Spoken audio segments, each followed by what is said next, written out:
traveler, Paimon. It's been a while. As it happens, there is a letter here for you. One moment. Here. A letter? From who? Dear Diary, I'm Kale. I work as a trainee forest ranger under my master, Tainari. I'm also studying at the academia. I've been getting better and better at reading lately. Mr. Al-Haytham says that the written word is a crucial medium for exploring the world and understanding oneself. That's why I decided to start this diary.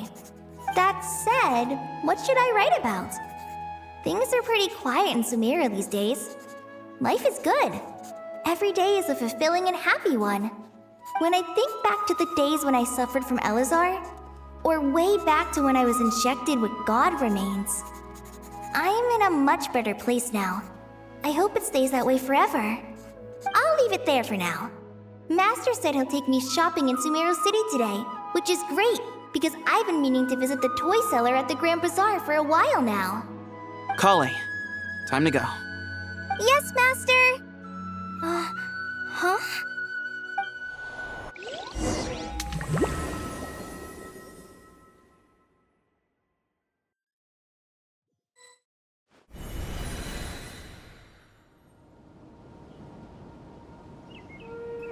What's wrong, Kale? Is there something on my face? No, sorry.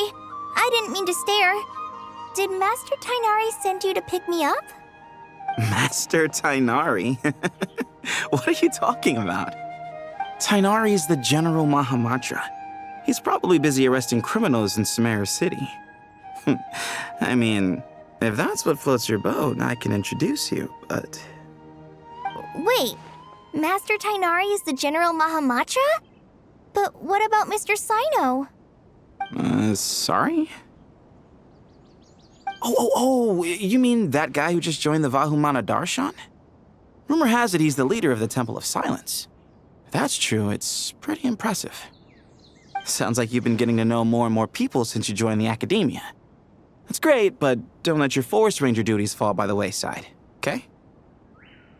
What's going on? Sethos is acting like he's my master, and Master Tainari has taken over Mr. Sino's job. Is this some kind of prank?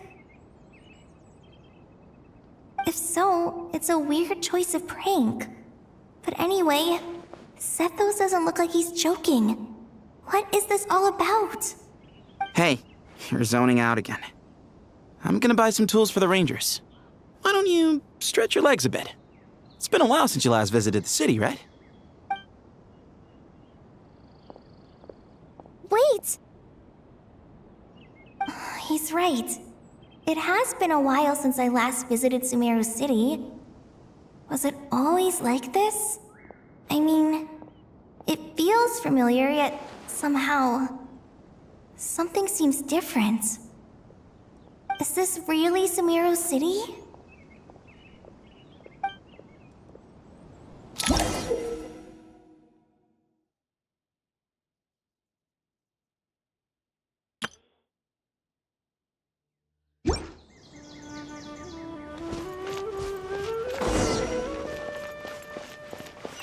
Hey, did you see who just walked by?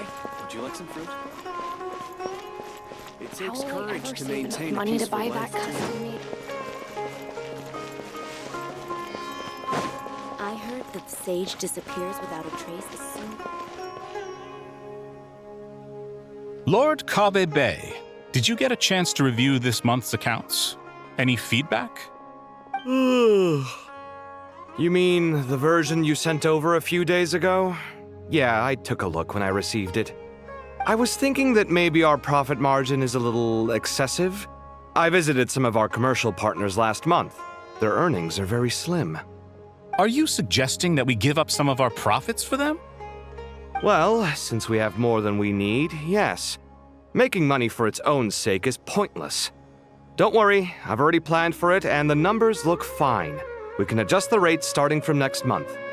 Also, about that designer you hired, I've had to revise his proposal 3 times now, but he just doesn't seem to... Let's cut our losses. Pay him his fee and send him on his way. I'd like you to get Layla on this instead. She was Cyrus's student, and she designed the Palace of Alcazarzare. Seems like a much safer choice. Who's sneaking around over there?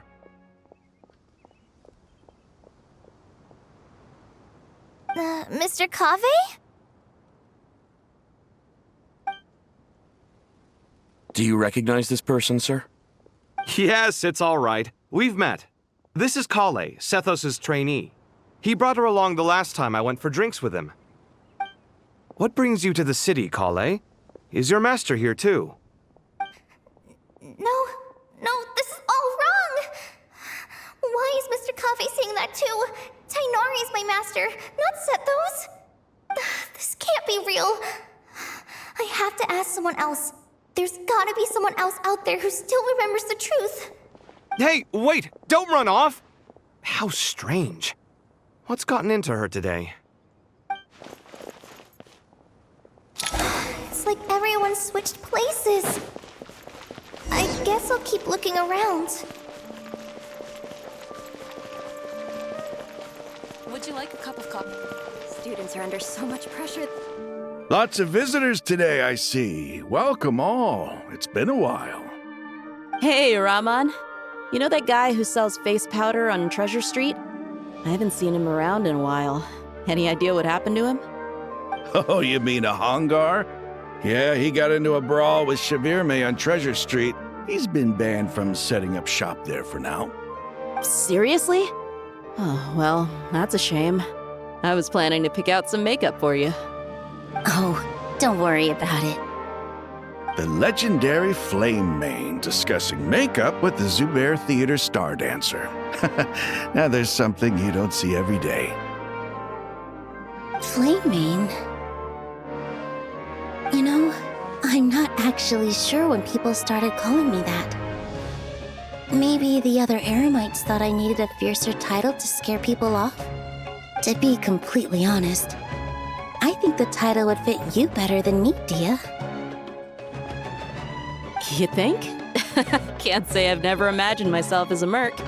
If I ever give up the dancing, maybe I'll head to the desert and give the Eremite life a try. You would? Is that so strange? Oh, not at all. In fact, I've actually had similar thoughts before. If I ever get tired of sleeping out in the wild, I think I might go look for a job at the Zubair Theater. I've adored the Dance of Sub-Zeros ever since the first time I saw you perform it. If the chance ever came up, I'd love to try it out on stage for myself. Really? If our manager Sataria heard you say that, she'd hold you to it. Probably grab you by the sleeve and never let you go again. Hey, when that day comes, I'll do your makeup myself. How's that sound? Sure. If the day comes, I'd be honored.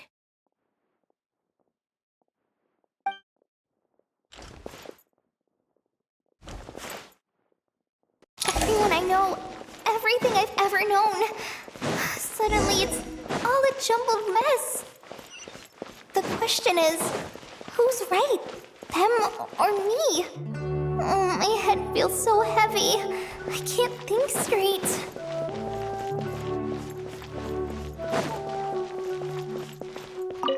All right, not a single Mora short. That covers you for this month's rent. What a relief. I was worried the design fees I received this month wouldn't be enough. Well, next time, don't fret. Just let me know and I'll give you a few days' grace. We've known each other long enough for that.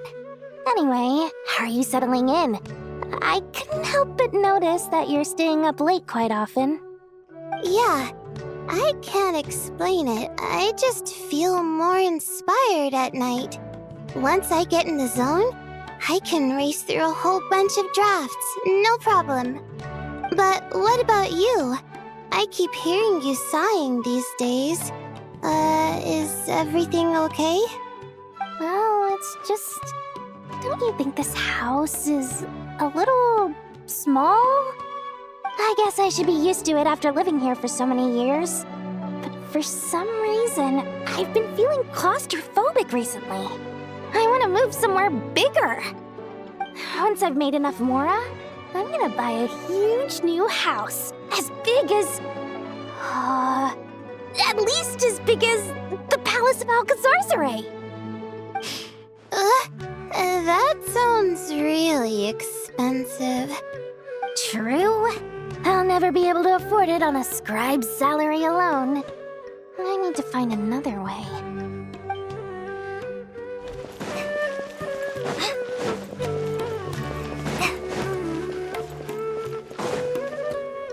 Mahamatra Tainari, we've apprehended the suspect. They say that the fool is prone to blind faith, but the wise man is not immune to it either. Suraj, do you have anything to say in your defense? Tainari, you were the one who turned the sages against me. Just a few words of caution from you was all it took to destroy my research. And now you're trying to stop me again? You should know that mechanical life is the future! We must cast aside our useless flesh and... That's enough. I'm not in the mood to listen to your lunacy. Anyone could tell you how amateur your work is. Karina, Ilias, put him somewhere safely out of the way. Yes, sir. Next on the agenda is... Master? What is it? Wait, did Professor Zahahati send you? She's been encouraging me to take on an apprentice. Might be getting a bit ahead of herself there, though. No, Master! It's me! Kale! Listen to me. Something really weird is going on in Sumeru City. It's like everyone's identities have switched around. You're not the General Mahamatra. You're a Forest Watcher. Just yesterday, we agreed to come to Sumeru City today to go shopping together and... All right, there's no rush. Let's back up a little. Your name is Kale, correct? Although this is our first meeting, you do seem strangely familiar somehow. Is there anything I can help you with? No.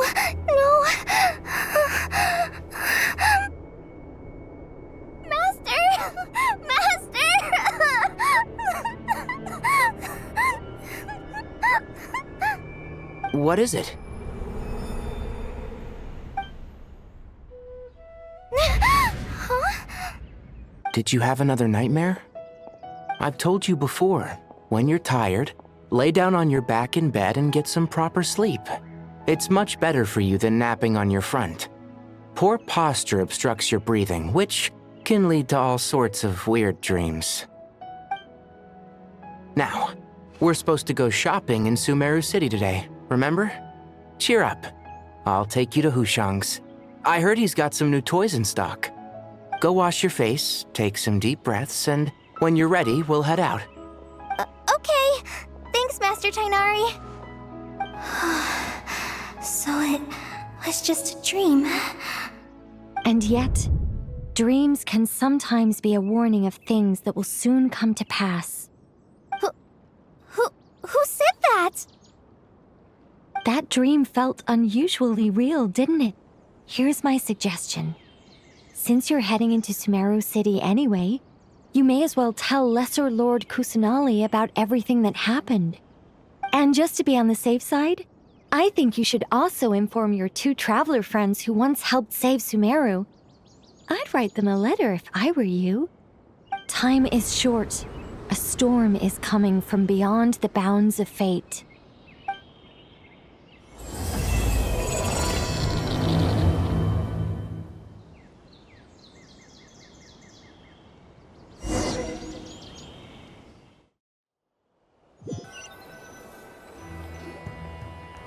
What a strange situation. No wonder Kale was in such a rush to write us a letter. Imagine waking up one day to find that everything around you has changed. You might not even recognize Paimon anymore. Oh, that's a scary thought. Let's get to Sumeru and find out what the heck is going on.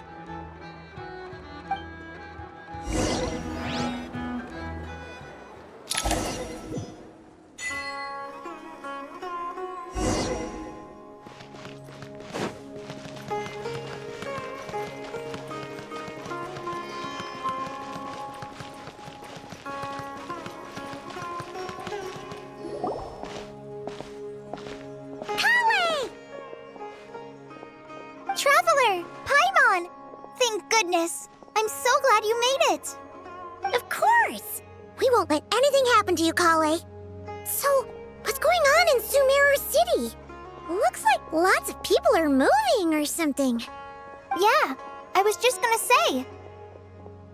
After I wrote my letter, Master and I went to Sumeru City and told the Dendro Archon everything that I experienced, from start to finish. She was silent at first. It seemed like she was deep in thought. Then the next day, we got told that she was ordering everyone to leave Sumeru City immediately and move to Caravan Rebot. The entire population of the city has to move? Not just Sumeru City. The evacuation also includes Lokapala Jungle, Avidia Forest, Ashavan Realm, and Ardravi Valley. Basically, everyone living in the rainforest must temporarily relocate to Caravan Rebot. Holy smokes! That's crazy! Yes, it's quite an operation. Even if people only bring the bare essentials, the scale is simply enormous. They've requisitioned almost all the Sumpter Beasts in Sumeru for the task, including the entirety of Dori's Sumpter Beast Park. The Dendro Archon said that what Kale experienced was not a dream, but a warning. After our meeting, she immediately summoned the 6 sages to analyze the situation and discuss countermeasures. They concluded that the events seen in the dream are very likely to become a reality, and that an unknown danger is rapidly approaching. Oh, please keep that to yourself. We don't want to cause widespread panic. The official reason they've given is a large-scale renovation of the rainforest ecosystem. People are skeptical, but there haven't been any major incidents. So far, at least. The Dendro Archon seemed really worried when we spoke to her. She said you can go visit her in the Sanctuary of Surasthana when you arrive. She also said she'd hold out until the very end. Tighnari? Kale?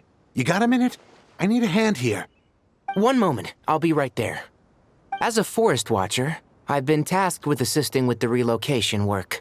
There's a lot to be done, and they need all the help they can get. This will be the final group of evacuees from Sumeru City. While they're away from home, they'll be heavily reliant on outside help. Thank you for coming in our time of need. As you can see, another crisis is upon us.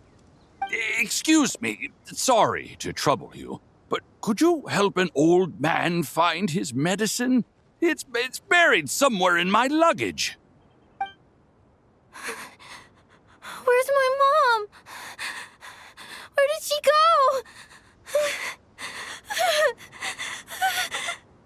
go? Don't worry, it'll be okay. Those items are worth a small fortune. Make sure you store them somewhere safe. You understand? I bet you thought you'd get away with this in the chaos, huh? Guess again. No petty thief gets past me.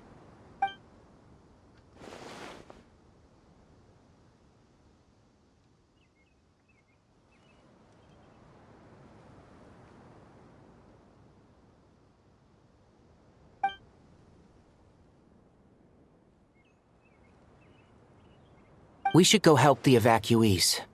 See you around. I'm so glad that you believed me and came all this way to help. It means a lot. Please stay safe. Don't worry. We may not know exactly what's going on yet, but as long as we stick together, we'll find a way through this. Goodbye! Look after yourselves!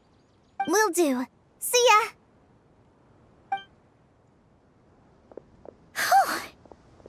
Paimon's not sure how she found the words to comfort Kale because, honestly, she's kind of nervous herself.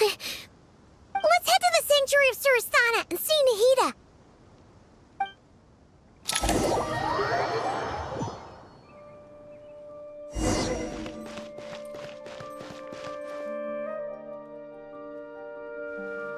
Who goes there?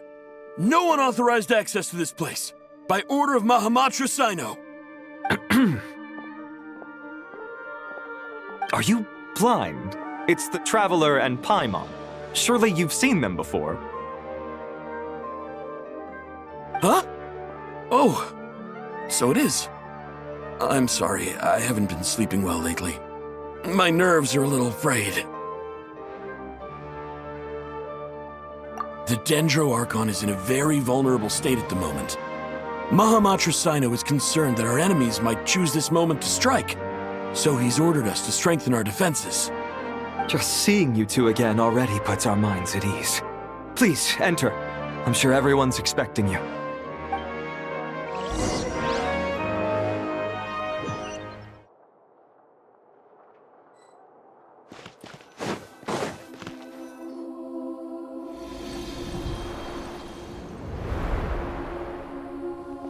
Traveler, Paimon, you made it. Aha! Perfect timing. Reliable helpers like you are just what we need right now. Oh, it's good to see everyone again. Kawe gave us a rough idea of what's going on, but we still have a lot of questions. What kind of danger is Sumeru City in exactly? And how come everyone has to move to Caravan Rebot? At this stage, we can't be certain. We're investigating, but no definitive answers yet. I take it that Kale told you about her strange dream? Yeah. Apparently, everyone in Sumeru City was acting super weird. Even you guys. It was like you'd all switched places. That's right. Kale and Tainari reported the situation to the Dendro Archon. She believes that it wasn't merely a dream, and that whatever it was has something to do with Irminsul. It's a reasonable inference. Only through Irminsul can people's memory and cognition be so significantly modified in such a short time. We don't know why Kale would dream of these things, nor who was trying to warn her. The Dendro Archon decided to connect to Irminsul to investigate more thoroughly. Irminsul is connected directly to the ley lines. The tree serves as a central hub where the ley lines converge, and its core function is to record and store the world's knowledge and memories. But something has gone awry, severely compromising the performance of this core function. Information is bottlenecking inside Irminsul, hampering the ley line's flow. If this continues, new information will languish unrecorded, with existing records thrown into disarray. In short, the souls of the dead will be stranded, while the living have their sense of reality warped. In the long run, Kale's dream could well become a reality. And that's just the beginning. There's no telling what other nightmares could end up coming true.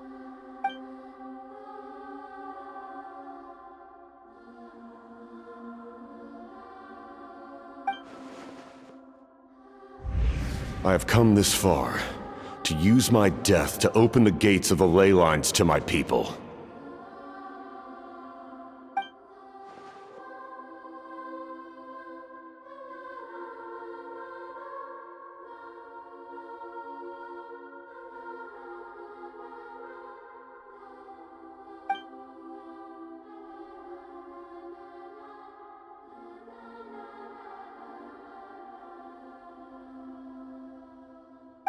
Faced with a growing backlog of information, the Dendro Archon decided to connect herself directly to Irminsul and take over the recording and processing function herself.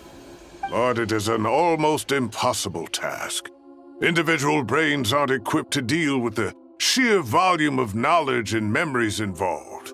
All that information flooding in at once would instantly fry any human mind. And for a god, even for a god, the suffering must be unimaginable. The Dendro Archon's power originates from Irminsul. Any issue with the tree itself takes a toll on her to begin with. On top of that, she's subjecting herself to the grueling task of processing all that data. It must be torture for her. And despite all of this, she is somehow finding the strength to investigate the Irminsul situation from within and send us her findings. I finished analyzing the latest data. Looks like our working theory was wrong. There's no signs of Irminsul having been attacked from the outside. So it's internal then? Some sort of disease, perhaps? No. I've spent half my life studying the ley lines. If Irminsul malfunctioned this easily, the world would have met its end long ago.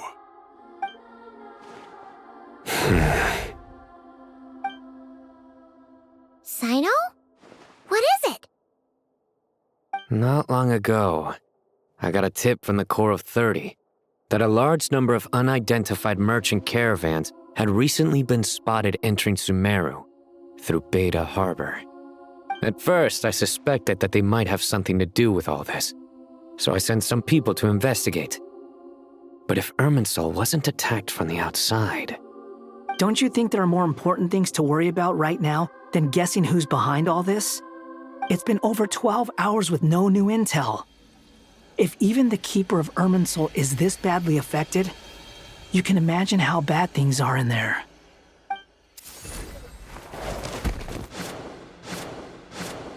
Dendro Archon.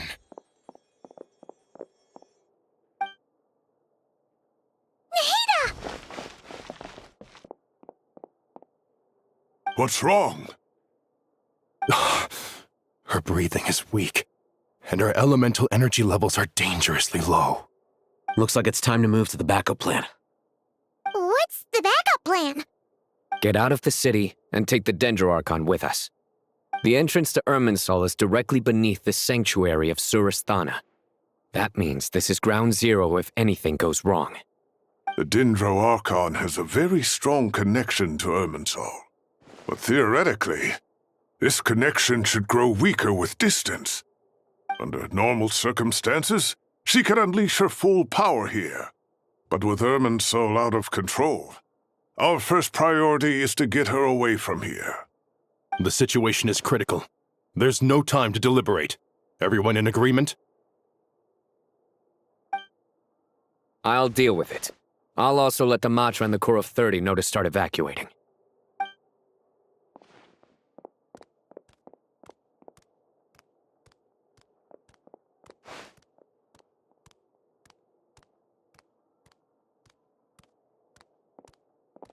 Let's go. No sense grieving when there's nothing more we can do. Agreed. We'll be back as soon as this is over.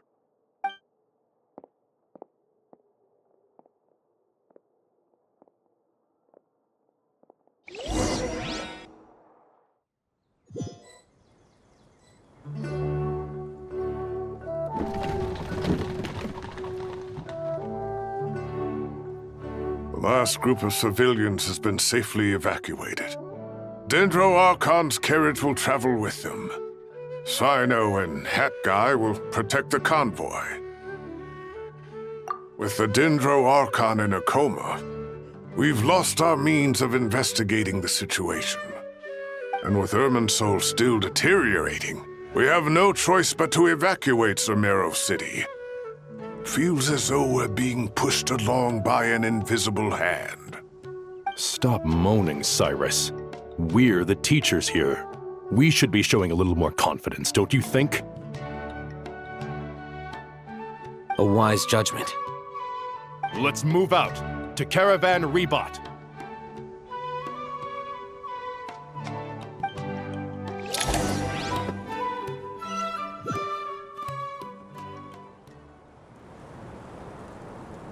Sir, all units are in position. Good. Everything is going to plan. Interfering with Sumeru City is a necessary step, so do not hesitate. The Irminsul situation will not harm you. We need to speed things up here, too. We don't want to keep our client waiting, do we? No, sir. You have my word. Everything will be completed on schedule. They say that fervent ambition attracts the favor of the gods, and with it, a vision. But we appear to be the exception. So, is our ambition not strong enough? Or does it threaten the very foundations of this world?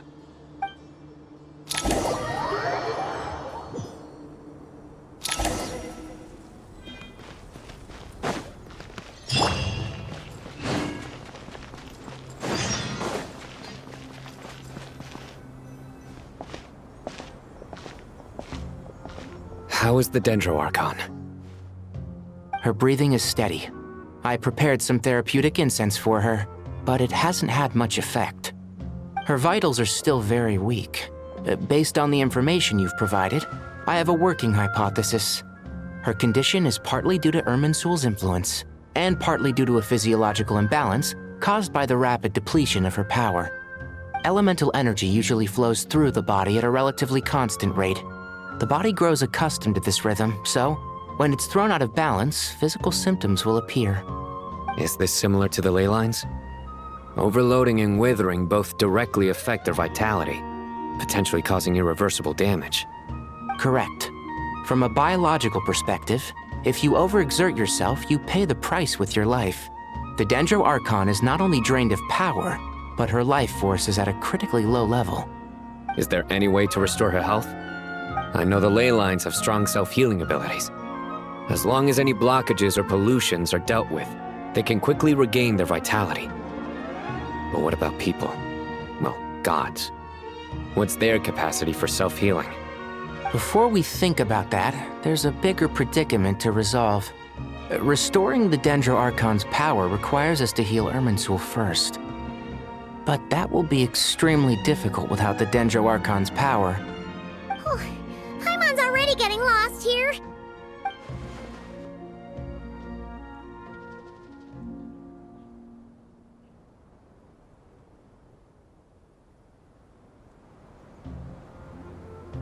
Master Tighnari and Cyno look so serious.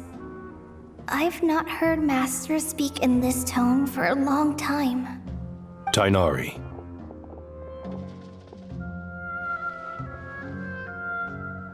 Master Nephis, sages. Tighnari, haven't seen you in ages. Have you gotten taller? Or did your ears get longer? Hopefully the former, Uncle Baladuri. Cyno, where's Professor Cyrus? I thought he'd be with you. He went out into the wild to investigate the situation. He said that the Irminsul anomaly will likely start to affect the real world soon. He shouldn't be trotting around alone at his age.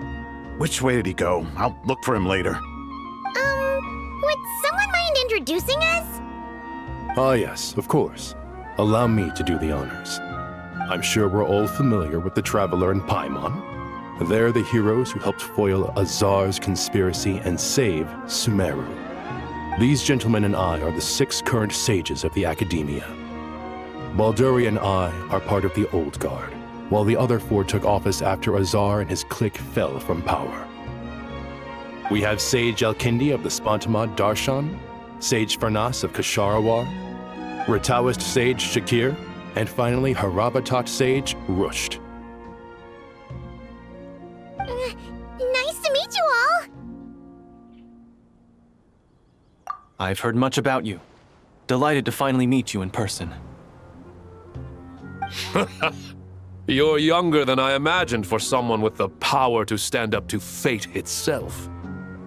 Thank you for lending your aid to Sumeru once more. Once we're on the other side of this, could we get a photo together? My daughter has a friend named Isak. He's always talking about you two. Of course! No true hero would deny a child their wish. Back to business. So with the Dendro Archon currently in a coma, the people have taken temporary refuge at Caravan Rebat, but they cannot stay here forever. We need to come up with a plan as soon as possible. Farnas, any thoughts? Well, firstly, having reviewed the data, I'm inclined to agree with your assessment.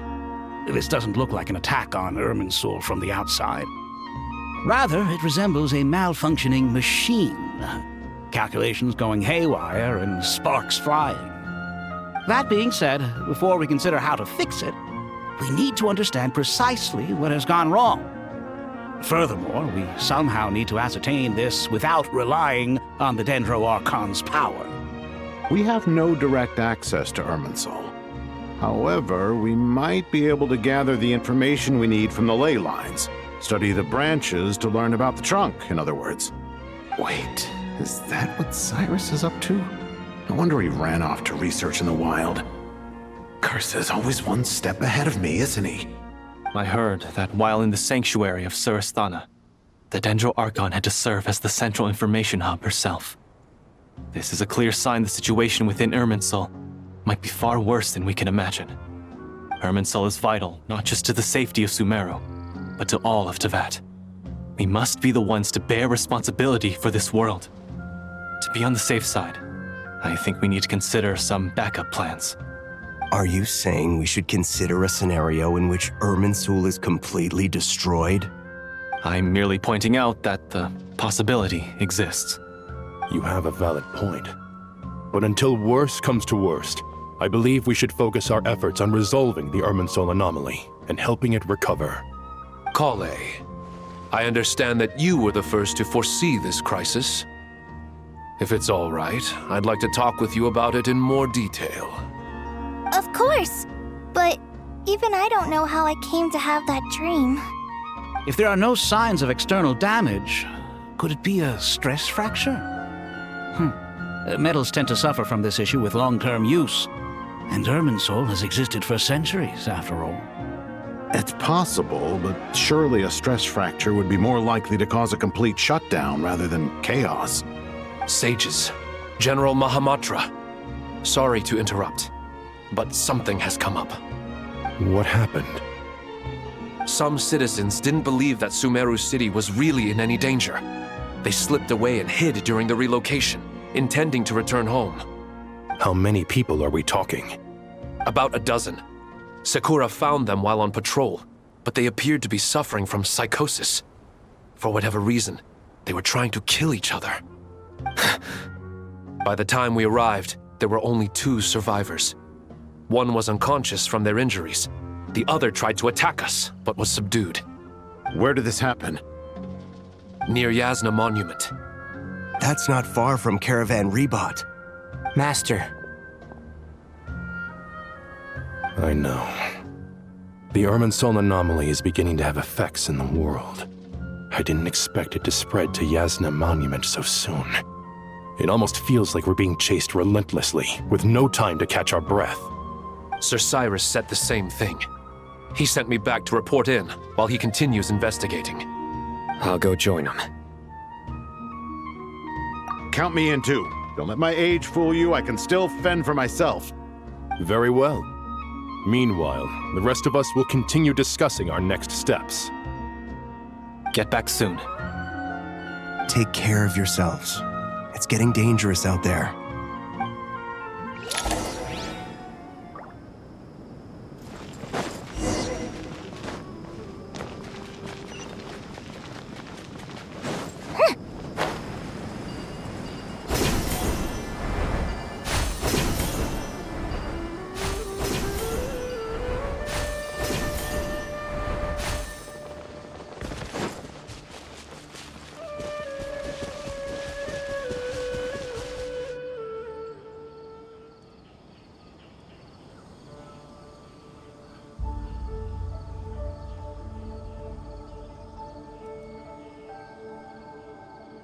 Please, don't go any further.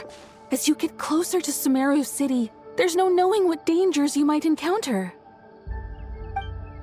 So this is our mentally disturbed man? I'm going to gut you all!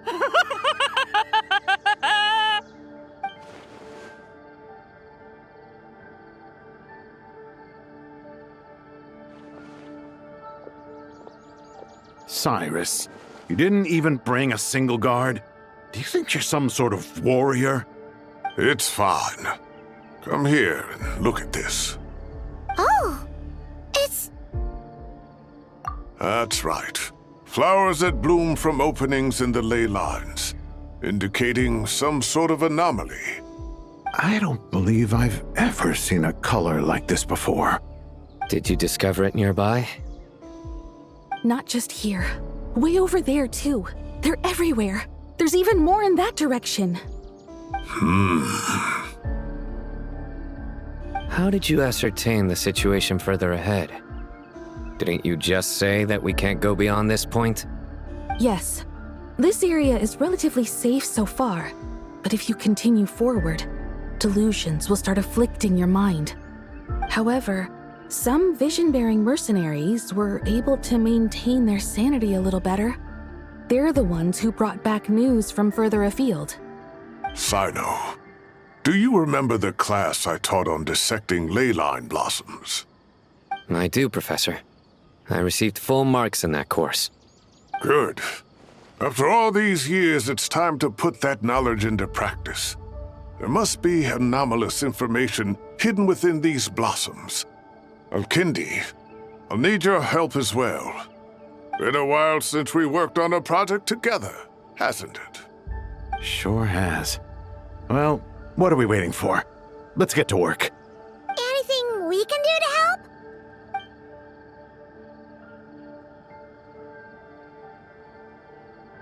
Will you need my help? All right, well, don't go too far. There's too many unknowns at this stage. Let's regroup at Caravan Rebot later. Don't worry if you don't show up. I'll come and find you.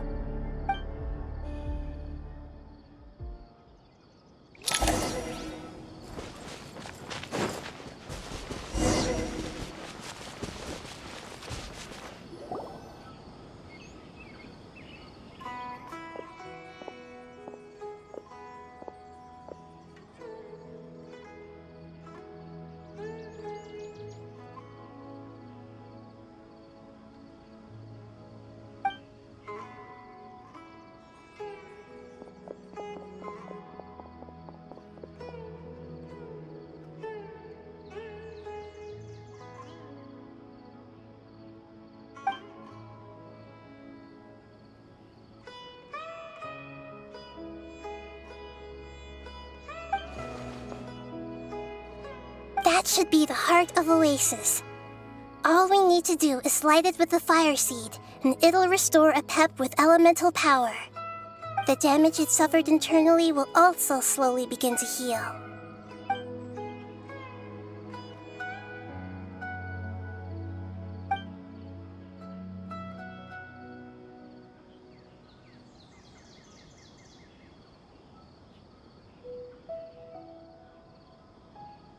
What is it? You thought of something? Really? Then let's get back and tell the others!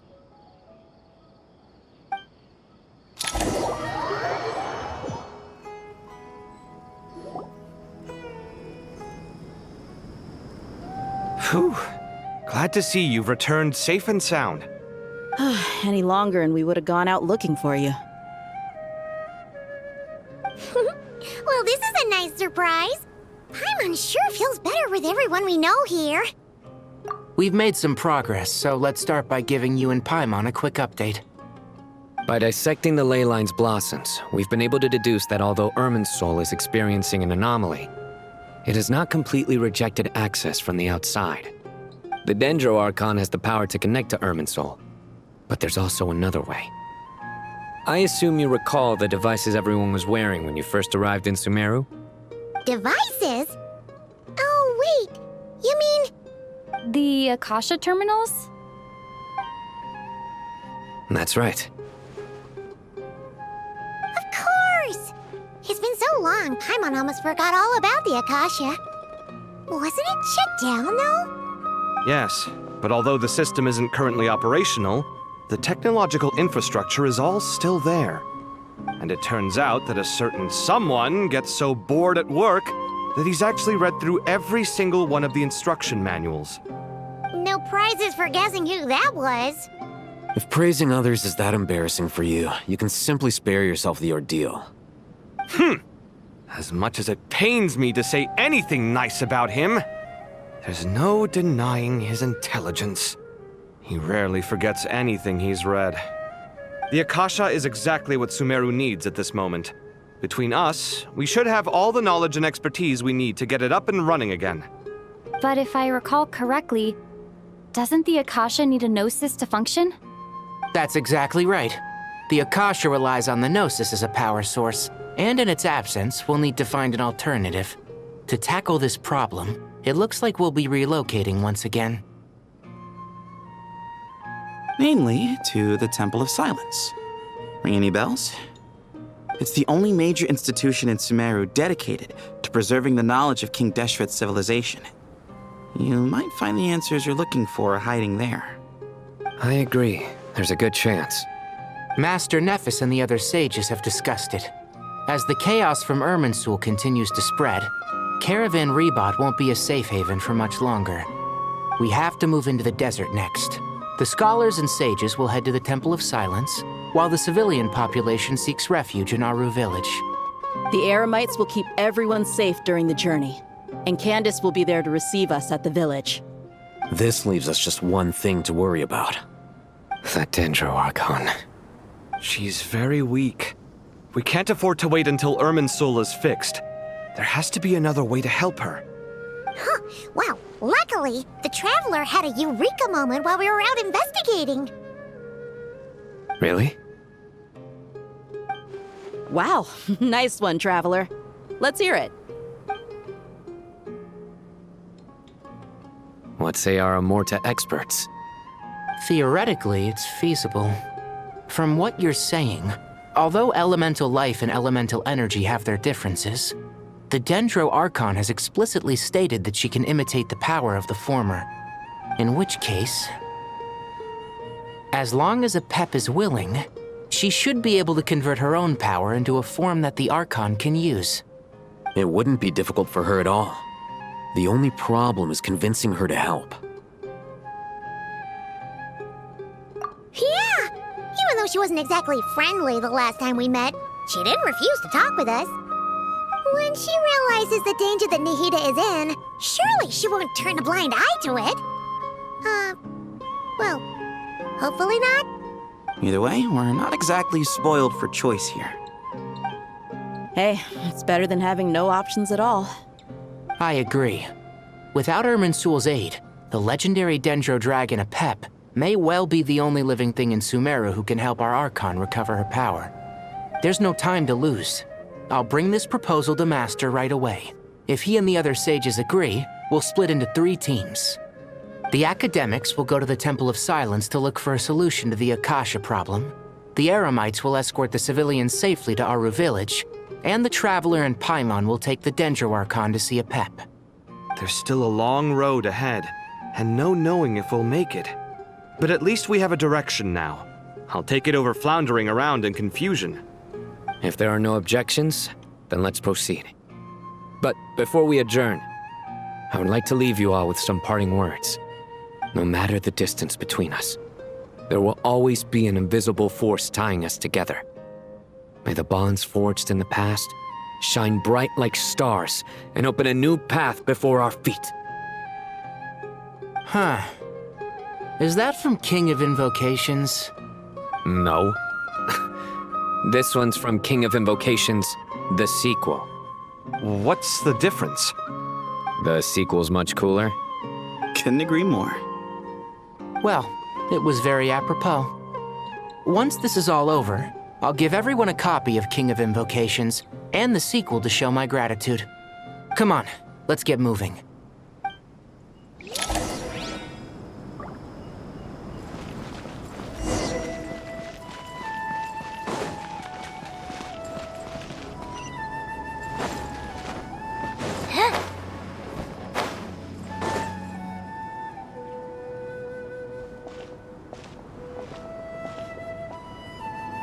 Tighnari has brought me up to speed.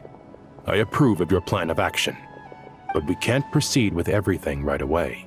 The people need to rest. For many of them, this will be their first time in the desert, so we'll need to find additional personnel to help escort them. You two, please go on ahead with the Dendro Archon. Let's rendezvous at the Temple of Silence later. No problem. We got this. Words can't express my gratitude, so let me just say, I hope everything goes smoothly for all of us. Goodbye for now. All right, let's get going. If Paimon remembers correctly, the last time we saw a Pep was in... Traveler, Paimon. Could I borrow you guys for a moment? It'll only take a second. Kale, what's the matter? Well, the thing is, Master Tighnari once told me, after you raise a problem, you should think about how to resolve it. But ever since I had that dream, I feel like I haven't been of any help at all. I tried my best to keep up with the conversation, but there was so much new information, I couldn't take it all in. So, I just wanted to ask, do you have any tips for me there? Paimon knows exactly how you feel.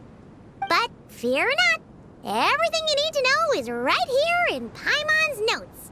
Sumeru chapter! It's got tons of info about all the things we've seen and heard on our adventures. Some parts are a little simplified, but hopefully it all makes sense. You see? Being the greatest guide in Tibet isn't just a fancy title. It takes a lot of hard work. Paimon doesn't always understand the things you're talking about with other people. Whenever that happens, she notes down the confusing parts and goes over them in her own time. This is perfect.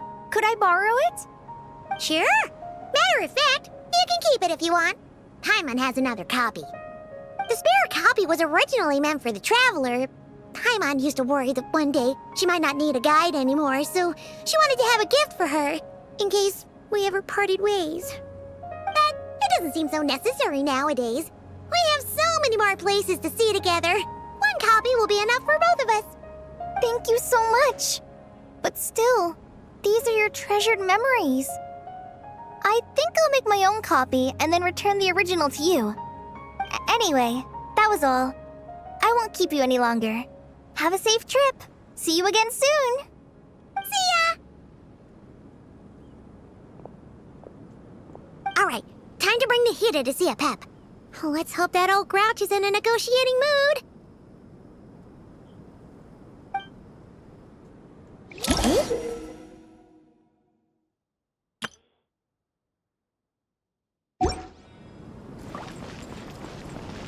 Actually, never mind. In a pap size, Nergalet's probably one of those dragons who's grown too close to humankind. It might end up fighting for all we know.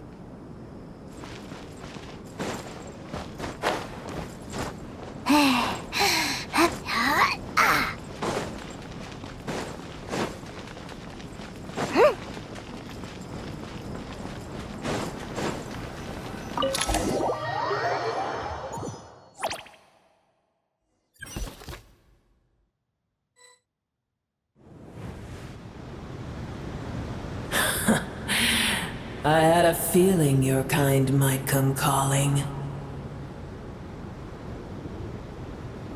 The ley lines are in disarray. Something has gone wrong with Irminsul, yes. Even from a great distance away, I can sense that Sumeru is headed for destruction. You who took our home from us, prepare to watch as your own world is plunged into oblivion. Oh, how the cycle of history comes to a poetic conclusion. This isn't a joke, Apep! Nahida's in grave danger! Can you please help her? Is she now? Then do explain. For what reason should I lend Booer my assistance?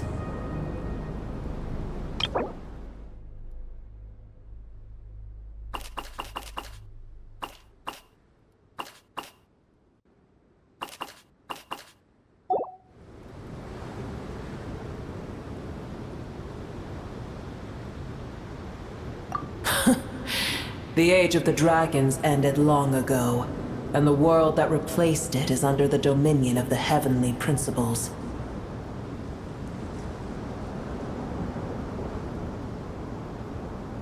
In choosing not to side with your enemies when the heavenly principles' rules began to relax, I have been merciful enough.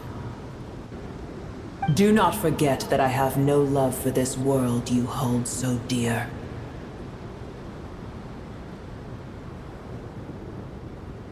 Apep, if you truly despise gods and humans so much, well, after the great humiliation of being helped by a god in the past, shouldn't you be jumping at this chance to balance the scales? Now that is a compelling reason. When El Ahmar plotted against me and I was tortured by forbidden knowledge, it was Booer who saved me from agony. And though I regard with shame the pity of my enemies, to receive aid without repaying it would likewise tarnish a dragon's dignity. Oh, tiny Boer, puny humans. Just this once I shall deign to show you the true power of dragonkind. Whoa! It's happening again! We're gonna get sucked in!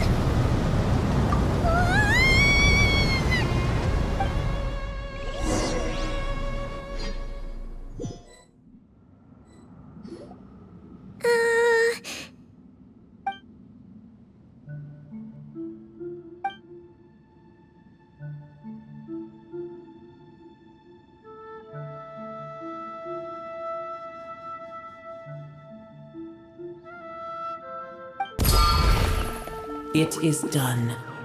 The heart of Oasis is supplying her with life force as we speak. It shall not be long before she recovers.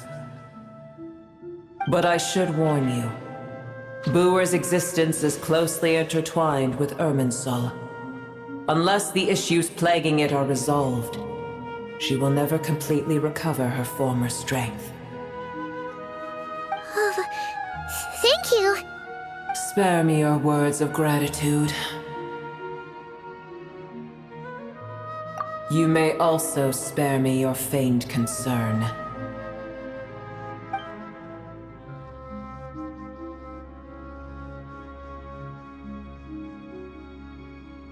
A dragon's sovereign's power is far greater than you can imagine. While I was indeed weakened when the heart of Oasis ran dry, providing tiny Boer with a morsel of my life force shall have little consequence for me. Oh, good to hear.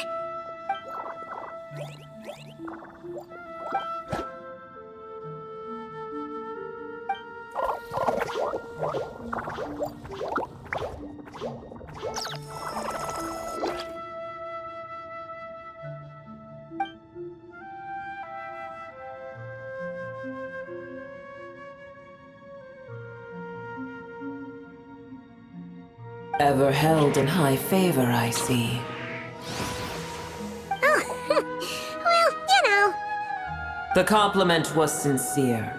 Simply accept it.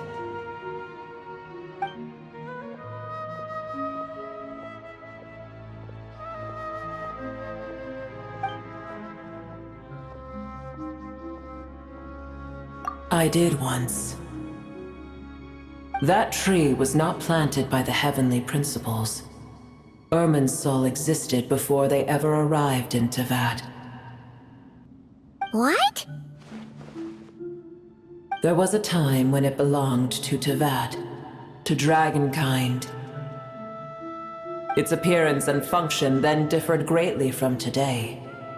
The ley lines flowed with an abundance of a familiar, primitive form of elemental energy.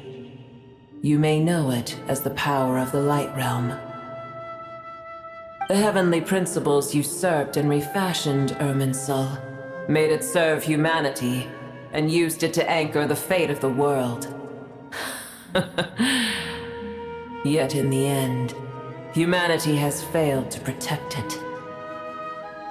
Heavenly principles, God of gods. It makes me sick. The enmity between your kind and mine can never be bridged. As things stand today, holding a grudge against you would serve no purpose. But there will come a day when we reclaim this world for ourselves. The opportunity will arise no matter how long we must wait. I can already sense that far away from here, the Hydro Dragon has wrested his authority from the hands of the usurpers. Though we have yet to meet, I know that we are both preparing for our revenge day and night. Uh-huh.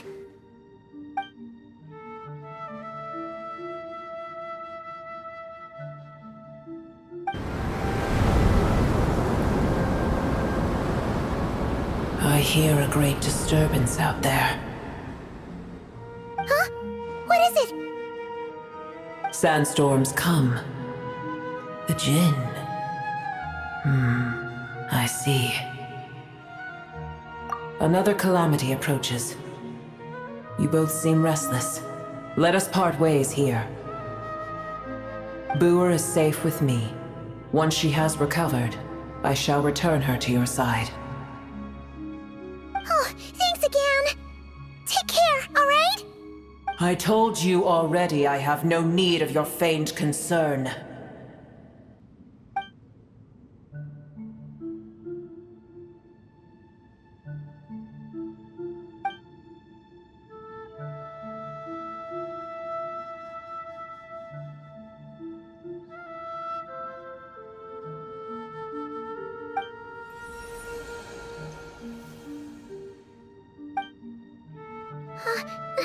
Nahida?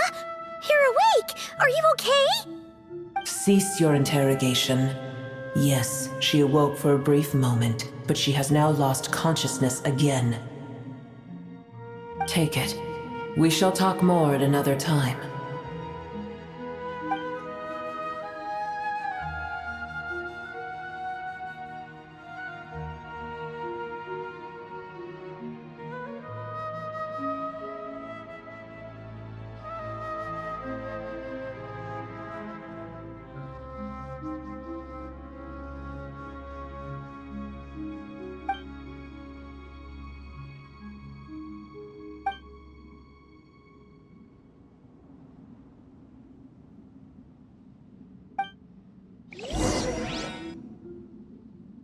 Where the heck are we?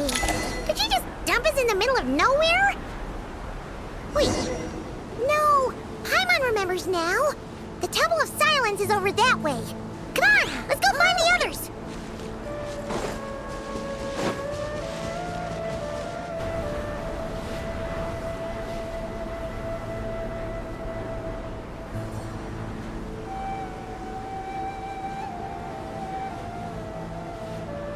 There's no need for everyone to stay here. I'll protect the sages. The rest of you, return to Aru village. Yes, Mahamatra Sino.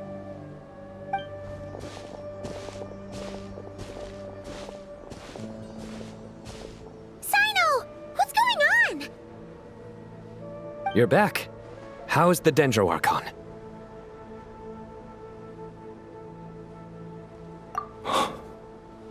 What a relief.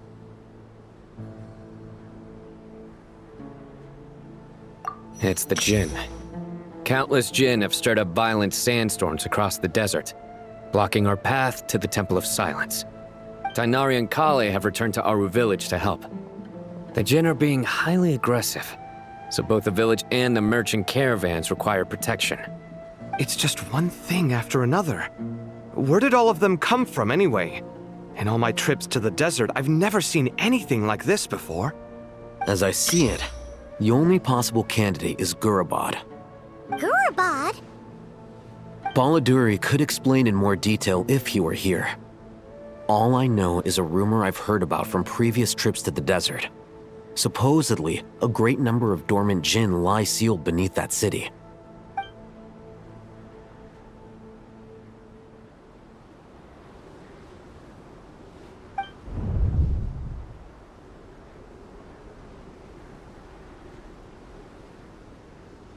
Gurabad is, for me, a fated land. I must therefore return back to this city, where my destiny awaits me still. My master, I am sorry that I couldn't stay by your side for long, and that I could not have more time to get familiar with you. Lilipar.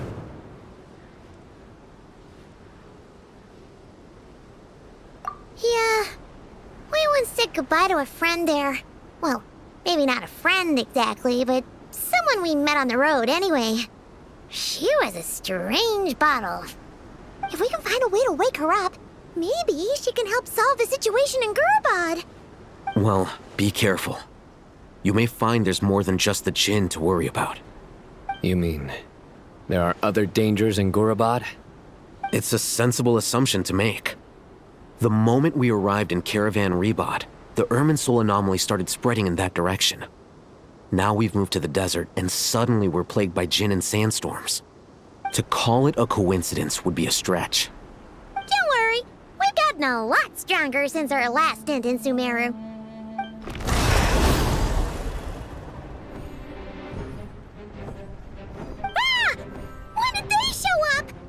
It appears the monsters native to the desert have been stirred by the Jinn's activity.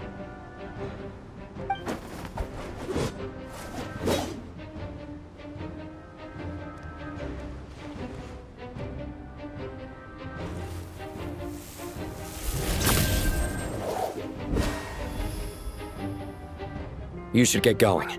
We'll take care of things here.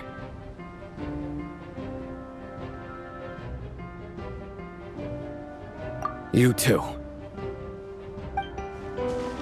Don't do anything too risky. You got it?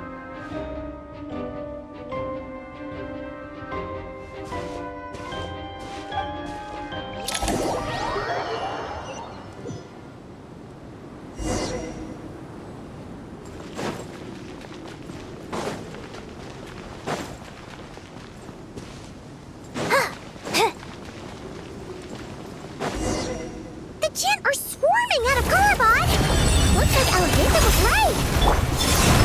Let's get inside and see what's going on!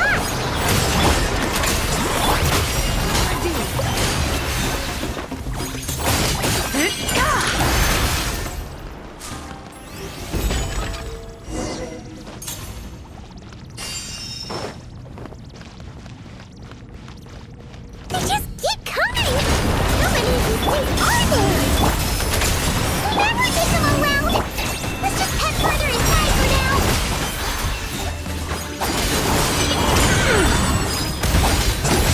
Like the dust!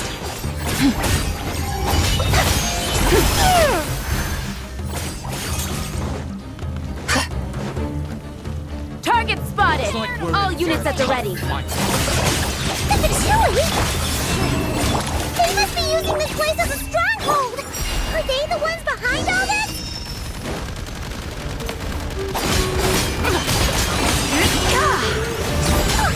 Fighting Jinn with one hand and Patchouli with the other?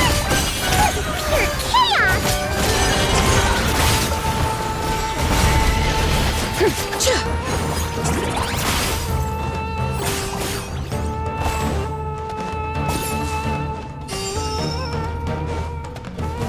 I'm gonna fix your skull! Time to fix it!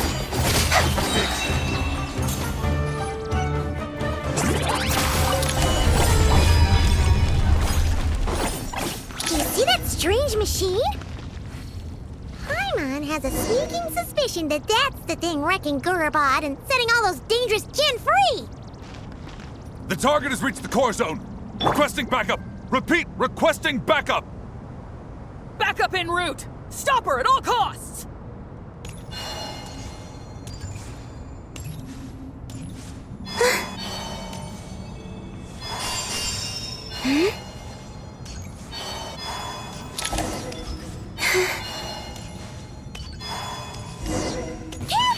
Better rip that this time. Arrogant and presumptuous! Be cleansed! Nice one, Traveler! Let's keep going! Lofty wisdom will show us the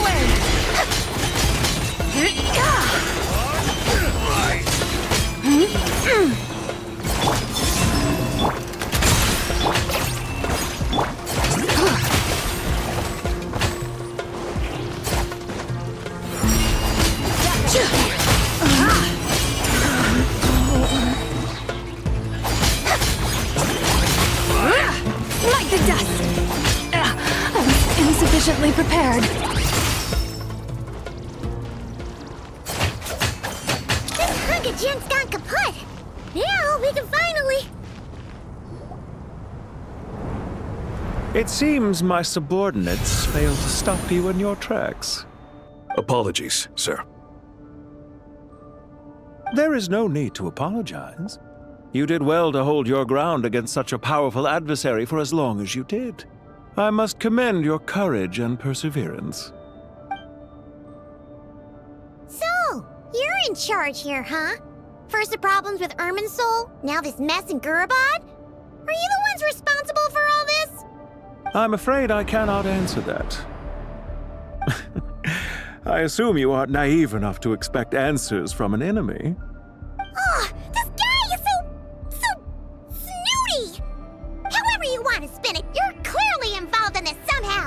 You can either start talking, or we'll have to make you talk. Let's get him! Traveler? What's wrong?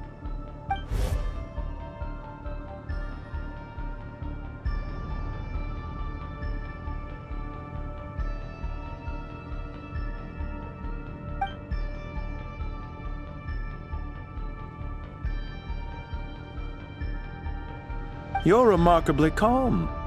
Some would act more rashly upon finding the ringleader all alone. But you keep your cool. Even as your enemy, I must applaud you. Did you show yourself just to say that? Is this you trying to take back control of the conversation? Unfortunately, I really don't have anything to say to you. I am here merely to indulge my own curiosity. Your names are well known among the Fatui. Naturally, I wanted to observe you up close while I had the chance. Hey! Don't treat us like we're some kind of exotic animals in a zoo! Oh, I wouldn't dream of it. You seem rather predisposed to misunderstand me. I'm quite aware that you are both heroes of great renown. You have resolved crises in many nations and won countless allies along the way. I've been following your adventures with great admiration. My only regret is that the trajectory of your journey conflicts with our goals. What do you mean, admiration? Sorry, but that sounds pretty weird coming from you. I don't see why. We may happen to occupy opposing sides, but there is no cause for deep-seated enmity between us. To respect one's enemy is to respect oneself. Well, now that you're observing us up close, what do you see? I've observed as keenly as I can. Yet, while I endeavor to understand, your true strength remains a mystery to me. Violence is not my area of expertise either, so, you see, I would much rather converse with you like this than determine a victor with the edge of a blade. Besides, I've heard that even 3 moons in the sky fail to eclipse your brilliance. I know better than to bite off more than I can chew. 3 moons? So, you have a connection with the Harbinger, the Doctor. Well deduced. Our commander, Dottore, died in Nodcry, but there are things that do not end with his departure. We must... Look at me. I almost divulged more than I should have. What are you after? Revenge for Dottore? Or are you plotting something else?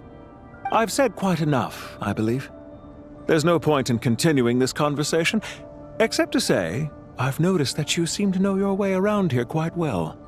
A repeated visitor to Gurabad, are we? Ugh. I'll take that as a yes. Then I'm sure you'll have heard the story of this place. The mother of the Jinn, Lilupar, and the tragic tale of her vengeance that spanned 3 generations. It was right here that Lilupar once helped the wise to ascend to the throne. But from that moment on, every king who sat upon it was corrupted by power. These degenerate rulers lost control over their nation, and with it, the right to occupy that exalted seat. What are you trying to say? I once admired you for your adventures. That is the earnest truth. But it appears to me that your journey serves ultimately to uphold the rules of this world. Are these rules truly just? Does the heavenly principles rule with wisdom or folly? And how can we be sure that the 7 who wield authority over the world will not be corrupted? Do you seriously think you're gonna convince us of anything? Convince you? I'm sure my commander already tried that. Why would I waste my breath doing the same? If a few words from a stranger were enough to make someone completely change their stance, it would only prove that they never had a firm will to begin with. I am merely stating my position, so that we might understand each other better. One's enemy in the present may not necessarily be an enemy for life. As for what game I'm playing here, I'm simply buying some time. But now I must bid you farewell. It was a wise decision not to attack me immediately. Since you did not fall for my ambush, I will now have to ask those in hiding to reveal themselves. Leave this to us, sir. Very well. I trust you to do what is necessary. Stall her while I execute the next step of the plan. Sumeru City, Irminsul, Hey! Stop right there! Don't you dare leave without explaining yourself! All units, stop them! Protect the commander! Did you hear that? He mentioned Samira City and Irminsul! He definitely knows something! We can't let him get away! Get rid of these pesky soldiers! Quick! Rear guard to the front! Don't let them through! Get that thing in position! Hold on! Just a little longer!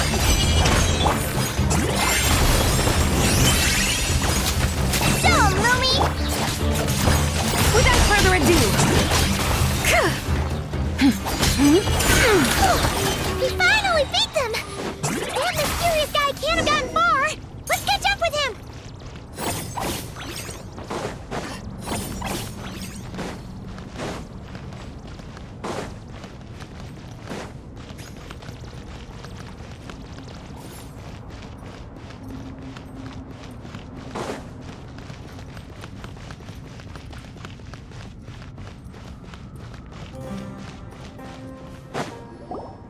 Found him! Over here! You're very persistent. Hey, you! Stop running and explain yourself! What are you trying to...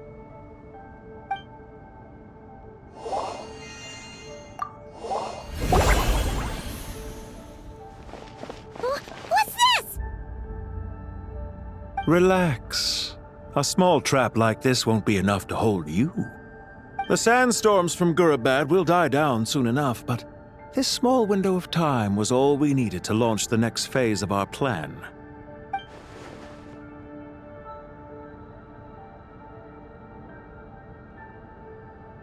Don't be discouraged. I knew that someone would come here eventually, so I planned ahead. Where to chat with you, which door to exit from, even which mechanism to wait by for you. I thought through every detail. You, meanwhile, know nothing of who I am. So far, you've only heard my voice, and for all you know, it may not even be real. But not to worry. This is only our first meeting. It shan't be our last. Just answer me one last question. Why do you continue to follow Dottore? He has conducted countless cruel experiments, even on his subordinates. Follow isn't quite the right word. Let's just say even those you see as villains have their friends, even if they aren't the most sincere of friendships. When any set of rules is established, there will be those who benefit and those who lose out. People will do anything to justify what they have gained or escape from the hardship imposed upon them. Neither he nor I are tolerated by the rules of this world. We were both searching for a new order. Our ideas of the final form that should take may have differed, but our journeys took a shared path. Goodbye, Traveler and Paimon. I wish you a timely escape, albeit not too soon. I will need a little more time to prepare, after all. Hey! Come back! Wait, this dark wall. We've seen these on our adventures before. It swallows people up! Oh, I'm sorry. She shouldn't have jumped the gun! Oh, okay. He may have fooled us this time, but we'll get him back!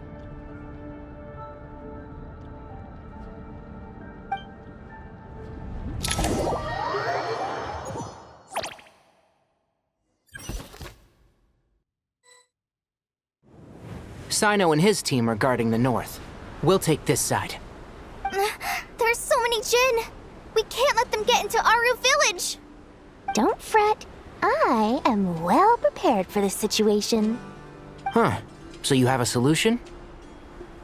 Perhaps you're unaware that I have a trusty genie partner of my own, Plumpy. If I send her to negotiate with the others, this whole thing will be resolved before you can say Mora. Off you go, Plumpy.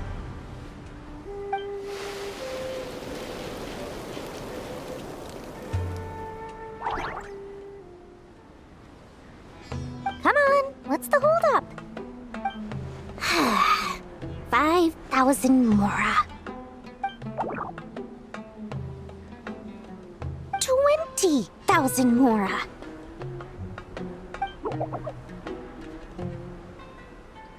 100,000 Mora. Final offer! Ah, so she's a hired partner.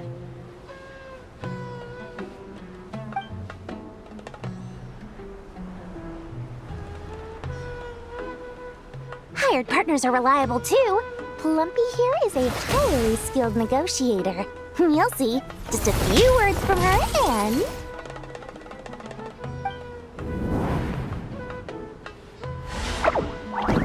Plumpy! Don't you, Jin, have any respect for the rules?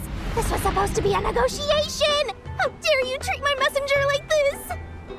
You wanna play rough? Two can play at that game!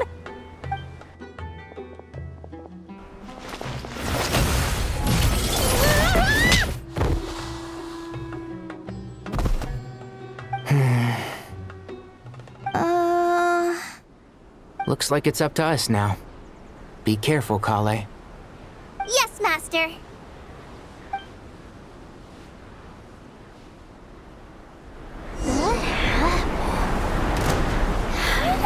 Pass out! Never mind. Maybe it's time for revenge. You know, this reminds me of when you first arrived in Avidia Forest. You were trying to help a child retrieve a lost toy when you stumbled upon Spino Crocodile territory by mistake. Yeah, I remember. Our first time fighting side by side. Fighting side by side? I seem to recall swooping in to rescue you with a team of forest rangers. Please stop. Try this on the side. Can't see? There's too many of them. I can't believe I used 12 rare items in one battle. Ugh. I shudder to think how this is going to affect this month's accounts.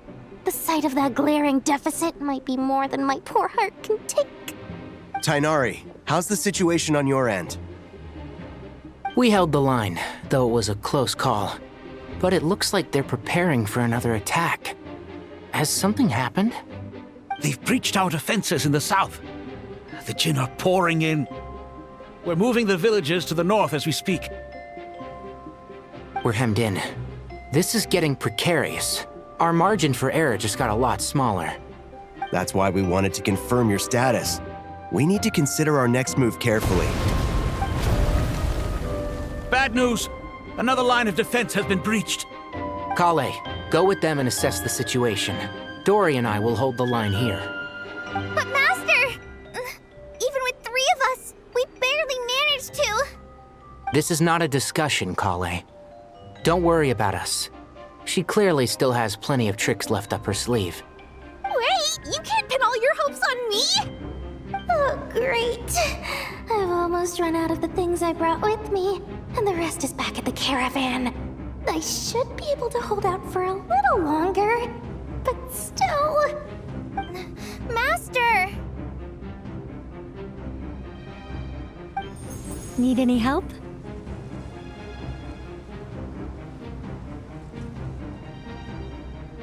Huh?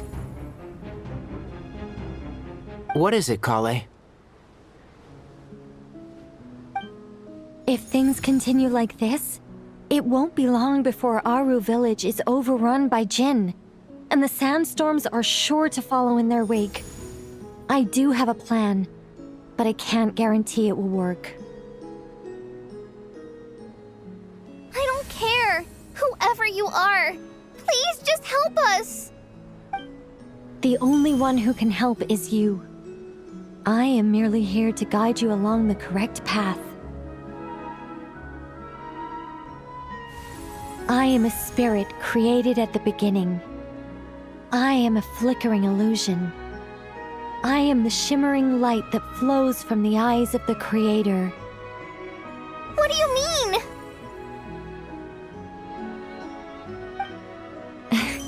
It doesn't matter. You don't need to understand it. Just repeat after me. one line at a time.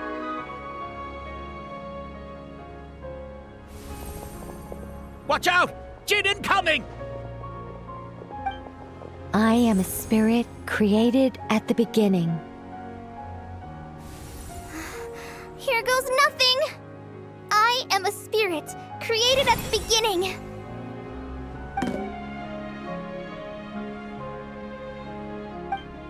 I am a flickering illusion. I am a flickering illusion.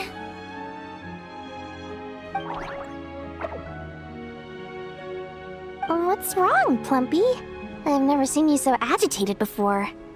But how do you... Do you know what Kale is reciting? I am the shimmering light that flows from the eyes of the Creator.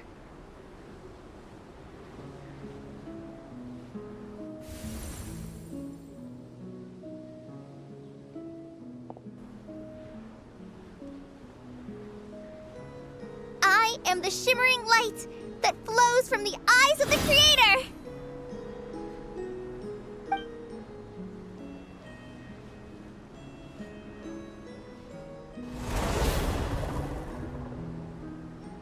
It's a song composed by the goddess of flowers, but very few records of it remain, even in historical texts. All we have is a few fragments. Is Kale an avid historian? Not to my knowledge. The Jinn have actually quieted down. Although... no, it's more than that. It looks like they're showing... submission. Clearly the songs left by the goddess of flowers have a soothing effect on them. At the very least, they're much calmer now. Really? Let me try. I am a spirit created at the beginning.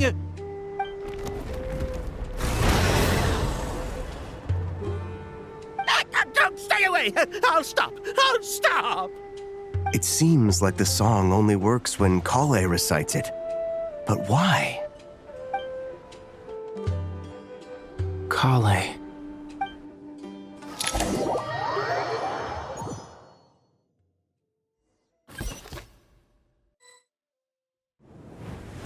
Yeah! Any luck?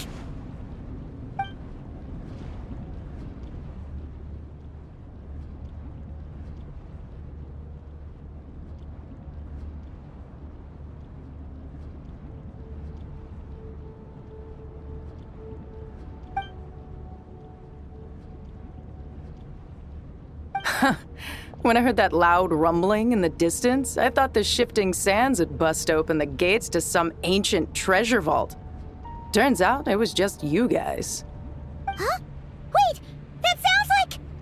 It's been a long while. Did you miss me?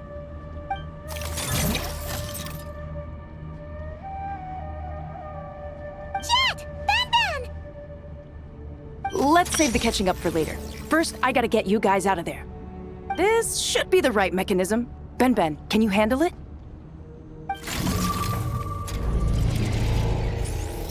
There we go. Come on, let's leave this place.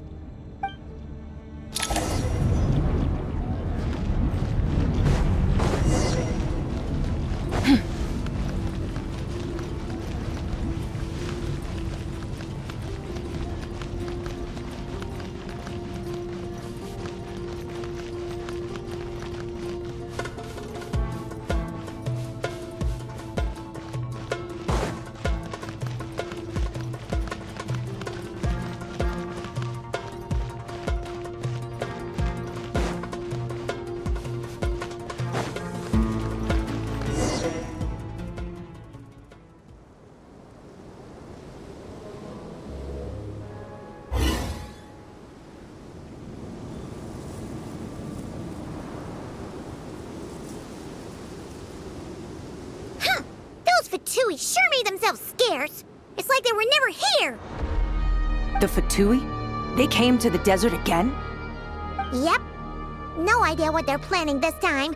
They were being very coy about it. How have you been, Jet?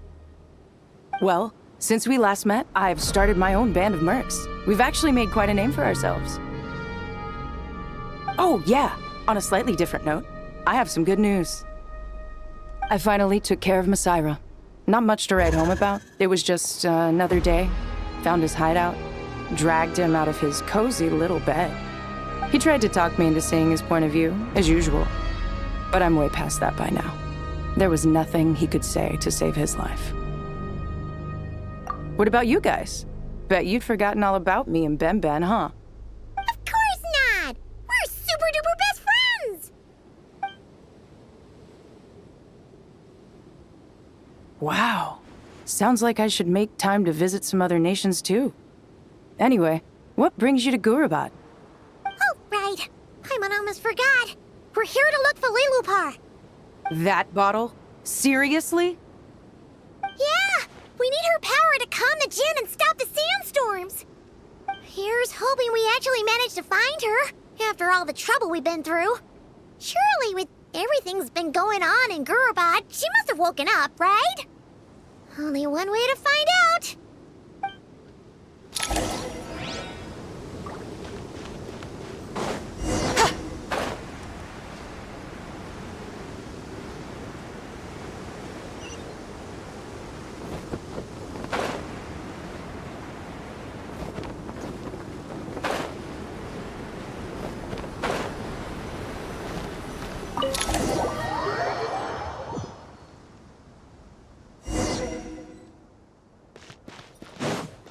Let's see.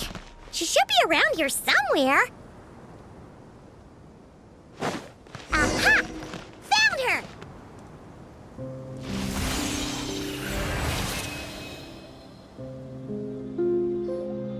Lilupar! What a long dream that was. It's been a while, my master. Oh, and you're here too, little wildcat.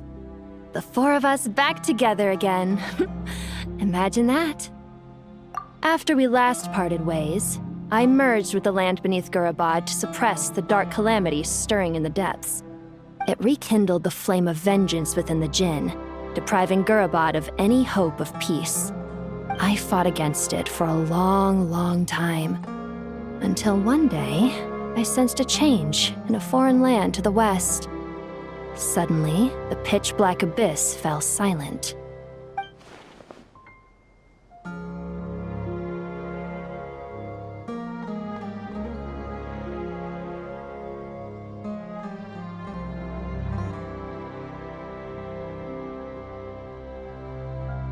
Once satisfied that that dark power could no longer bewitch the Jinn, I too fell into a deep slumber, from which I have only now awoken.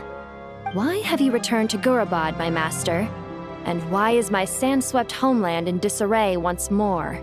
Well, basically, Sumeru's in danger and a lot of our friends are affected. Some bad guys messed around with Irminsul and now they've released the Jinn in here. We managed to chase off the culprits, but we have no idea how to seal this place back up and stop the sandstorms. Child's play. I shall quell the Jinn and scatter the storms. Thank you, Lilupar. No need to thank me, my master. I have granted many wishes in my time, and this was the most trivial of them all.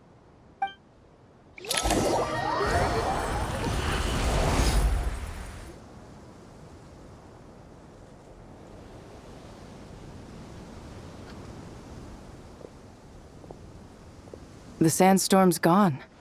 The sun shines bright again. When I said that we'd meet again under a lovelier sun, this was exactly how I imagined it. Yay! Although, honestly, Paimon would love to hang out with you more, even if the weather sucked. Well, there shouldn't be any more Jinn breaking out, right? Are we okay to head back? Sounds good. You can introduce us to your other friends. Another adventure begins. Lovely. The storms have stopped! We should be able to get to the Temple of Silence without any problems now. Time to regroup!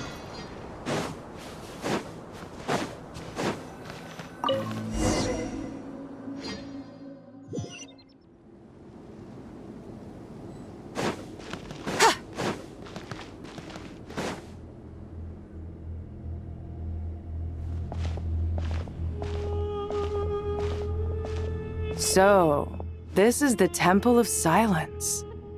I've heard the Nagarjanites mention it in passing, but I never imagined it would be this big. It's colossal. I thought the temple moved to the rainforest ages ago. When did they scamper back into the desert? I don't know. This plan sounds a little too risky for my liking. Even in King Deshret's day, this was experimental technology. We have no idea what could happen if we activate it. Well, unless you know of another viable alternative for the Akasha terminal, I'm afraid this is our only option. The plan is sound, and the risks are manageable. However, if we are to proceed, we must act quickly. The scale of this project is enormous. Even with Kave, Faruzan, and every other scholar of mechanics working on it full-time, the proposed modifications won't happen overnight.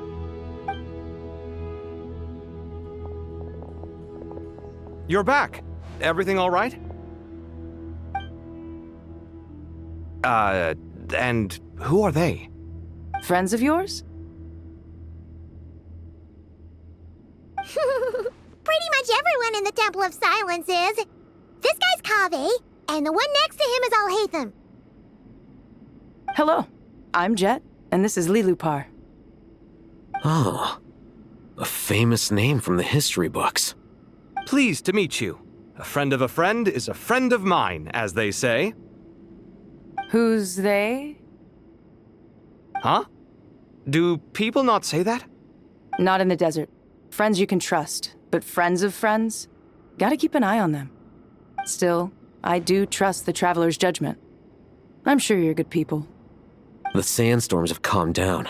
I take it the Gurabad problem is resolved? What did you find?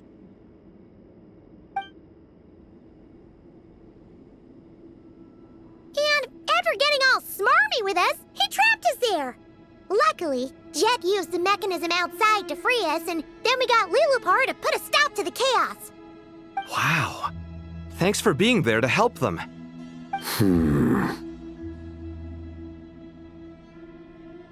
So, this mystery man openly admitted that he was merely a Harbinger subordinate. Yeah? Is there something weird about that?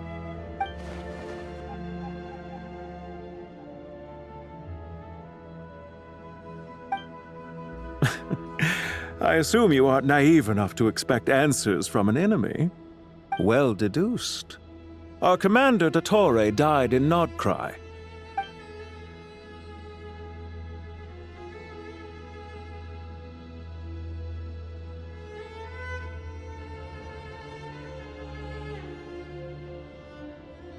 Are you wondering about his true identity? Or do you think there's a big conspiracy behind all this? I wouldn't go as far as to call it a conspiracy. Just the simple fact that having someone to shift the blame on tends to prove useful should trouble come knocking later. The most important thing for now is to solve the immediate problem. Perhaps that man knew you wouldn't have the resources to investigate his background and so didn't put much effort into disguising himself. This is all getting a little cryptic for me. I'll let you guys talk while I take a walk with Lilupar. Jet? Aren't you with the Blazing Beasts? What a coincidence. Didn't expect to run into you here. We're mercs. You can run into us anywhere. Who's this with you? So, did you find the solution you were looking for in the Temple of Silence? You bet we did. This place is incredible. It has everything. So far, we've discussed a plan and verified its feasibility. Building a new system from scratch is out of the question. So our only option is to modify the Akasha using certain resources we hope to find in the mausoleum of King Deshret. According to certain sources in the Temple of Silence, there is a core device in King Deshret's mausoleum known as Aru. Little is known about this device in academic circles, which suggests it was hidden quite effectively. If these sources prove correct, the energy contained within Aru may be sufficient to power our Akasha renovation plan. However, this raises difficult questions regarding technological integration. The sages are still debating it. Yeah, but I'm sure they'll reach a compromise once they've argued it out. The people of the rainforest are always cautious when it comes to desert technology. But times of crisis like this leave us with little choice. Wait, Paimon has a question. Is this the same Aru we've heard of before? It's sealed off, right? Some sort of prison where the Goat King, Ibis King, and Crocodile King are locked up. Well remembered. Yes, that's exactly right. According to our records, Aru was the most brilliant creation King Deshret ever conceived of. Built by divine and mortal artisans working together. It was a miraculous accomplishment, and it lies hidden deep within the king's mausoleum to this day. That being said, what Aru actually does and why it was built, those are deep secrets we are not privy to. Until recently, I wouldn't have been optimistic that the place even exists.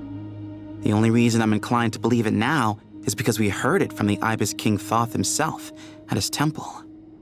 The tale of how the 3 retainers of Al-Akhmar were imprisoned in Aru. Paimon totally gets that. When Paimon first heard about it, she thought it sounded pretty unbelievable too. Do you guys still remember that? The Ibis King told us they were trapped in Aru and that they had to answer 3 questions to get out. I think I remember. What causes our rise and fall? What obliterates love and hate? And what determines truth and falsehood? Those were the 3 questions, right? Yeah. If only Nefer were here. She's dealt with the Ibis King before, so she might know more. Oh, Nefer's a friend we met in Notcry. Notcry? Funny. She showed up here earlier. Huh? Yeah. Had another lady with her, too. Both said they knew you. They contacted the sages, claiming they might be able to offer some assistance. Really? They came here to help out? Yes, really. It was just before you got back. One of them said she's made Nodcry her home. If she's the person you were talking about, then... Looks like betting on Aru was the right choice. See? They're right over there. Nicole! Nefer! Why, hello! We're here to help.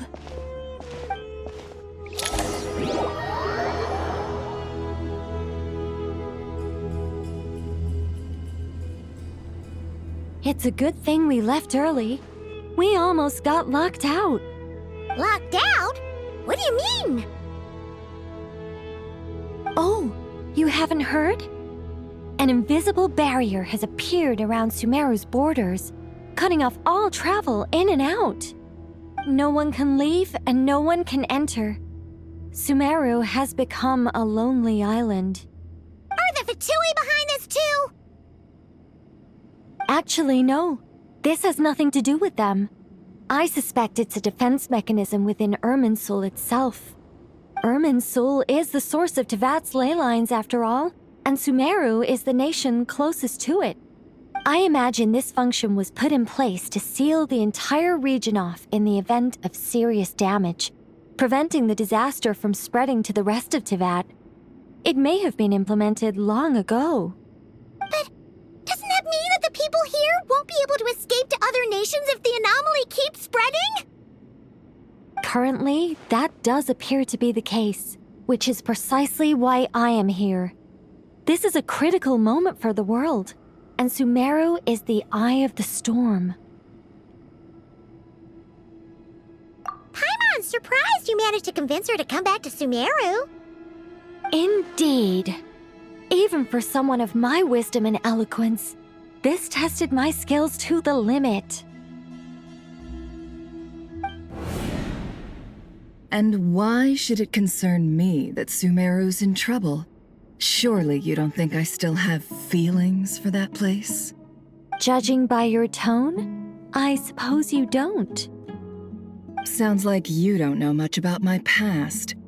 And here I thought you knew everything. All I know is that the Ibis King is the source of your power. He was quite a prominent moon envoy once upon a time, so I do know a thing or two about him. As for your past, I have ways to learn the full story if I wish to. But everyone has secrets they'd rather keep to themselves, wouldn't you say? I'm glad you see it that way, Miss Nicole. I've chosen to call Nodcry home, which is why I did my part in its hour of need. That doesn't mean world savings become a habit with me.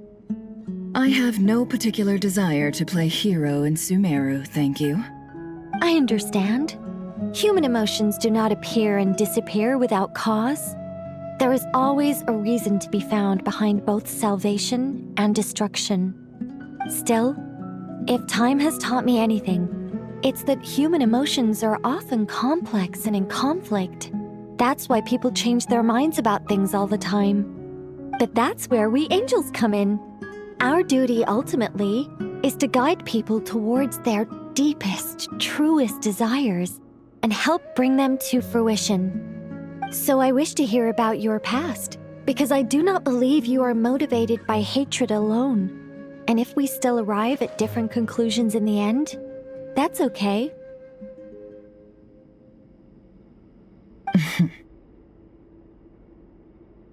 I refuse. Wait, what? But I set the atmosphere and everything. Isn't this supposed to be the moment when we finally open up to one another? Is it? Maybe I'm not so good at reading the atmosphere. You're right, Nicole. There's more to me than just hatred. Had it consumed me, I'd be left stuck in the past forever, never living in the present. But I don't think that your guidance can change my mind.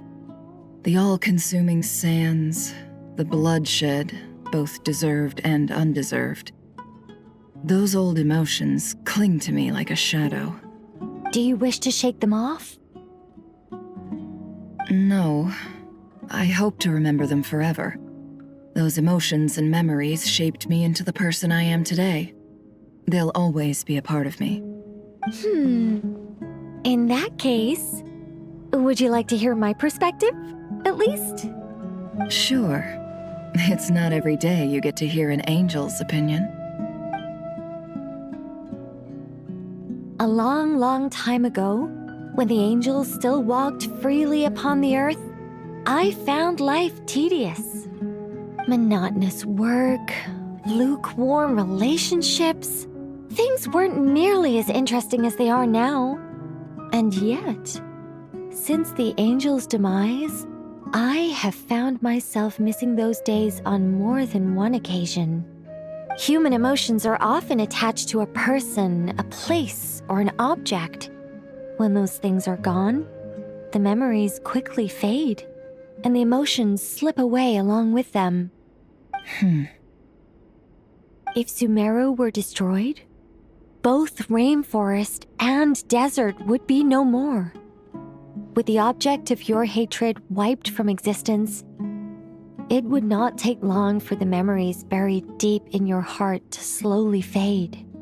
Both love and hate are intense emotions, but they are nothing compared to the void left behind when they disappear. Most sophisticated, Miss Nicole.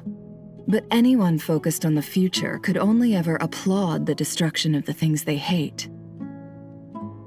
Still, I'm a special case. Someone once told me that human memory is more selective than a Mora-hungry merchant choosing between customers. We all need a reality check once in a while, so we don't forget the truth. As much as I dislike Sumeru, this is no way for it to perish. All right, you win. I'll help you out a little, but I won't work for free. How much will you need? You're not gonna milk this for all it's worth, are you? What do you think? I'll be upfront with you. I don't have much more on me. If that's what you need, I could borrow some from Alice. Or perhaps I could pay in sculptures. The ones I carve are actually worth quite a lot. Just cover my travel expenses. Huh? Is that all? That's all. Given all the people I owe favors to, I can just about justify a trip to Sumeru. Yehoda! Here, boss! What do you need? I'm going back to Sumeru for a while. While I'm away, you'll be in charge of the curatorium. Me? I'm in charge? Whoa! Don't worry, boss. You can count on me! And that was how the ingenious Angel Nicole brought you the perfect person for the job in your hour of need. Hip hip hooray! That was far more detailed than necessary. Not lacking in embellishment either. I never thought I'd return. Especially not the desert. But life doesn't always go as planned, I suppose. What's Candace up to? I don't think I've seen her yet. She is still taking care of things in our village. Should be joining us before too long.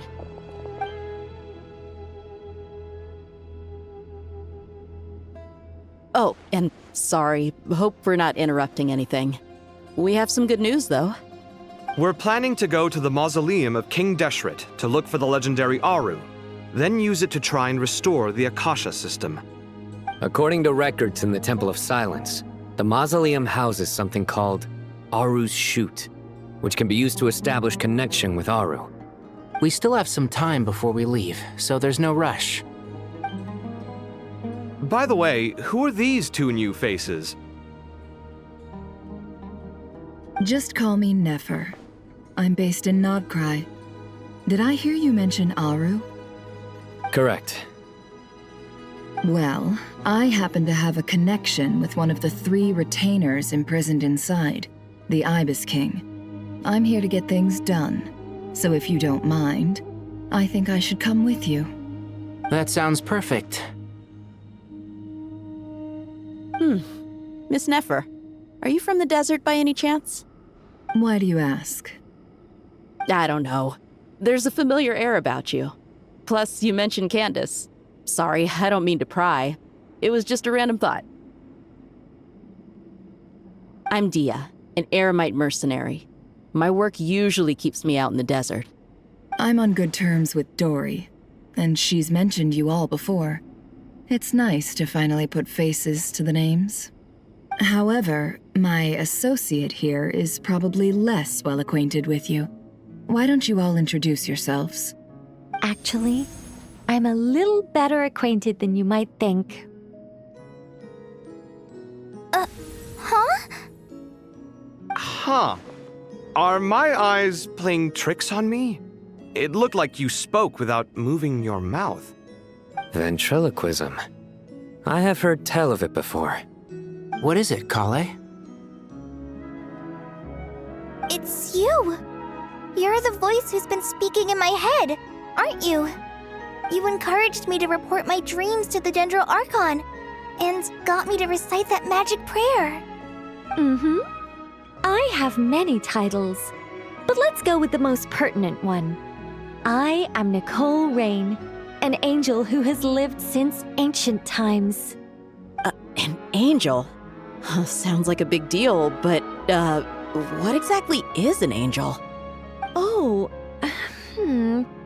Well, we're a rather long-living race of beings. Not gods, technically, but we can still tell you a lot of stories from ancient history. Yep, and she's also an amazing sculptor. You could say she's a real creative type. Well, ma'am, if both the Traveler and Paimon give you rave reviews, you must be pretty impressive. Oh, please don't call me ma'am. I find it so awkward when people get too formal with me. Just relax and be yourselves. No need to be nervous. Miss Nicole? If it's okay, could I ask you a few questions? Yes, you may. I can see your heart is filled with confusion, and you are desperate for answers. I also know which questions you want to ask me. Why did you dream of Sumeru City in disarray? Why did those verses soothe the Jinn only when recited by you? I can guide you to the truth, but it involves a personal secret of yours. I'd prefer to speak with you alone, if possible.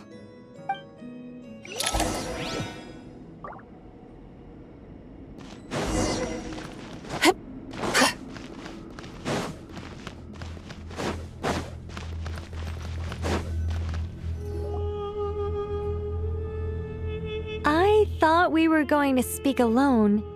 This is a lot more people than I was expecting. What's wrong with it? Even the doctors at Dar al-Shifa allow patients to be accompanied by family members. Well, if Kale doesn't mind her secret being revealed, I have no problem with it. Thanks for being so considerate, Miss Nicole. I don't know what secret you mean, but whatever it is, there's no need for me to hide it from my closest friends. Closest friends? It's so nice to hear that. All right. In that case, I'll get right to it. Kale, are you aware that there are god remains inside your body? I am. When I was young, I got sick with Elazar. Nothing could cure it. The Fatui convinced my mom and dad that they could help, and I was sent to an unfamiliar place. There were a lot of other kids just like me there. This creepy guy injected us with some strange medicine, which I heard contained god remains. I can still remember the pain like it was yesterday. But thanks to the friends who've stuck by me all this time, I've gradually been able to overcome those memories. Anyway, so you're saying that what happened to me has something to do with the god remains they injected me with? Yes. Those were the remains of Nabu Malikata, the goddess of flowers. What? Huh. Fascinating. You don't seem surprised like the rest of us. Why? The possibility crossed my mind when Kale recited the Goddess of Flowers song and calmed the Jinn. You made Paimon jump! What are you doing here, Lilupar? I was merely passing through when I heard the name of the Goddess of Flowers. Be assured that I share your surprise. You, with the hat. Are you certain? I sense no trace of the Lord of Flowers within her. Well, it is a very small fragment. Unless special methods are used to manifest its power, even her closest acquaintances would find it near impossible to detect. After the goddess passed away, her remains were scattered across the desert. King Deshret gathered all the pieces he could find and buried them in the Eternal Oasis. But some fragments remained unaccounted for. Eventually, the Fatui must have found a way to track some of them down. Presumably for use in some experiment. It's not an uncommon occurrence. You're more shaken than I thought. In one sense, you've been extraordinarily lucky. So many people who yearn for this kind of power never attain it, yet you have coexisted with her all this time without even realizing it. I don't know what to say. I'm glad that I could help everyone with this power, really. But knowing that a fragment of the Goddess of Flowers is inside my body is... it's a strange feeling. Well, people value their autonomy very highly. Even a well-intentioned intruder can shake one's sense of self. I understand how you feel, Kale. But once you get used to it, you'll find it's nothing to be concerned about. I guess you, of all people, have a good reason to speak on this. 2 good reasons, in fact. Incidentally, 3 is the maximum number of Hermanubis' Ba fragments that I could bear. Let me guess. Because 2's company but 3's a crowd? Thanks for helping to explain the joke, Tainari. Not my intention. Goddess preserve me. I should take my leave. This boy in his wolf's head hat speaks much too differently from the Hermanubis I remember.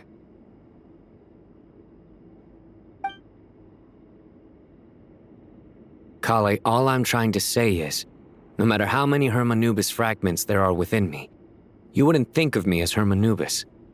In the same way, you are simply you. Yeah, I know what you mean. So about that dream I had, was it a warning from the goddess of flowers? Yes.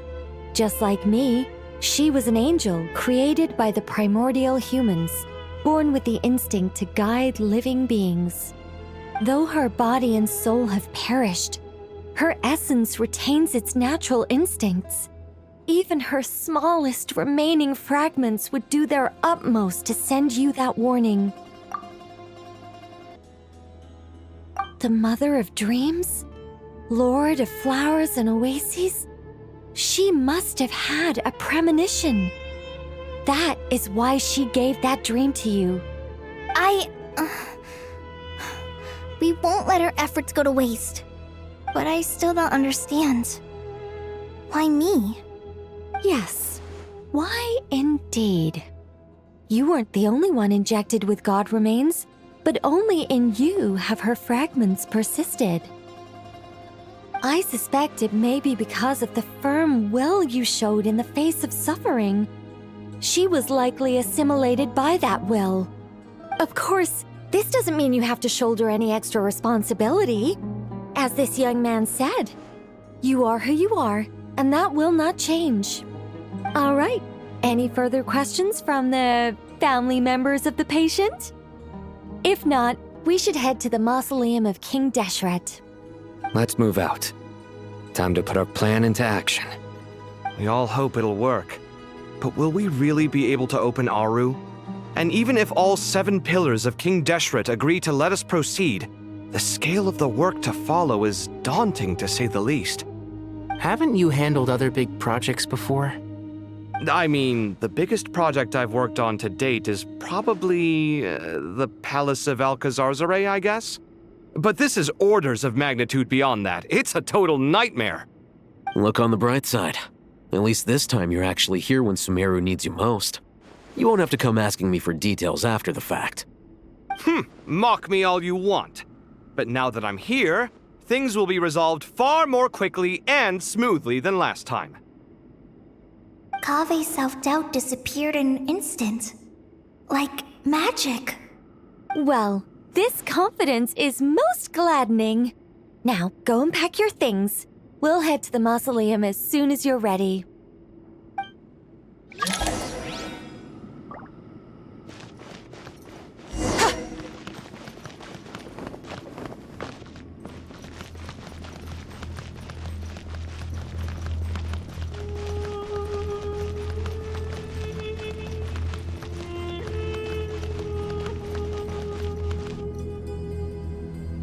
Oh, Miss Nicole.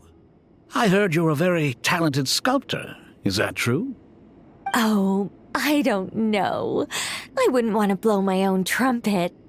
Honestly, even though Kasharawar is best known for its focus on mechanics, plenty of Kasharawar scholars are quite serious about sculpting as a hobby. So if they rate your work, that's enough for us.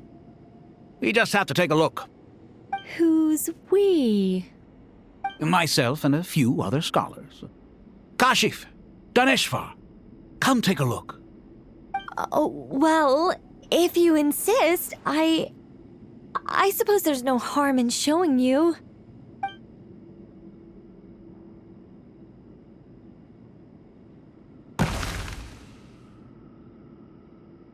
Whoa! Where did that come from? Look at the level of detail. It's so lifelike.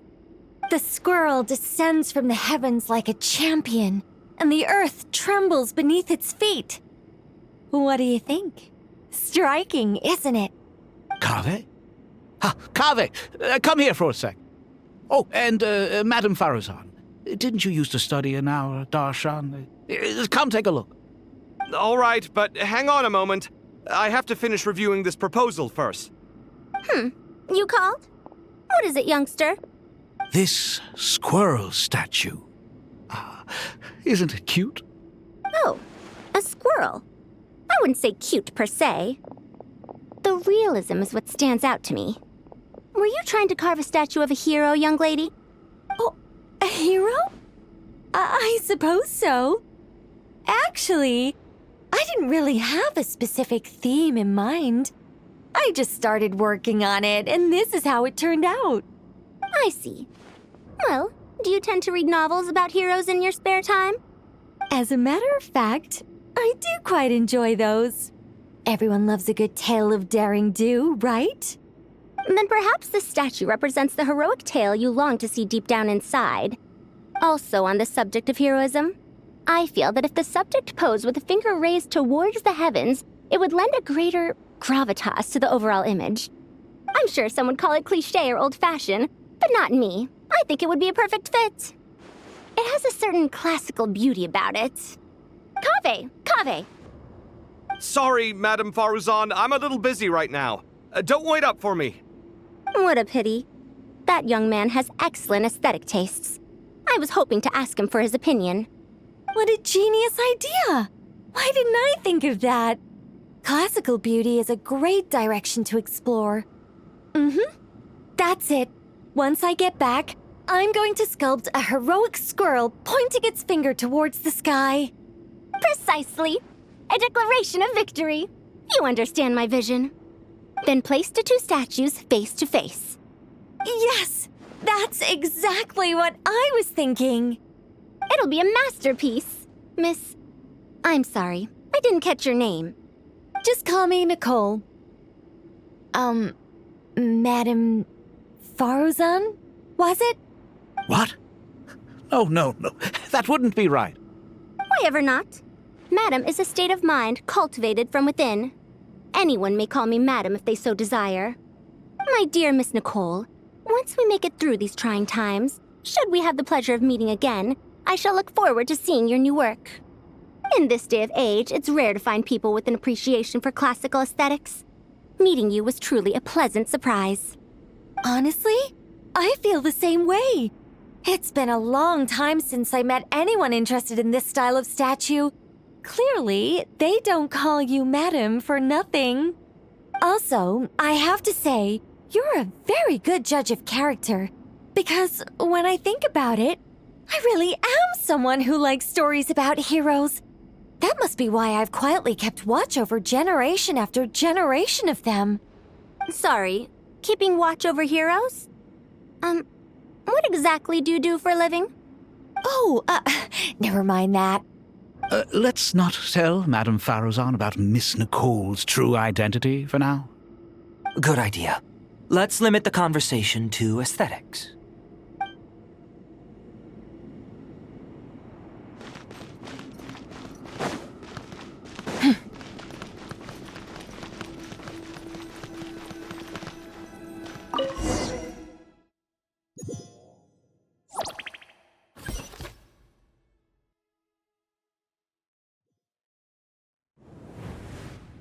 I hope everyone's ready. We'll be arriving at our destination very shortly.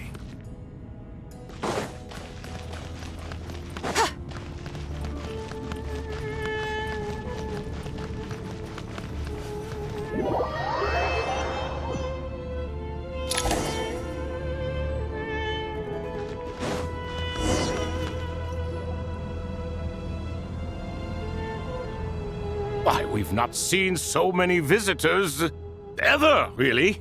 What is this place now, a tourist attraction? Closer inspection reveals many familiar faces. To what do we dusty old fellows owe the honor? Surely you're not just here to chat. You surmise correctly. We are here to carry out a rather enormous project. Ho, enormous, you say? How large, then? Larger than the gaping void in our lives? Why, you've even put a smile on Goatee and Crocco's faces. All this activity is making for quite the special day.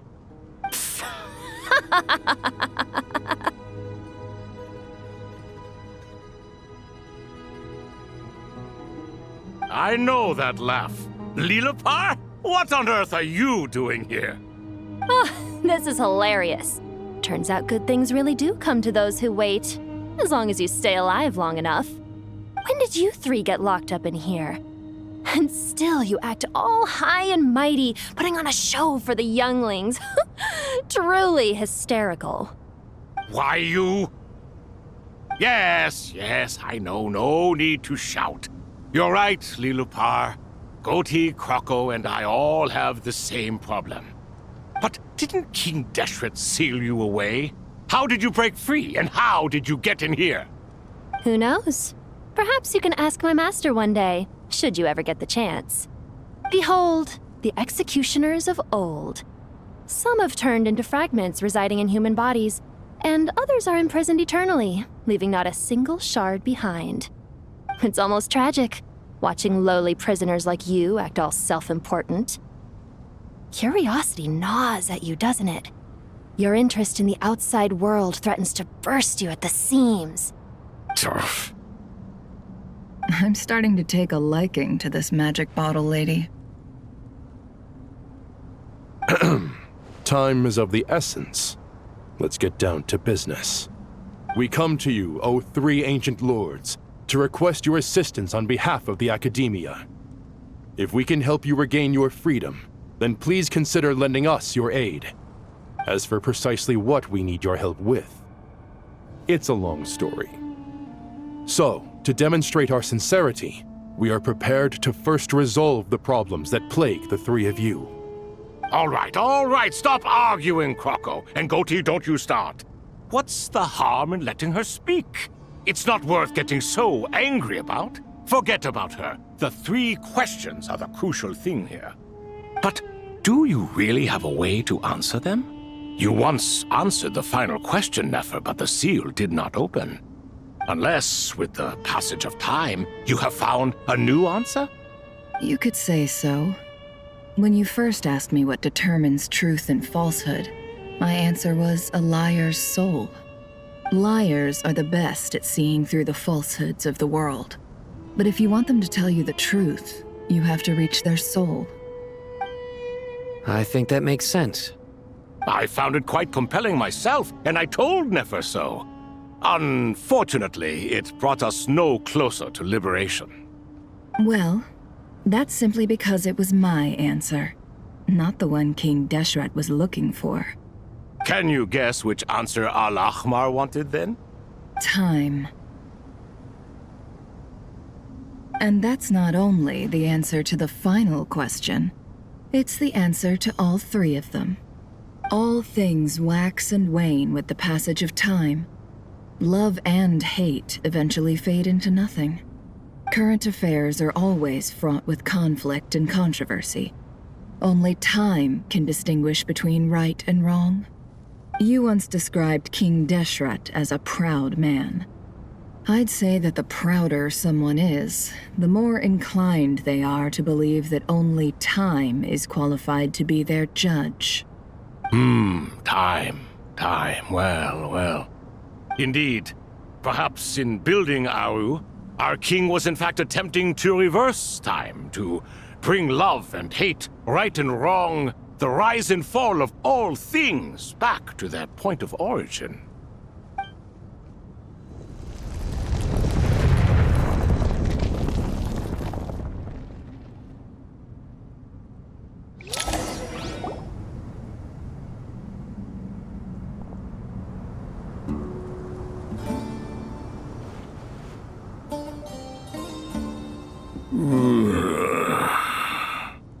This is the most eventful day I have experienced in a long time. You have my sincere gratitude. Are those 3 of the 7 pillars? Turns out the statues were quite faithful to the source. You 3 seem to be in good spirits. Prison can help a person grow and learn to cherish what they have. Nevertheless, after everything you've done for me, I sincerely hope you never have to experience it for yourself. Hello, Nefer. It's good to see you, Thoth the Ibis King. Nice. Definitely puts my mind at ease, seeing you two getting along so well.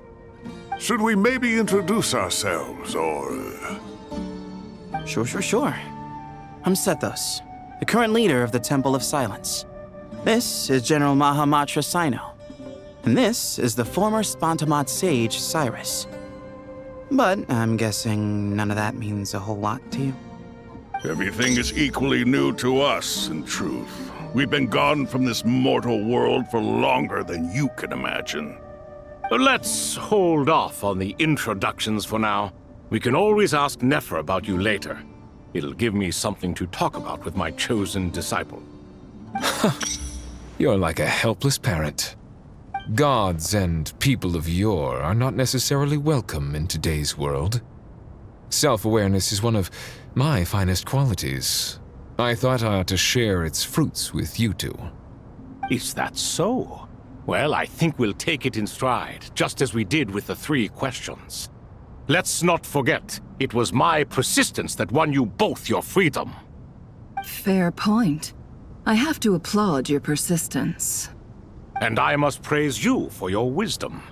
Now, state your wishes, young ones. I'm sorry? Why, your tremendous accomplishments deserve a reward, do they not? You must let us do something for you in return. General Mahamatra, what do you think?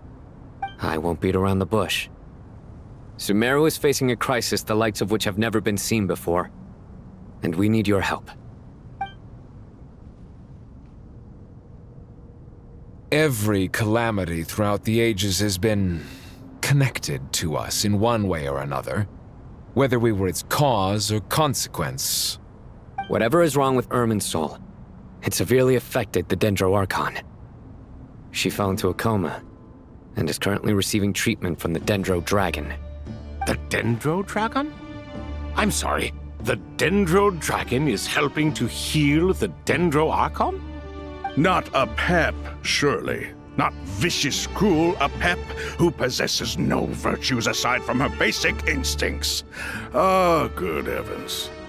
I shudder to think what could have caused Lesser Lord Kusanali to suffer such a plight. Still, why would the Dendro Dragon lend you her aid? She has always held nothing but contempt for the Archons. I suppose she and Kusanali must have some history. You can help us make history too. A smooth talker. Well said, lad. Currently, no one can connect to Irminsul.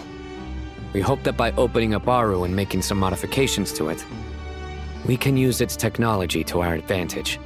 Unfortunately, Aru is an imperfect creation. King Deshret never managed to realize his full vision before his death. Much remains to be done if it is to be pitted against Irminsul itself. Besides, I hear your reasons, but to give Aru up over such would be... The archaeological records clearly indicate that although Aru's construction took a long time, it was not beyond human means to achieve.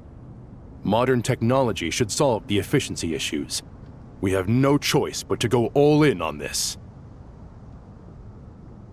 This is by no means a threat.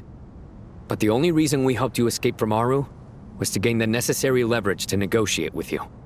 You asked us to state our wishes, and we have.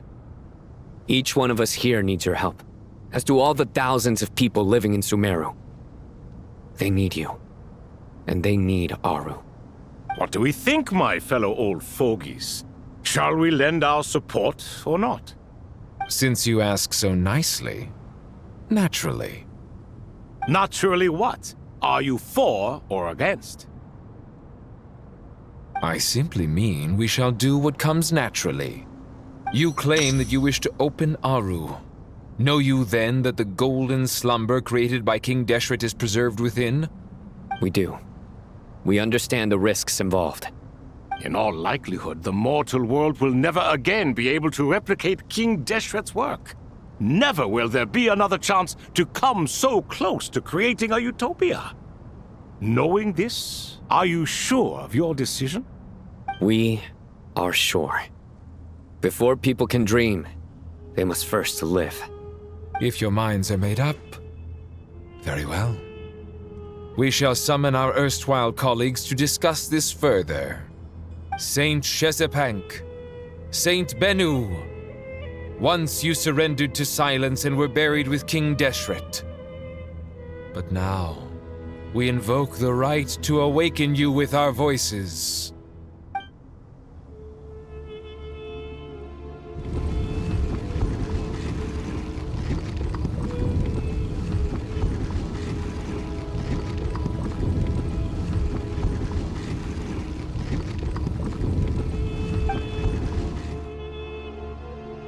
Saint Bennu, responding to your call.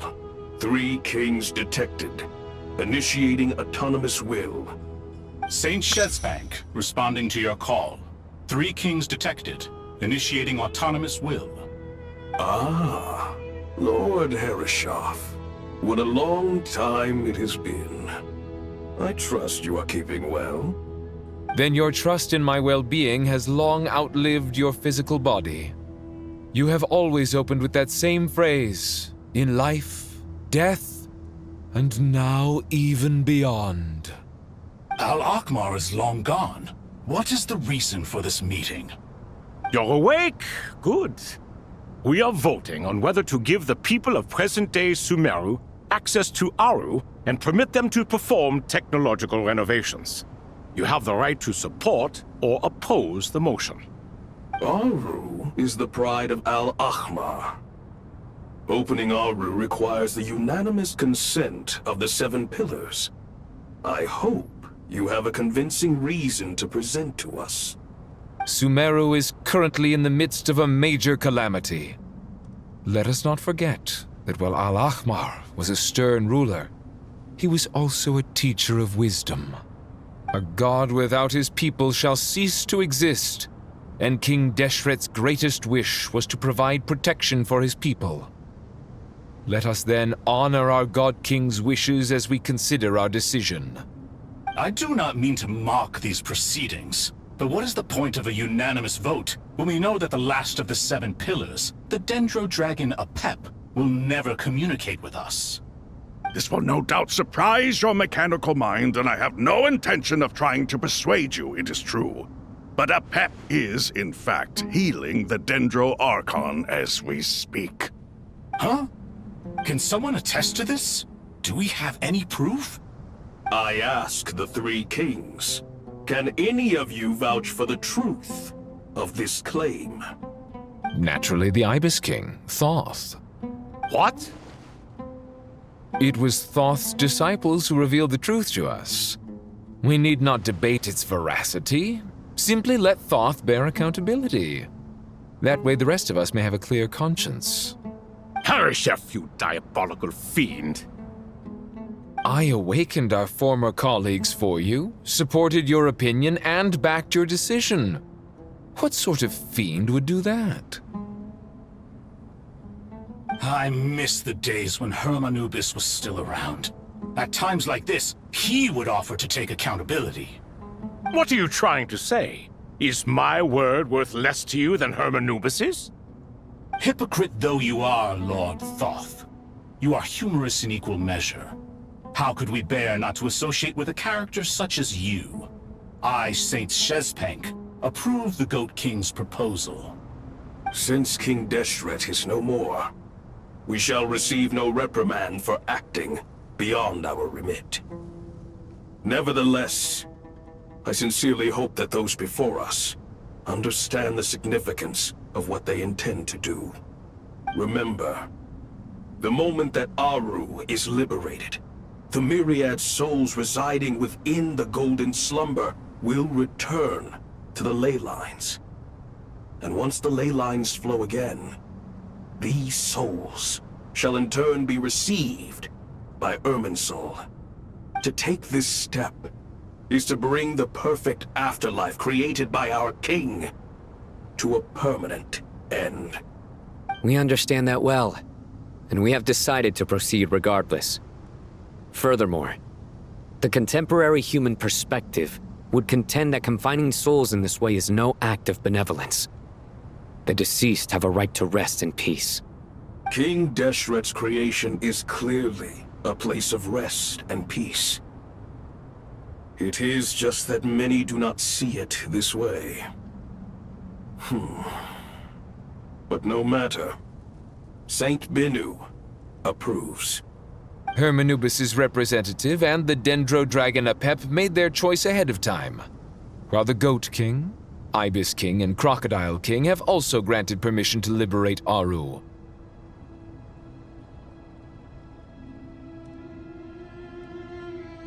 By the grace of His Majesty, guided by his wisdom and will, let the gates of Aru be reopened.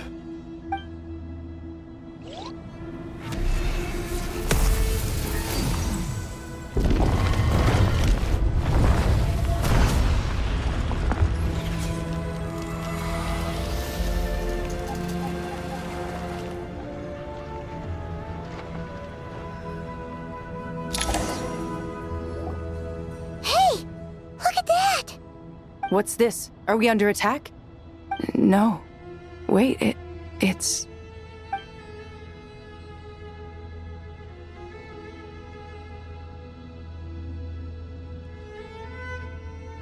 Here you are. Through the sands of time. I see you. Father. Father, is it really you? It's Jet's father, Jibril! That's right! He entered the golden slumber, didn't he? I smell blood and sand on you. You've grown, strong as a wild beast, and without shedding a tear. You have to leave, don't you? Please, just answer me this. What should I do for you? This meeting is a blessing from the gods. My soul, once imprisoned along with that of Samael, is finally free.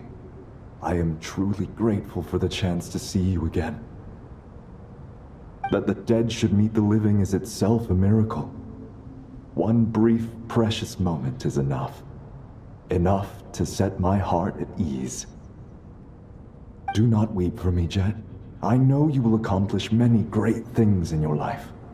You will go further and climb higher than I ever did. All I ask is that you take good care of yourself.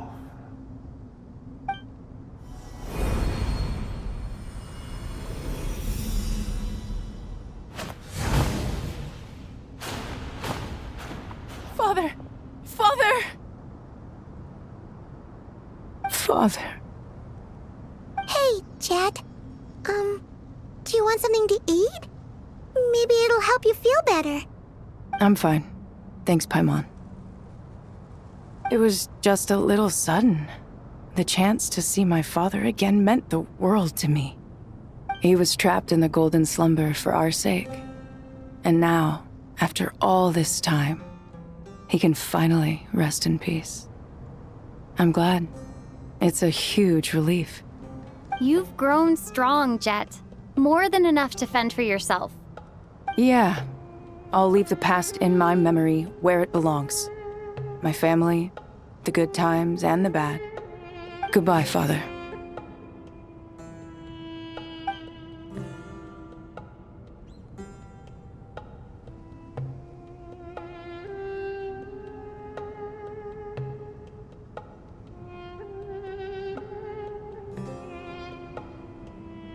Ah, me, what a touching reunion that was. It seems we did a good deed today. We three retainers, once imprisoned for our iniquity, are surely the least qualified to judge whether this deed is good or bad. Either way, Aru is open. Now you have your opportunity, and with it, whatever trouble may ensue. Although Aru was created by a god, human craftsmanship was nevertheless required to build the gate that connects it to this world. Perhaps the relationship between gods and humanity follows a similar principle. As for your proposed renovations, we cannot determine which functions to keep or discard. Proceed as you see fit, but please entrust the task to your most accomplished scholars, or Bennu will be most displeased. It matters not. The Ibis King shall be accountable if any problems arise. Ibis, you chose to take on disciples, and so it follows that you must accept the risks of associating with humans. If I'd known you'd be like this, I would have locked all of you away in Aru, never to leave again for all eternity. All of us? What does this have to do with me? Vilify me no further. Scholars, since you have liberated Aru, allow me to present you with a gift. Using Aru's power, we shall install a defense mechanism at our king's mausoleum. You must be guarded even against Irminsul itself. This shall afford you some convenience. Unseen and unheard.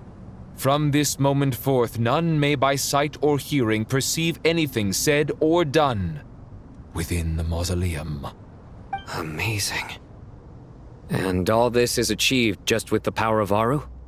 With technology from the heavens, the possibilities are endless. Just because King Deshret did not use it for this purpose does not mean that it cannot be done. So, marvel away. This is the reward you have earned. All right. Well, that resolves the issue of confidentiality. What about the technical side? Do we have the manpower? Why, yes. I've already contacted them. They'll be here soon.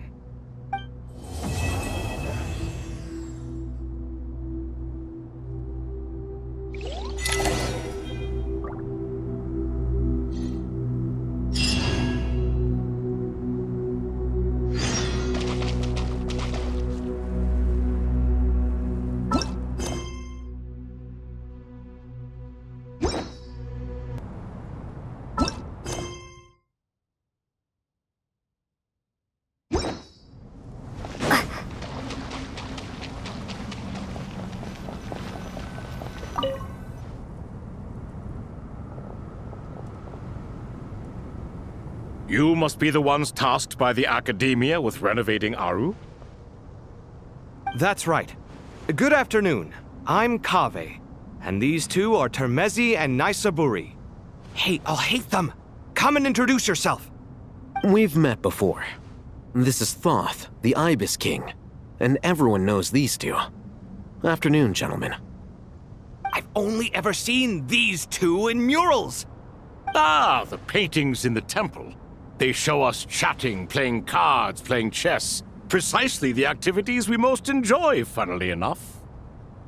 No, only you enjoy playing chess. We were just humoring you.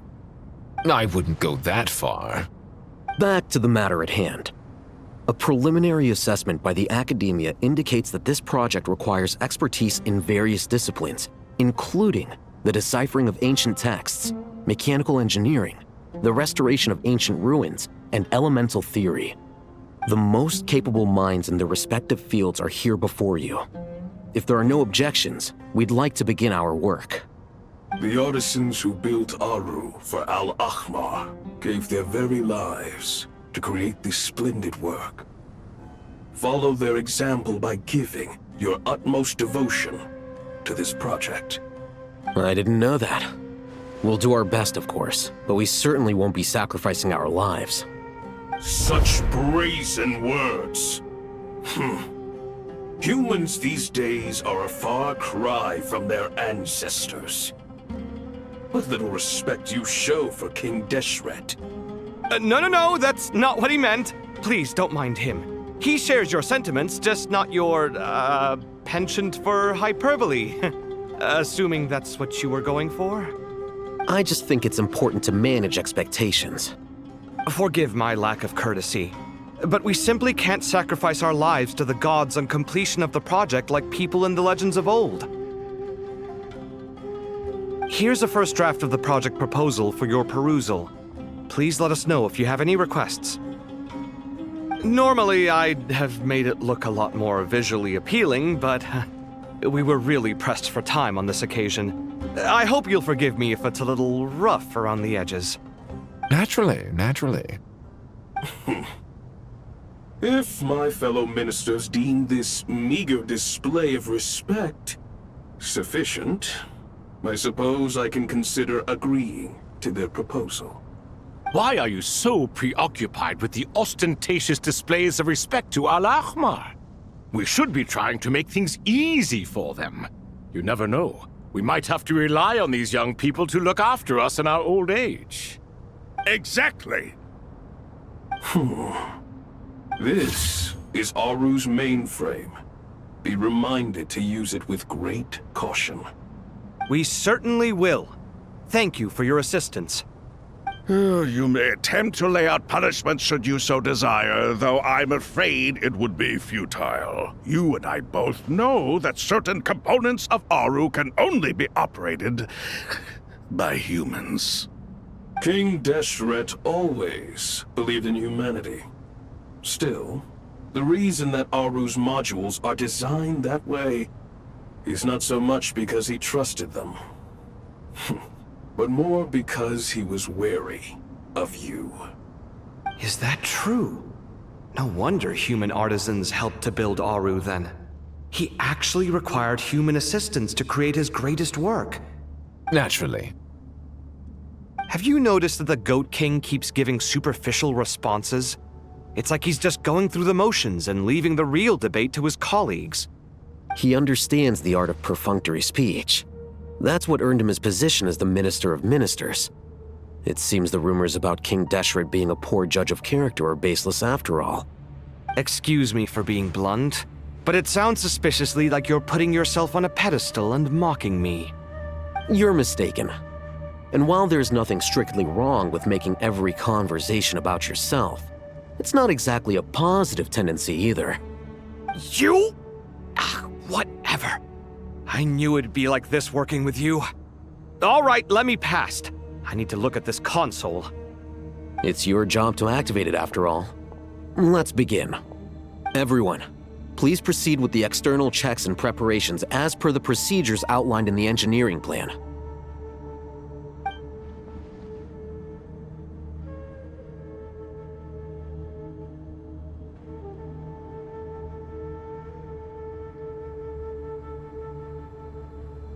Hello there, youngsters. Whoa, the Ibis King came to life. What do you mean, came to life? I've been alive the whole time. You did say we could start our research, right? Are you having second thoughts now? I've reviewed the proposal. The work you're planning to carry out on this grand device is ambitious in its scope. You have ample confidence in your abilities, I take it? I wouldn't say I'm feeling hugely confident, but given how bad things are, I'd rather at least try something than sit around waiting to die. You are the top scholars of your day. I trust you are aware that there are countless links between Aru and the Akasha? Aru and the Akasha? But I thought the Akasha was the Academia's greatest technological accomplishment, created years ago by the Dendro Archon to help her people access knowledge. And you too? Do you not know either? You've read the instruction manual, right? You tell them. An instruction manual? The Akasha has an instruction manual? The Dendro Archon is a kind and thoughtful god indeed. It used to sit on a shelf in the corner at the House of Dana. Not the most popular read. If the manual is to be believed, Aru was in fact the original inspiration for the Akasha system. What? But there are so few records about Aru anywhere.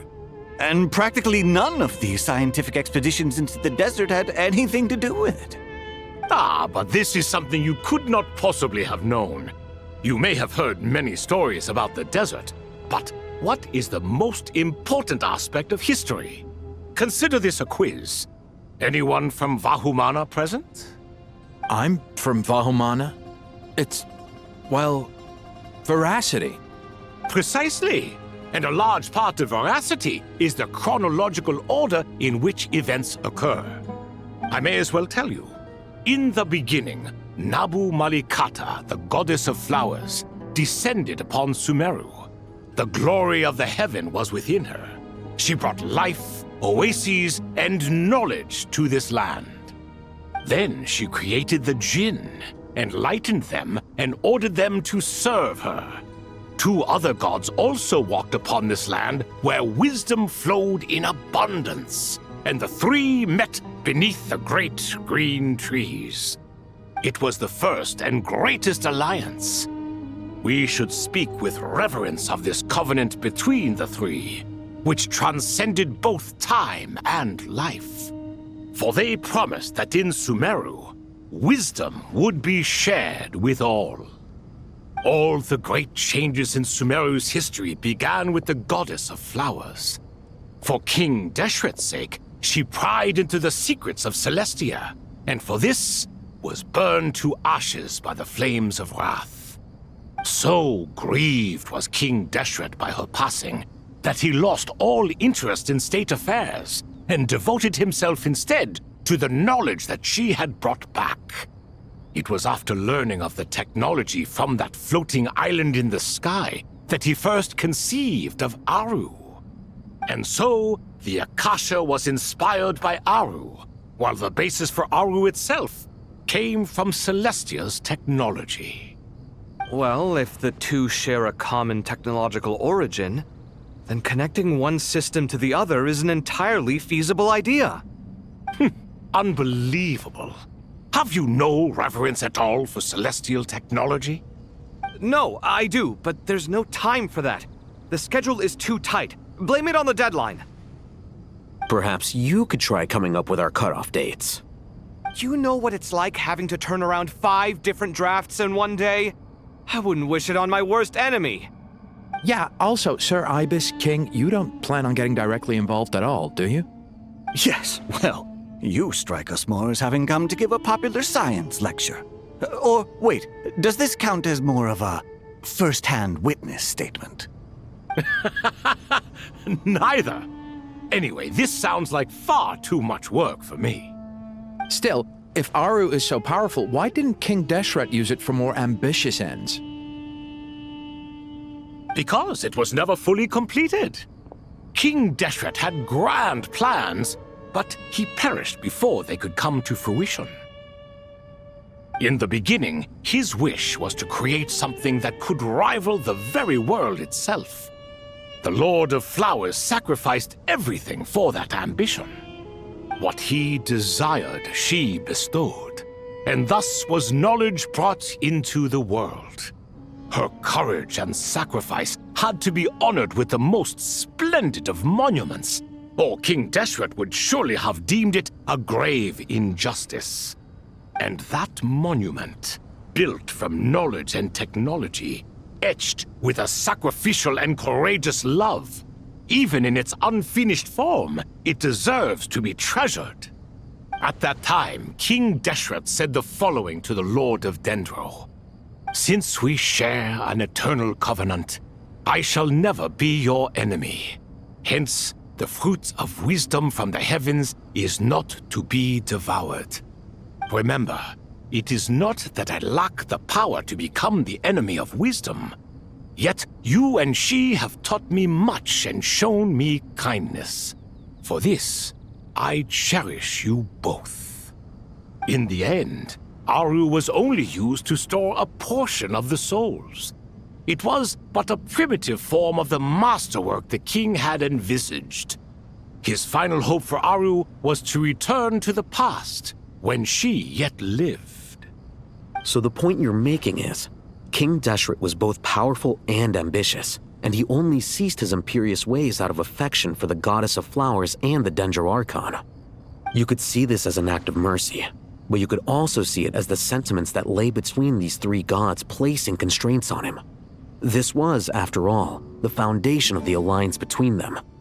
This explains why Aru was both a prison and a monument, and why the answer to the 3 questions was time. You have to be careful who you get involved with, or you invite all manner of misfortune. This is as true for gods as it is for humans. Love is the same. It is both a prison and a monument. All right, let us pause the story here for now. Seeing as you've been so diligent, I'll offer a little help. Who's in charge again? Is it you two? Ah, yes, me and him. Now then, close your eyes. Wisdom hides in the space between the tangible and the intangible. It is to convey the incommunicable through the simplest of mediums. By the power of King Deshret, I shall grant you a glimpse into the unseen secrets that lie at the threshold of existence.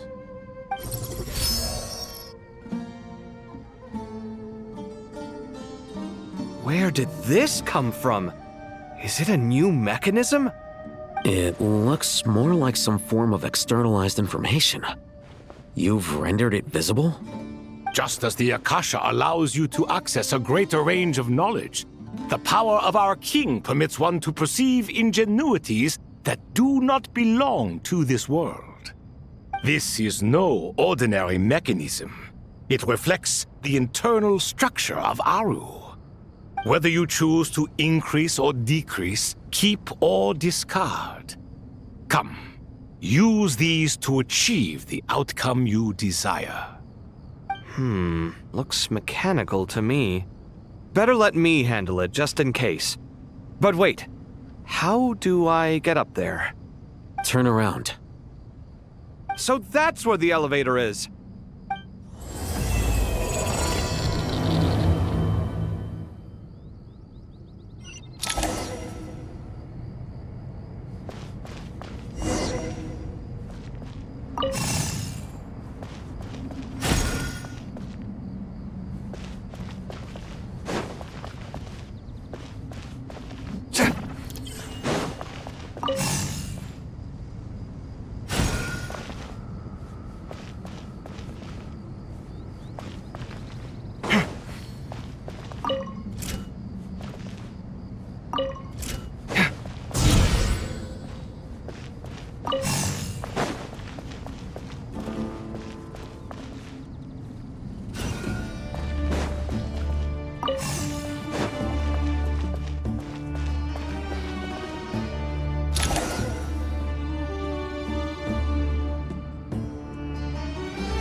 Obelisks were used to record important information in the ancient desert civilization. Hey, Al-Haytham, there's some writing here I'll need you to decipher. I've sent it to your screen. Do you see it? Got it. It's a little blurry, but I should manage. Take a look and tell me what it says.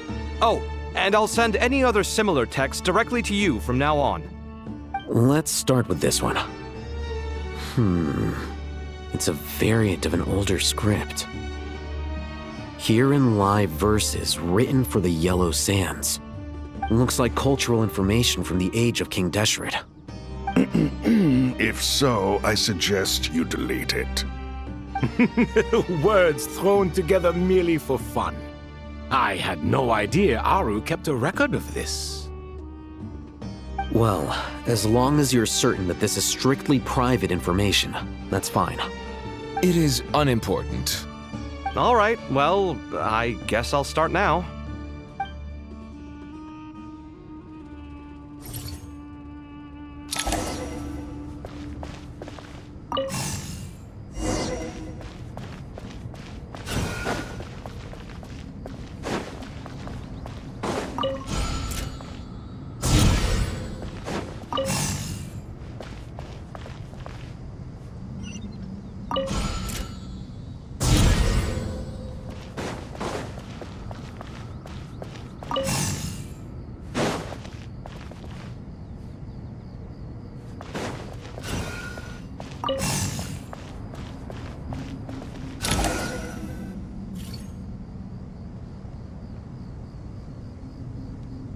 Found some more. Sending them over to you now. These are all reports about the Gurubad conflict. Can we delete them? I'd say so. Most of this information has already been archived anyway. What if there are details in there that Vahumana missed? What are we supposed to do if they come after us in the future? They'll just have to live with it. If we don't resolve these issues now, there won't even be an academia in the future, let alone a Vahumana Darshan. Yeah, you're right. Okay, done. There's some other similar monuments nearby. I'll check them out.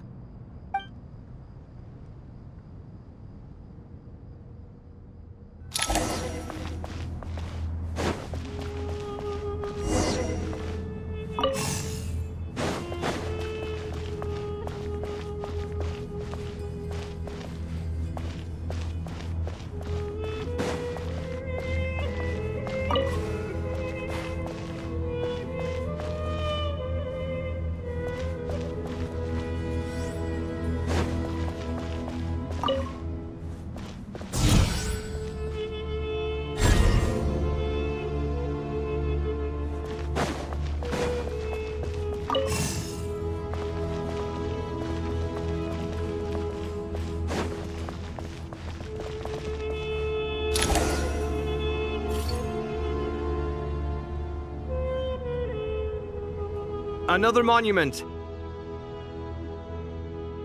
Hold on.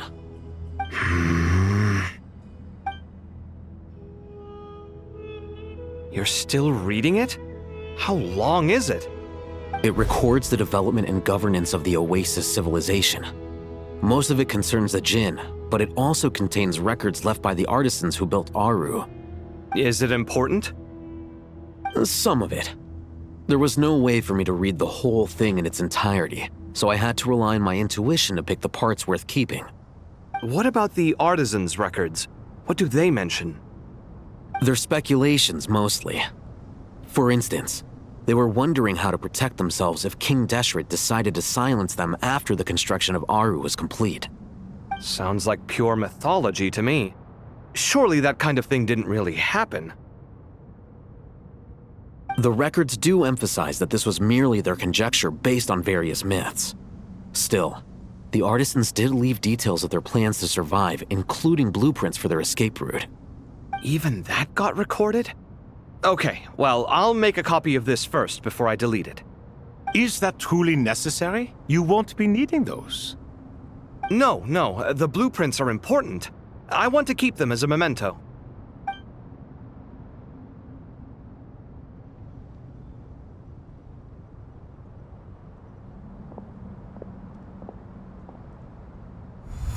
I think that should just about do it. It meets the requirements of the contingency plans, so we should be good. I gotta say, it's the strangest feeling, this cross between reality and the intangible. It's like drifting between life and death, or in and out of a dream, using my own hands to manipulate illusions that are forever out of reach. Chasing dreams in the most literal sense. Definitely a novel experience. What happens if my spirit just floats away? That won't happen. Anyway, I wouldn't celebrate just yet if I were you. There's likely to be a phase 2 of this project. All right. I'd better keep my wits about me then.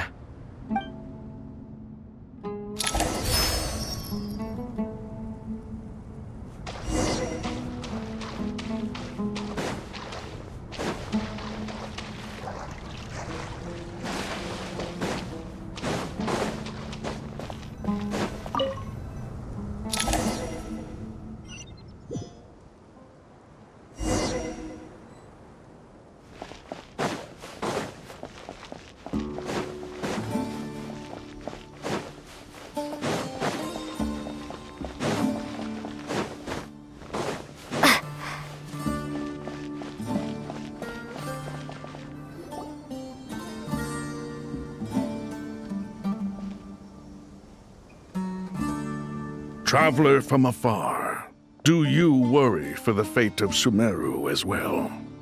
Whoa! It's Sobek the Crocodile King! Greetings, Crocodile King. Please be at ease. I'm just here to chat with you about Lesser Lord Kusanali. Sounds like you really care about her. Yes, although to be exact, it is a mixture of both concern and curiosity that I feel. Speaking Nahida, Paimon was wondering how she's doing. Wait a moment.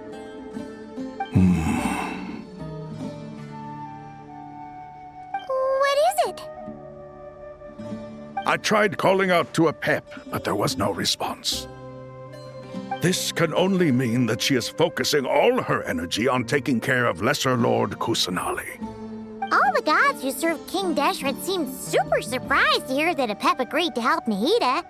Guessing she made a bad impression on you or something. Are you aware of the history between her and our king? Then you are learned indeed. I'm glad to know that Sumeru has the support of someone like you. At the end of his life, King Deshret tricked the Dendro Dragon into swallowing him whole, leaving her to bear the torment of his sins. The Dendro Dragon despised King Deshret, yet he outwitted her. Rather than bringing disaster to the land, he chose to deceive her and thereby ensure his annihilation. An act that surely displays his love for humanity. The Dendro Dragon stands for the glory of a bygone era. She hated Al-Ahmar and what he represented. All the gods, all the power they wielded. And so, her willingness to help the Dendro Archon through this crisis comes as a great surprise indeed. It makes one wonder whether, perhaps, the Dendro Archon assisted her in the past. Yep, Nahida did her a huge favor.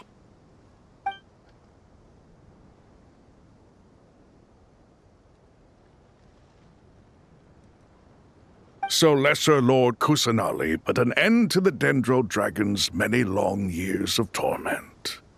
As much as she loathes the Seven, Apep knows kindness when she sees it. No wonder she was willing to make an exception. Yeah, that's the sense we got from dealing with her too. She is not incapable of coexisting with other living things. Rather, she actively chooses to avoid coexistence. And this despite the fact that she symbolizes life itself. How ironic. All of this being said, I wouldn't expect too much from her if I were you. Nothing will change her hatred towards humanity and gods. We'll keep that in mind. Anyway, how much longer do you think Nahida needs to stay with Apep? For all we know, the Fatui might still be in the desert. Just to be on the safe side, why don't we grab anyone who isn't busy right now and go look for her? I'm alright, Paimon. Huh? Was that Nahida's voice? It seems the treatment was effective.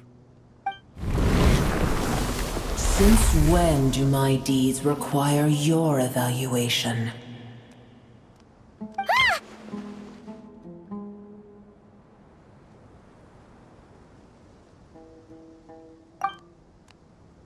Here will do just fine. I had no intention of taking you any further. One ought not expect greater generosity than they have earned. You always hide your kindness away like an oasis within a sandstorm. Only those who make it through the swirling winds can know just how beautiful that oasis is, and how much hope it brings. You dare appraise my being? No, I'm expressing my gratitude. I want to thank you for sharing your precious life force with me.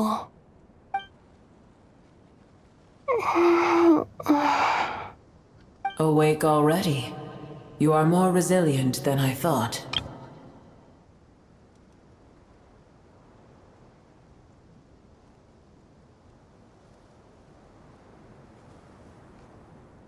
Pep. I feel much better. Thank you. Gods and their gratitude mean little to me. I would rather you give me your assurance that the situation with Irminsul and Sumeru's ley lines will be competently managed. If I suffer any ill effects from the ley lines, you, as the god of this land, will be held responsible. And you would not enjoy being held to account by me. I understand what you require, but I would assume this task even if you did not demand it. Sumeru is my responsibility. I must resume my duties as soon as possible. A farcical notion. God of Sumeru, I hope you realize how unextraordinary your strength is. And yet, maybe it is precisely what defines me. A god of wisdom is not meant to rule by force. Then hold steady. We go forth. Well, I'll be. Is that a pep? Do my eyes deceive me? Of all places, the Dendro Dragon has decided to visit the mausoleum of King Deshret? I see that after all this time, El Ahmar's menagerie of ministers remain as vile as ever. It's a pleasure, Dendro Dragon. Had you arrived but a little sooner, you might have attended a meeting of the Seven Pillars. What a nauseating thought. You are not the first insects I have had the displeasure of dealing with today. A swarm of them tugged on my tail on my way over. Goodness knows what hovels they crawled from. Why do all the creatures of this world remain so lowly after all this time? What did you do with them? I cast them away. What would you have me do? Keep them as trinkets? Boer, this is where we shall part ways. To be clear, I do not wish to see you or anyone else here ever again, unless absolutely necessary. Then I wish you peace as you return to your dwelling place. It matters not to me. Simply refrain from bothering me again.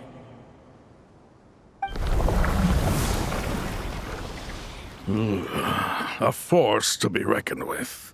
At times like this, I feel glad that she has no interest in any of this. Hold on, just hold on, okay? We're almost there. We made it. Huh? Wait, that voice! It's... Uh-oh, I'm gonna fall!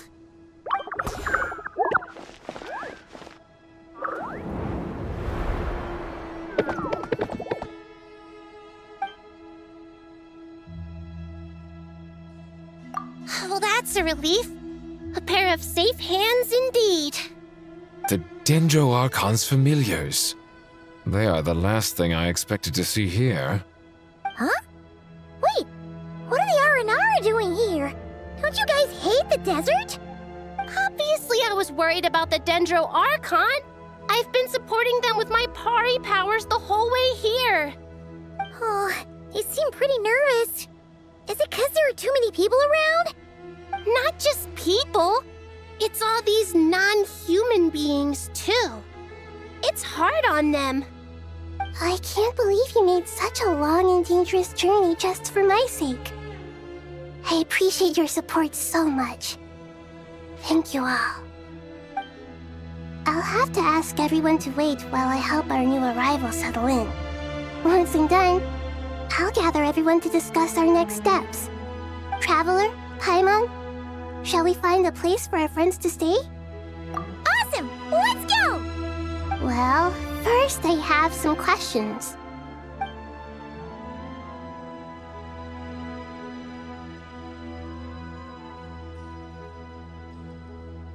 Okay, I think that covers everything.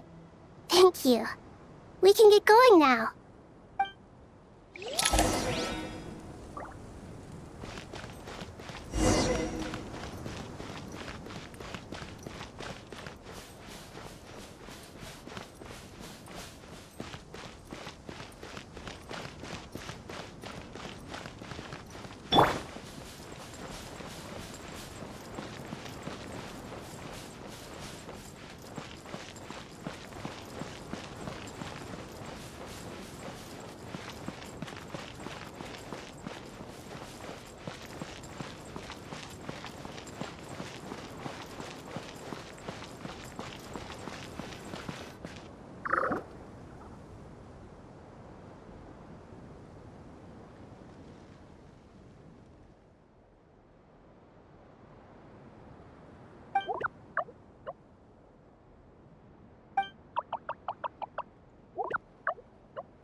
everyone.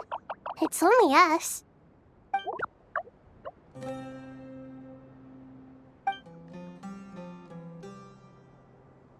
It must be very tough for you coming all the way out here, especially since you don't like the Voluka.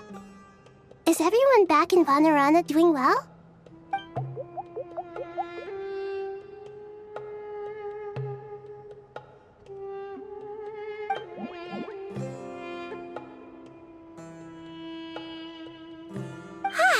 Everyone's here. Good. Are you okay? You look like you were about to pass out back there. Then you're forgetting who I am. Don't underestimate me.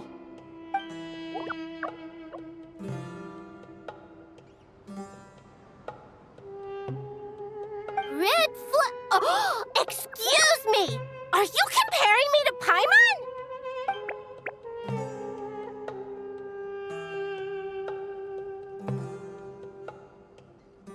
I suppose everyone is gathered here because of me.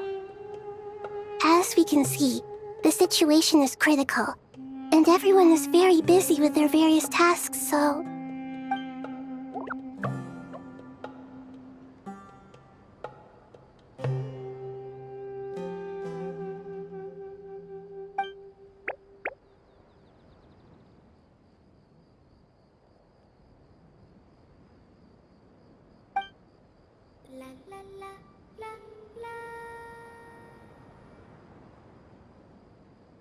I can't thank you enough. Right now, we're focused on restructuring Aru, processing excess information, and helping restore everyone's confidence. I'm sure you'll find it all very straightforward. I can help too. Just let me know where I'm needed.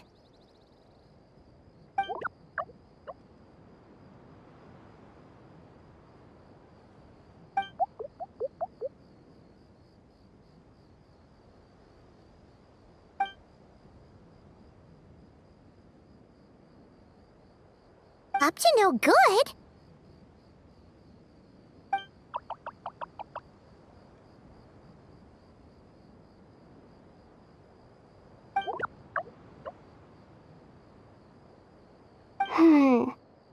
That definitely sounds suspicious. Traveler, Paimon, I have other work to attend to here that needs to take priority. Could I trouble you to investigate the situation Arabalika spoke of? No problem. Leave it to us. Thank you. I'm counting on you.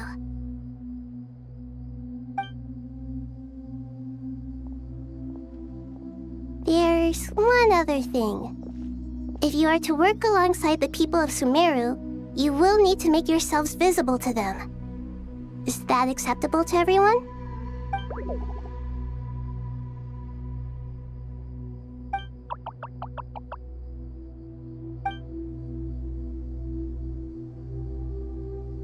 There's nothing to fear. No one here will hurt you. But if you do feel afraid, don't worry. Just call my name and I'll be there.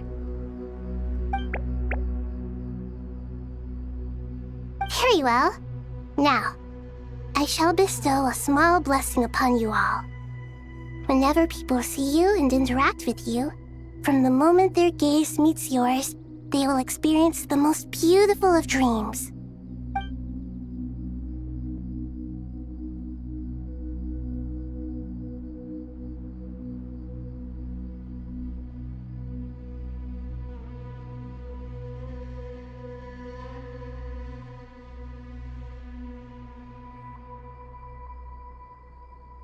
Do not fear.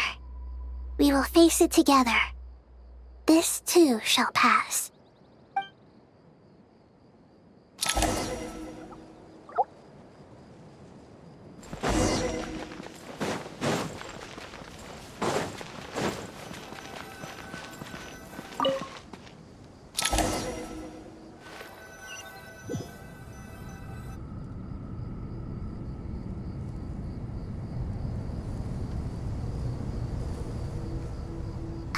Everyone's here.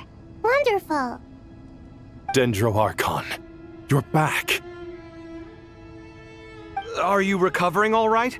You mustn't push yourself too hard. I'm doing very well. Thank you for your concern.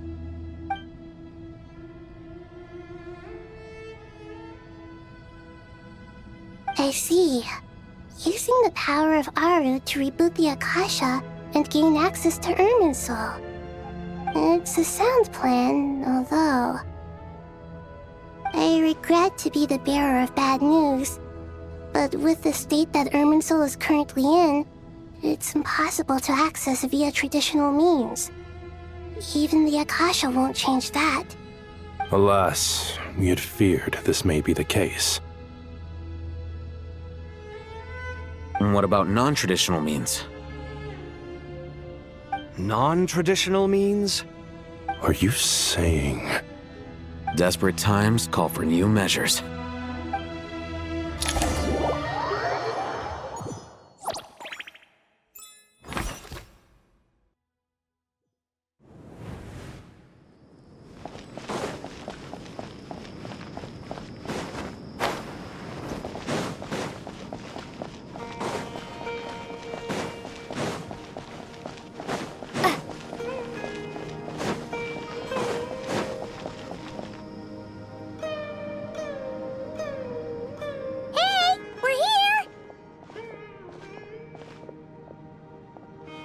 Ah, it's you.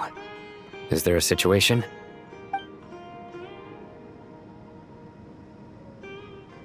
The Aranara have good intuition when it comes to people.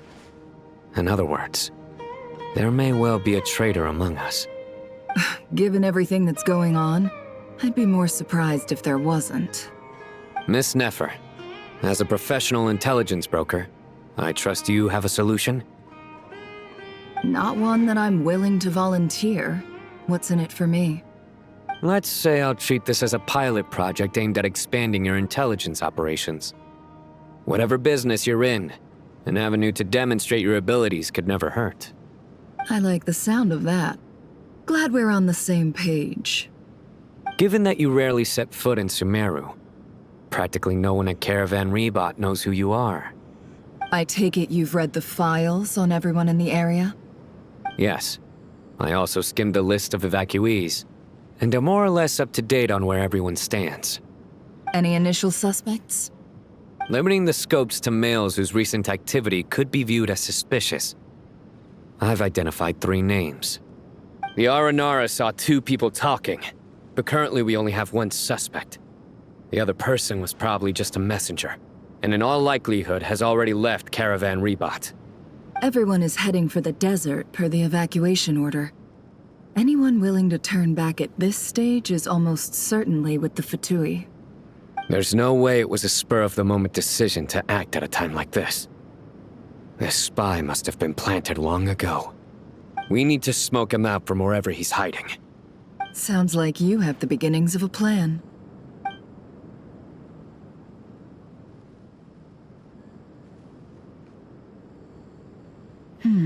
I see. Your suspicions are well-founded. I'd be watching him too if I were you. So far, we still lack solid evidence that he's been bribed. He hasn't made any recent purchases that would indicate he came into some cash. Then let's get closer to him to confirm before we make our move. I can handle it. I'm not based in Sumeru, so barely anyone at Caravan Rebot knows who I am. And you're certain you've never encountered this person in Nodcry? I'm certain.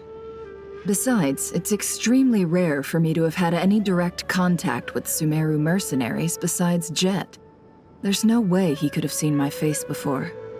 Sino, stay out of sight and wait for my signal. If he raises any red flags, I'll bring him toward the main road. Understood. I'll take it from there. Excellent. Well, it's a pleasure working with you.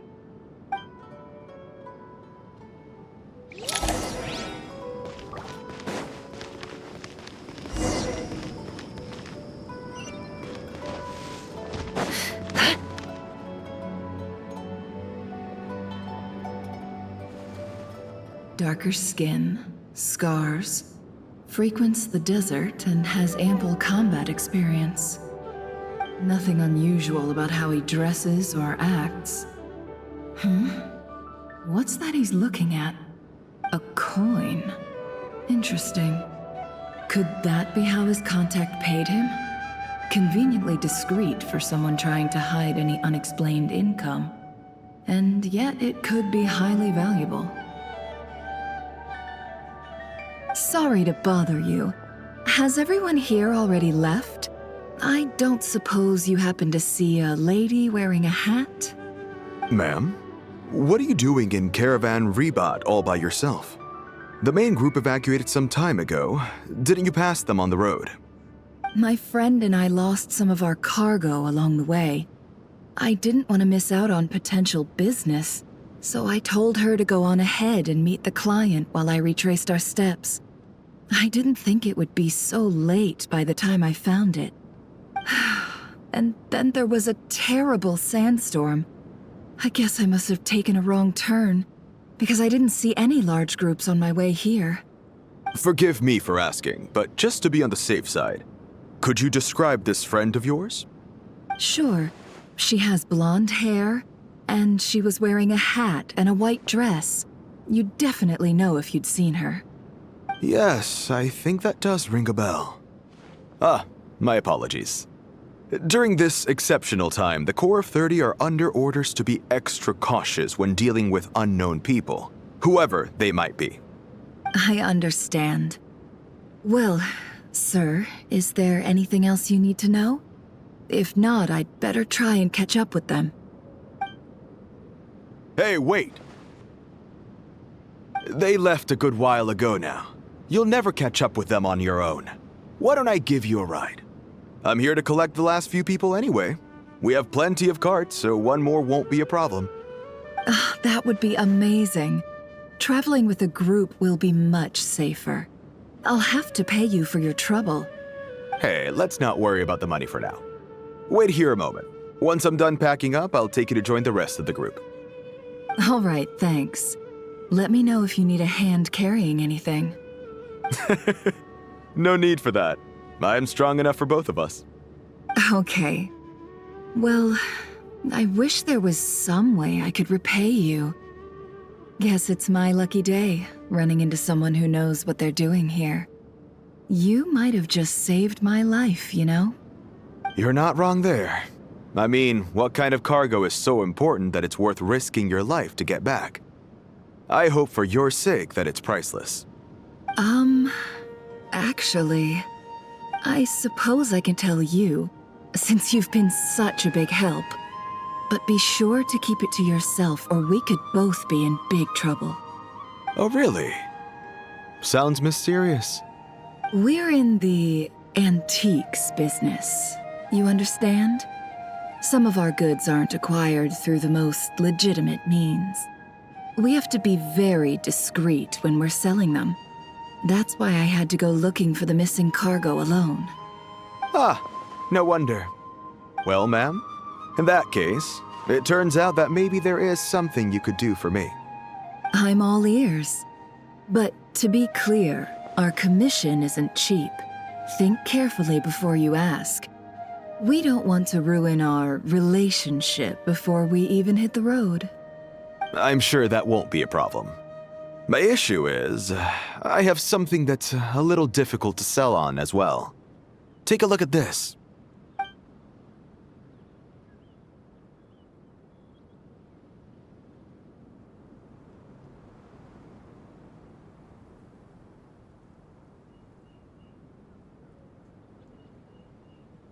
Pure gold.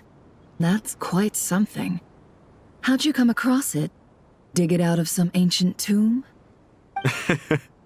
If you look hard enough, there are many treasures to be found in the mausoleum of King Deshret. It has no distinct Snezhnayan markings. That'll be why he's going with that story. And he clearly doesn't want to arouse suspicion, so he's on the lookout for an opportunity to make a quiet trade. Surely you have an existing business partner.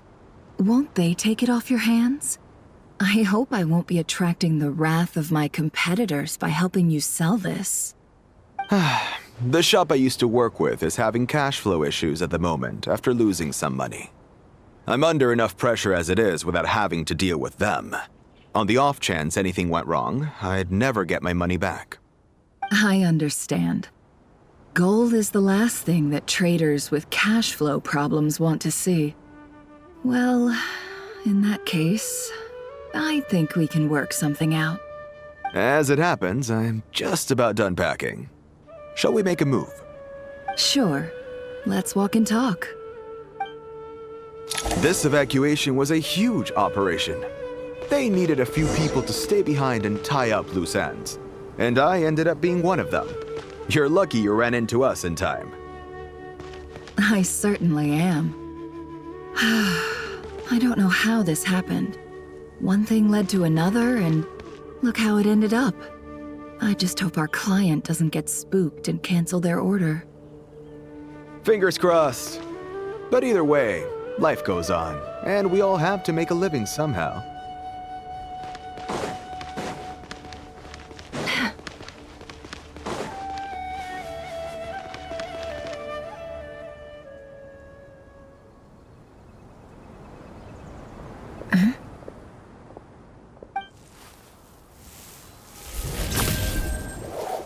Hands where I can see them. General Mahamatra! No, wait! What are you doing?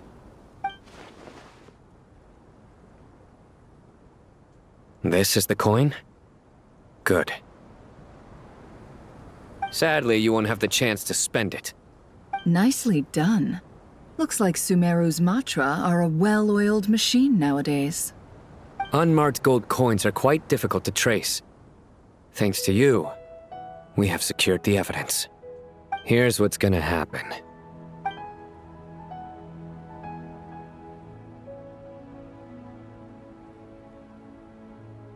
Southeast from here, leeward side of the hill. That's where he's meeting his contact. Great work. Candace tells me your interrogation skills are highly effective. Hers are quickly catching up. She's improved a lot in recent years. Looks like it's over to you for the next step. Because I'm quickest on my feet? Because you know how to trail a target. Plus, it'll be easier to monitor their activity from the air. Fine. I'll be quick. One more thing. The Traveler just brought a message from the Dendro Archon.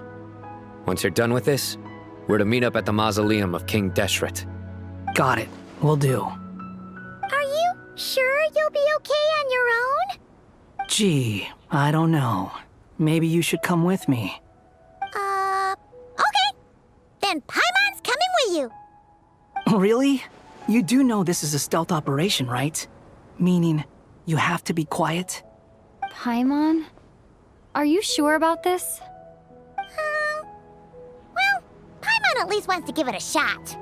Like everyone says, if you never try, you'll never know. Besides, being the best guide in Teyvat has to count for something. This should be a piece of cake. Fine. Join me if you want. But be warned, if anything goes wrong, I'll have to gag you and shove you into a bush. No need! Paimon will be super careful. Promise! Good. Then what are we waiting for? Let's go. Ah! Coming!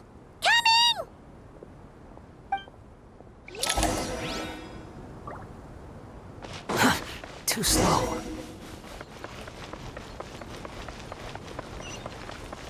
Squall Fury!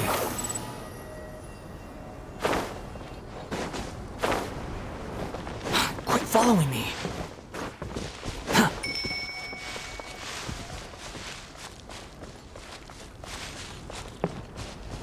The wind rises.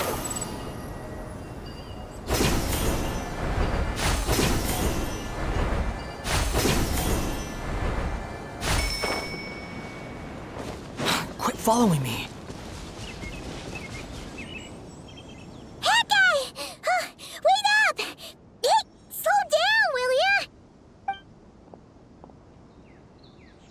We're here.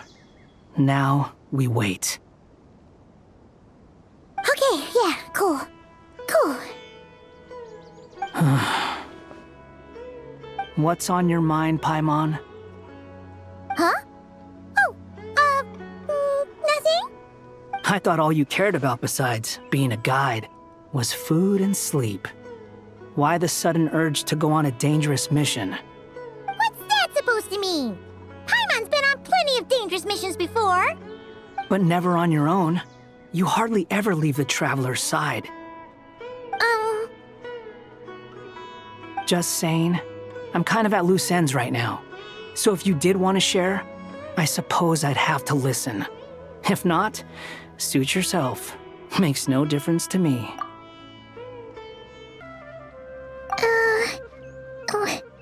Hat guy? Do you think Paimon is useless? What?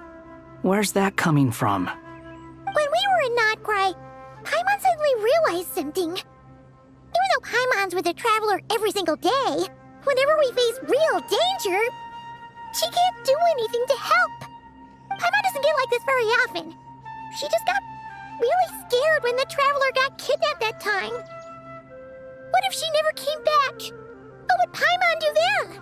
And the more Paimon thought about it, the more useless she felt. But Paimon doesn't want to be a burden. Paimon wants to be a friend who's actually useful. Does that make any sense? You know, that feeling of just being completely useless and... Oh, Paimon probably sounds so ridiculous right now. You asked the right person. Boy, do I know that feeling. Oh, Hat Guy! I'm not gonna try and encourage you. What I will say is this. When you start doubting yourself, you have two choices. Give up or change. You have to make the decision to move forward. Otherwise, no amount of consultation from other people is gonna help you. So ask yourself, what do you want? To get stronger? To learn more? Whatever it is, go do it. You won't have any regrets if you can at least say that you tried. Oh, all right. Something's not right. Shouldn't they be here by now? Paimon, is it just me? Or is it a little too quiet around here? Should Paimon take a look? We'll give it another hour. If nothing happens, we head back. Okay.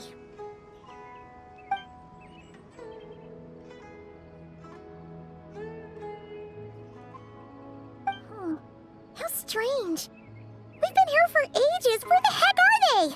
Have we been stood up? What is it? Did you think of something? Something feels off about this whole situation, but I can't quite explain why. We know for sure that the guy Sinocot had something set up, yet somehow his contact is a no-show. So, either the handler got caught, or, more likely, they decided to cut our guy loose. But how would they know to do that? Wouldn't they at least send someone here to check things out? That's the problem. They couldn't possibly know what's happening here.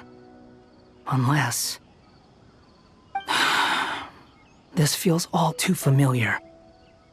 Come on, let's head back.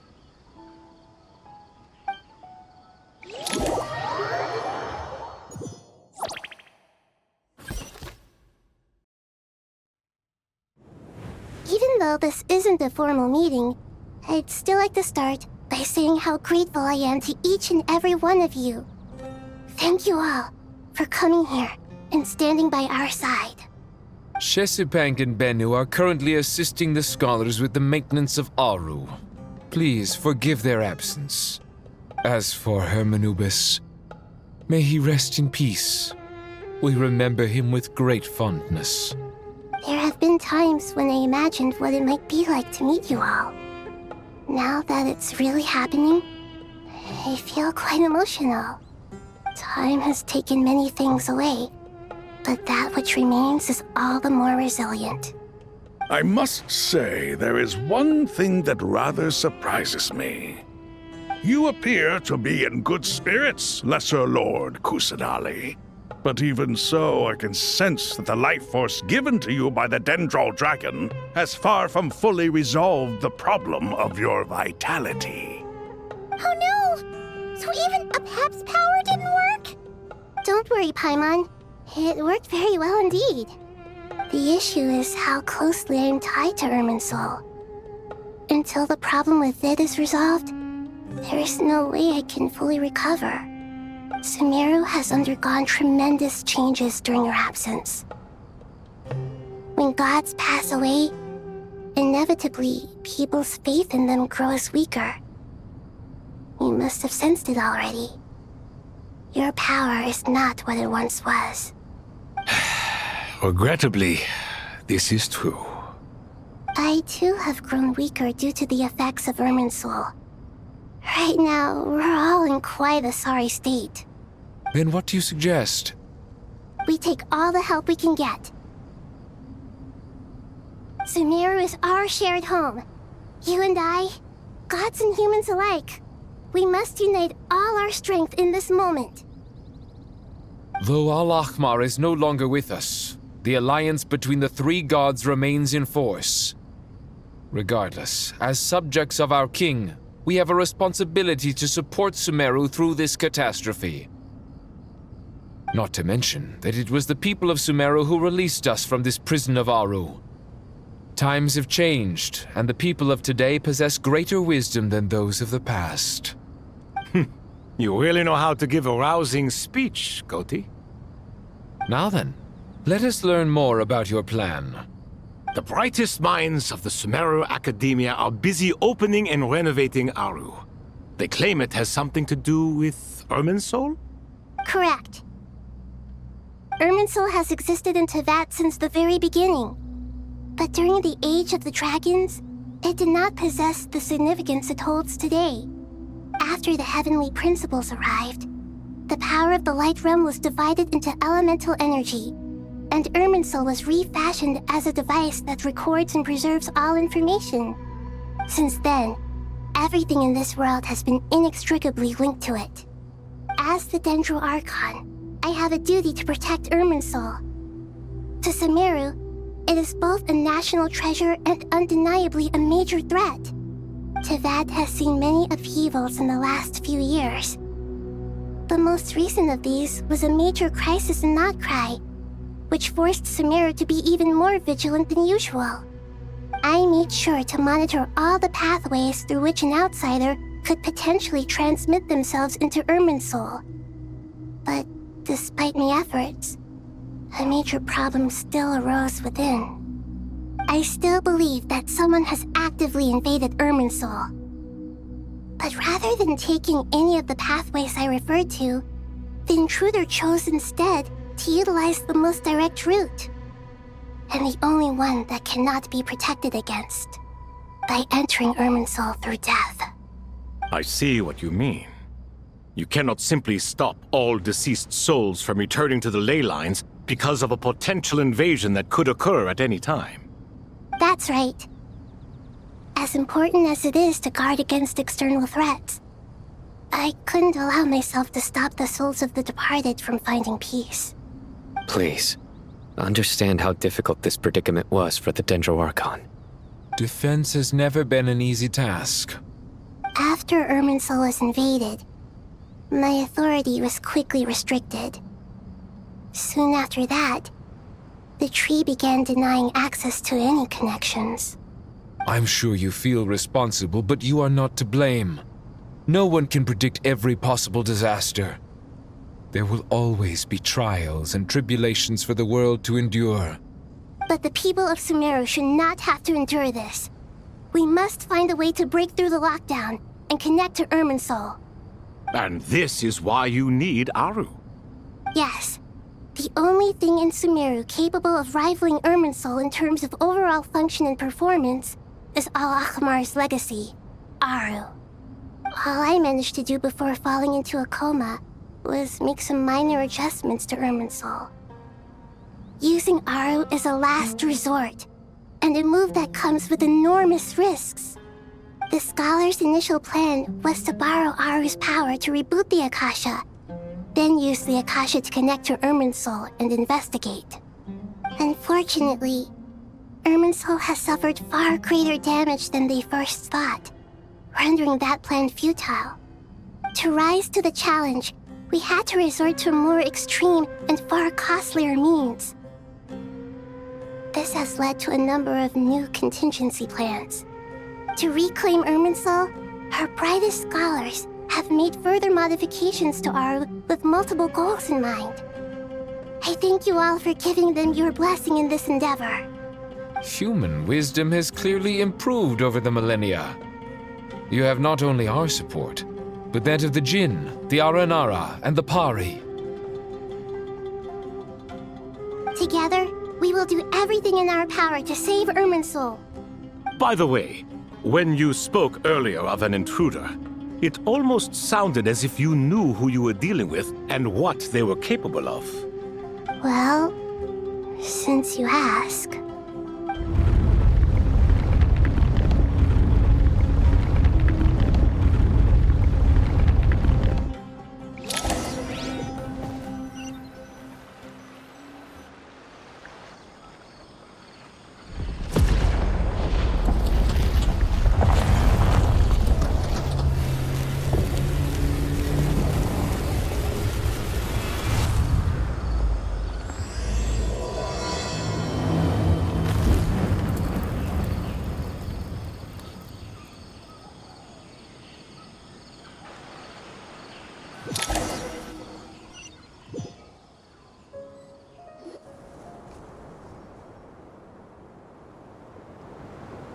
Master Tainari! What is that? Is this Irminsul? How did this happen? What's going on inside? Luckily, we managed to evacuate everyone. What in the world was that? That was terrifying!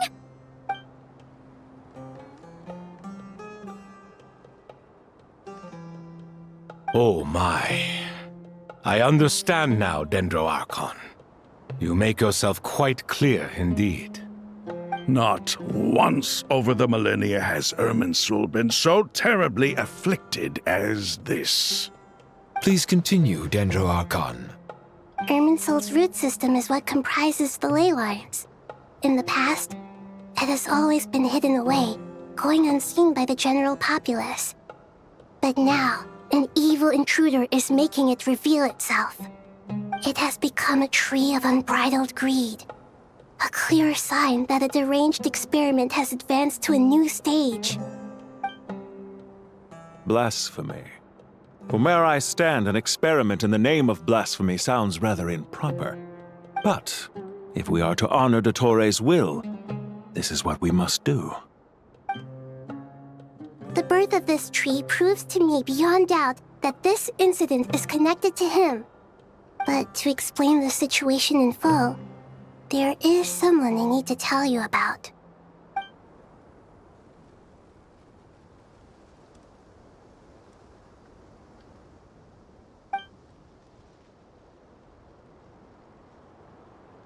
Zandik. So it was him. I saw him in the desert once. A man of supreme arrogance. So this is where it has taken him. But didn't Dottore die and not cry? How is he still able to do all this? He must still have loyal followers amongst the Fatui. Even so, I'm still unclear as to how he has been able to wield such a profound influence over Irminsul. I can confirm that Fatui forces have arrived in Sumeru City. Furthermore, Irminsul seems to be undergoing some kind of mutation. Evil branches are beginning to grow. Things that do not belong to this world are slowly but surely materializing. Sorry, I couldn't think of any other word to describe it.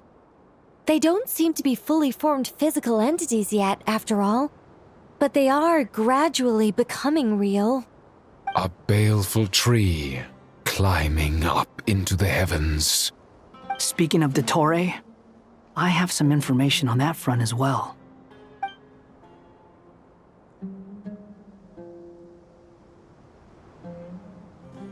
I didn't think it was wise to state this out in the open.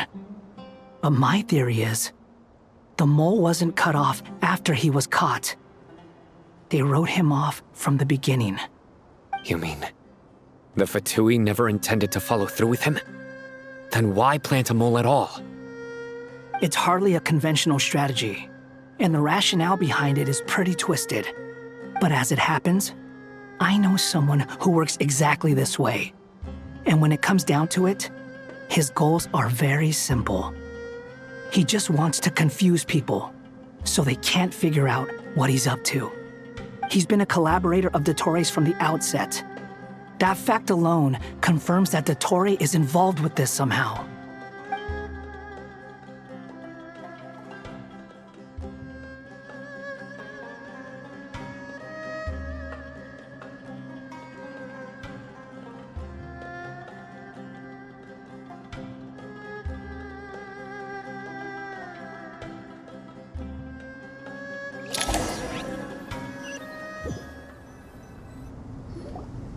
There is still much to be done. Everyone, please remember our core strategy. As per the discussions, the following groups must act immediately. Mr. Alhaitham and Mr. Kave, the next phase of the Aru renovation project must begin right away. Godspeed to you both. We'll give it everything we've got. The plan looks feasible, but the implementation will require certain resources. General Mahamatra Sino and his team will help to procure the materials required for modifying the terminal. No problem. I've already spoken with Sethos and Hat Guy, and they've agreed to assist me. This kind of thing is best left to the fleet-footed, right? Hat Guy? If it's efficiency you're after, we're the right people for the job. Following up on the elemental energy amplifier we discussed, Ms. Dory, I assume you're the one most familiar with the status of this project. Aside from the Dendro Archon, of course. Yep, that's right. Leave it to Lord Sangama Bay. Got it. Well, I'd like Madame Farazan, Kale, and Nicole to support Dory on the technical side. You can count on us. Will do. Rest assured, I'll take good care of Kale. Dia, Candace, and Nefer, you'll be in charge of negotiating between the various parties. I trust you remember our goal. You bet. We can handle it. Good. I believe that covers everything. Tainari will provide ad hoc support as needed, if that's okay. Poor Tainari. Must be tough being Nephis' student. Getting bossed around all day, every day. Hey, don't try and drive a wedge between us, you old rascal. All it says to me is that Master Nephis has faith in everyone's abilities. While I'm nominally here as backup, I doubt there will be many situations where my help is needed. Exactly. Finally, Traveler, you and I will head to the border between Sumeru and Natlan. Once that task is complete, I'll be asking some of you to accompany me to the Eternal Oasis. The Eternal Oasis? I thought that was just a legend. So it does exist after all. Regarding your trip to Natlan, under normal circumstances, a meeting between our two nations would be a far more formal affair. Unfortunately, Sumeru is all but completely cut off from the outside world at present. So regretfully, we won't be able to give the Pyro Archon Mawika the grand reception that she deserves. My apologies for the inconvenience. No point putting too much pressure on yourselves. That goes for everyone. Right. Especially you, Dendro Archon. I'm sure you're still feeling quite weak. Don't worry about me. The Dendro Dragon's life force will sustain me. Plus, we'll be there every step of the way. Nahida will be just fine. Yes. I believe in myself. And I believe in every one of you. Well, time to get going.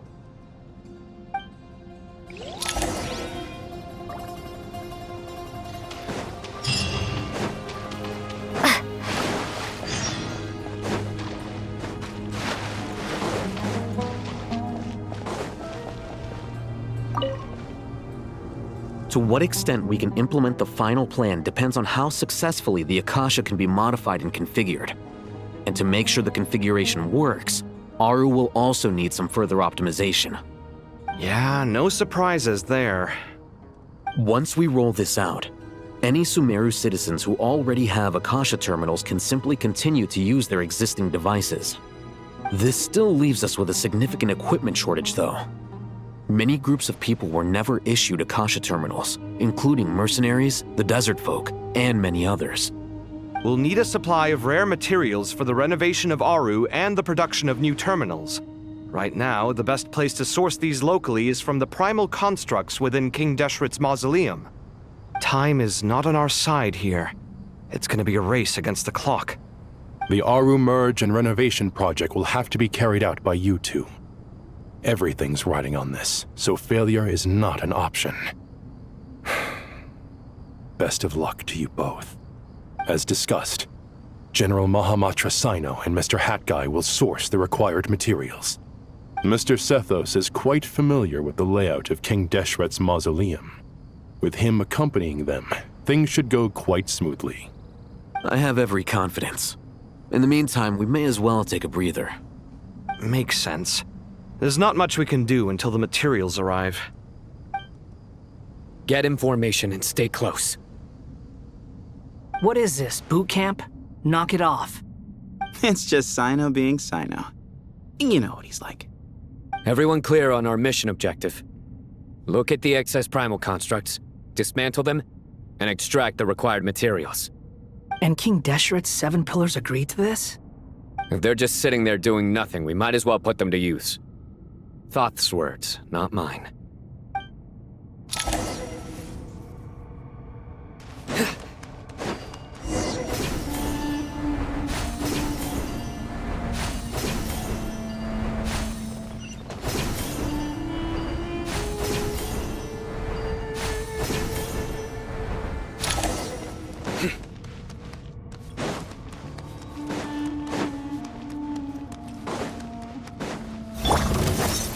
Move or be moved! Through me, justice is served!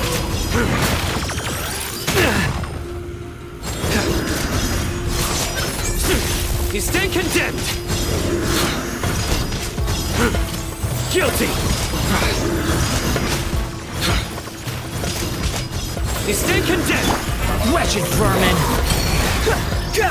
You're dead! Squall and fury!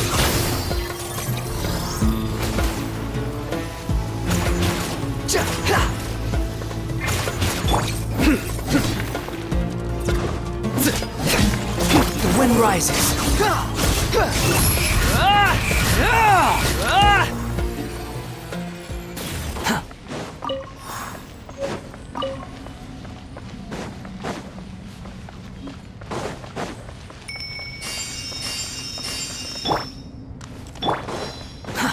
Too slow.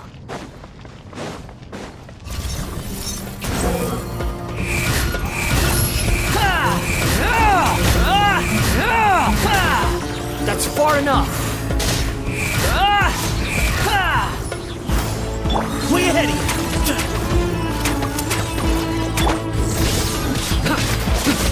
Glory to Al Akbar!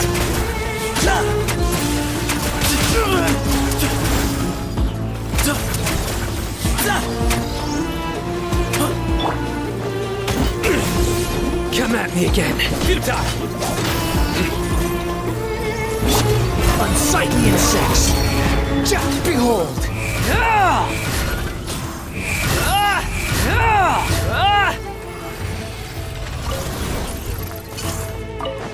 Judgment is upon them.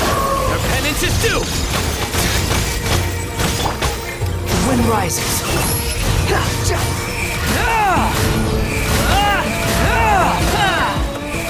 You dare to gaze upon me? These devices should still be usable even though they're broken down. Let's take them back for the others to review.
Behold!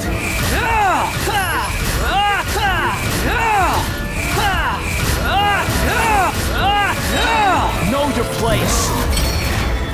Through me, justice is served! You stand condemned!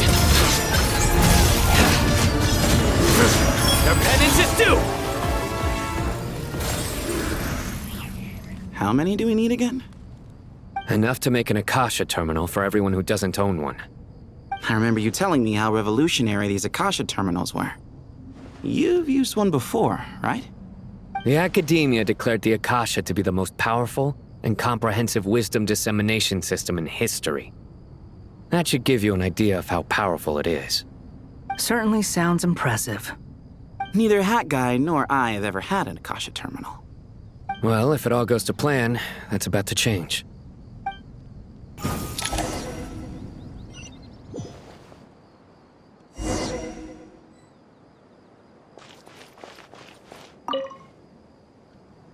Oh, goody! Thank you so much for handling the delivery. What a long way it was. You've really outdone yourselves. I'm well aware what a bumpy, dangerous journey it must have been.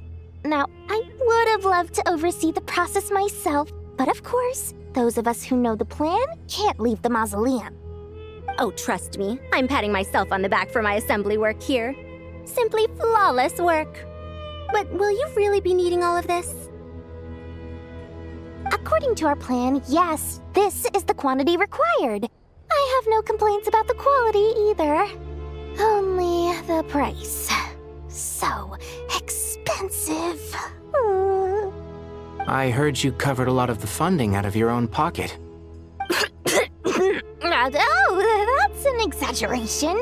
The Academia provided most of the funds. I just offered a small token of my goodwill. Of course, the real tragedy is how little profit I'm making on this. You know, it's a serious crisis when you can't even make money out of it. It's really quite a beautiful design. And I'm intrigued by how such a diminutive device is able to output the power of the Light Realm. Did you attend the lecture on Light Realm energy, Madame Farzan? I don't believe I saw you there. Of course I attended. I was just a little late, so I had to listen to the whole thing from outside the back door. Anyway, I have a perfectly good understanding of Light Realm, elemental and abyssal energy, as well as the relationship between the three. Good to know. Master told me in private that the conversion process between Light Realm energy and elemental energy involves highly classified knowledge that shouldn't be disseminated too widely. But even so, the scholars still shared said information. Well, you can't enforce a rule that everyone breaks. Is that the idea? At first, the Dendro Archon was reluctant to explain it in great depth for safety reasons. Later, she came to terms with it and simply informed my master that we would all have to face the question of survival together. To protect someone from such dangers means keeping them in the dark, but for someone to know and embody the wisdom within, they must understand its very essence. It's an information hazard. We're exposed to danger just by knowing the facts. And just like bait, it lures us in by offering us the solution to our problems. But if you're not careful, you'll end up pursuing it down a dark path. A tricky problem. But today, this big problem has been broken down into many smaller, more trivial ones. What do you mean? I get it. For instance, you and I share secret knowledge, while she and I take on the risks of life, death, and fate. Something like that? Hey, what? That is not what I call a trivial problem. Well, as they often say in Vahumana, an event that is monumental to the individual is negligible in the grand scheme of history. Generally, the fate of the individual is an insignificant affair. Being from Amorta, where the subject of our research tends to be a lot more personal, I have to disagree. It's hard to dismiss the individual as insignificant. In other words, the big problem of survival has been broken down into many small, interconnected factors, and each one of us represents one of those factors? When the same secret is shared with a group of people, the same fate binds them together. Most people would find this unimaginable, but to us scholars, this is the path that has always beckoned to us. Sharing knowledge is a good way to fight against fate. I will always believe in that. All right, I think that's everything. Thanks a lot. But don't go anywhere just yet. I'll still be needing you to calibrate the equipment.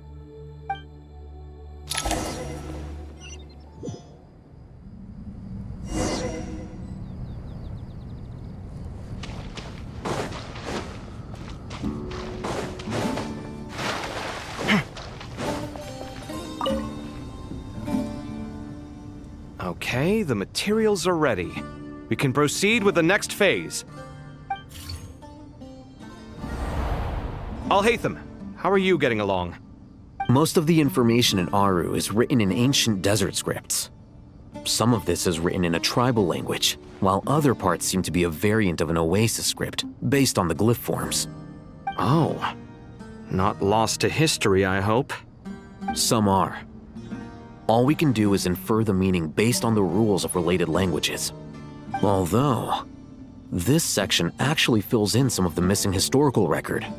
I'm transcribing it so we can bring it back to the academia. After Aru started up, 2 more lines of text appeared here. Can you read them? Humans may not read what is written by the gods, except by not reading. Victory should not be easy to attain, for it symbolizes divine wisdom. Knowledge must not waver, for it has external borders. Is this a clue to solving a puzzle?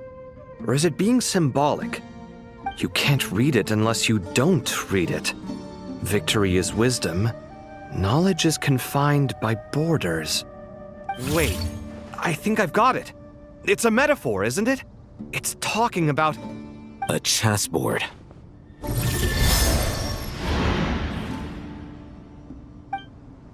You were right. The youth of today are skilled at solving riddles.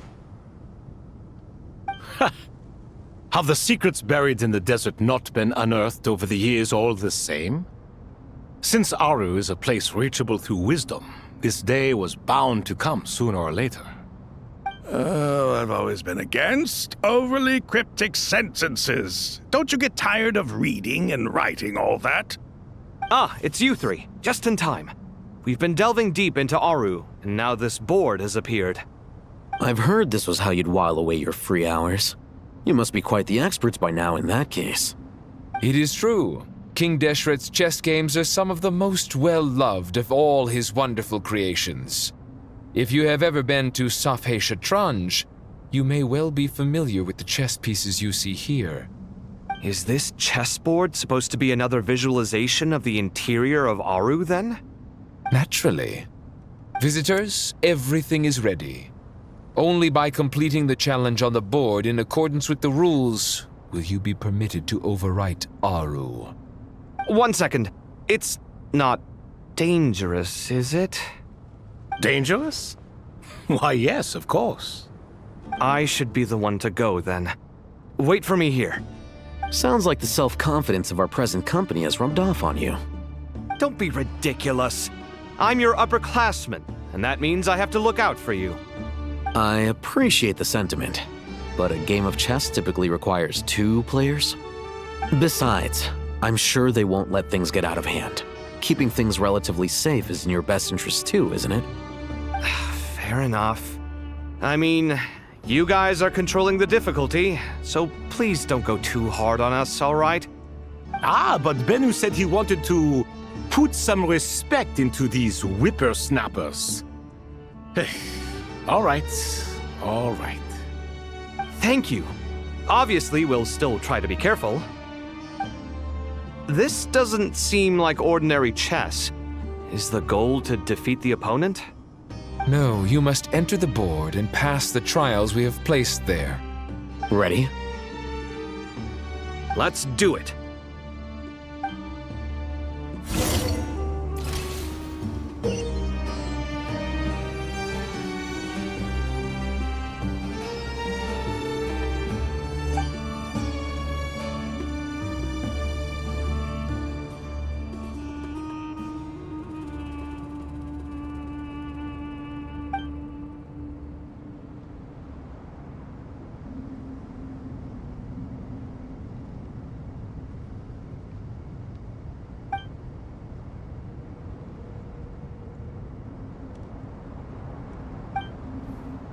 The first trial is posed by me.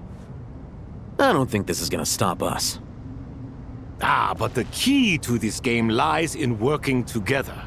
Otherwise, you will be deemed to have broken the rules. Looks like it's up to me. Marak, can you open it? King Deshret's favorite primal construct. Living on in suitcase form, of all things. Amusing. Ho! Excellent work.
The first trial is posed by me.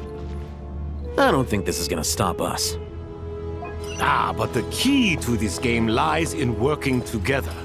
Otherwise, you will be deemed to have broken the rules. Looks like it's up to me. Marak, can you open it? King Deshret's favorite primal construct. Living on in suitcase form, of all things. Amusing. Ho! Excellent work.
The first trial is posed by me.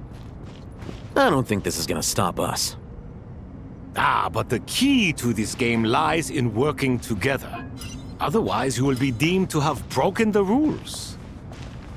Looks like it's up to me. Marak, can you open it? King Deshret's favorite primal construct. Living on in suitcase form, of all things. Amusing. Ho! Excellent work.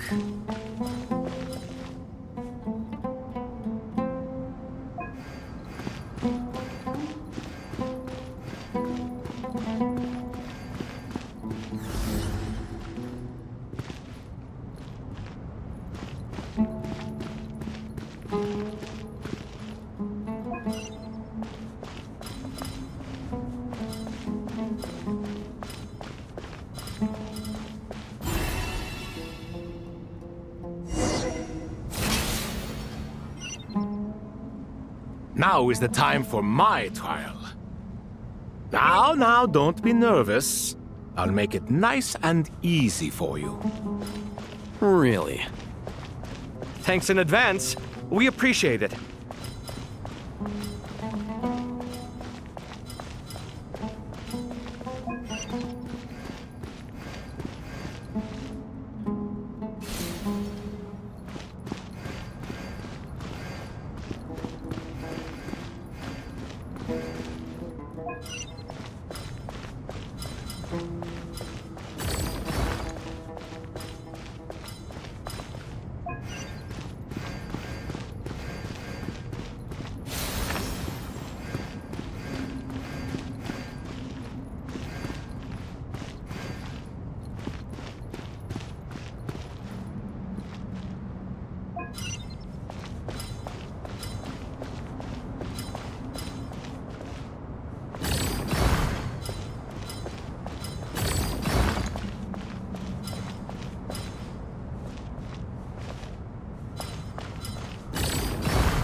Ibis King, don't you think this all rather inappropriate?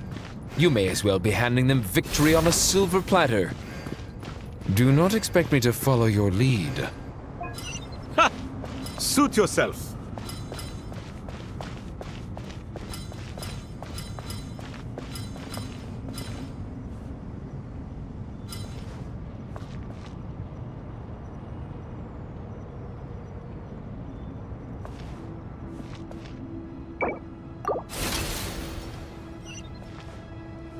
Ibis King, don't you think this all rather inappropriate?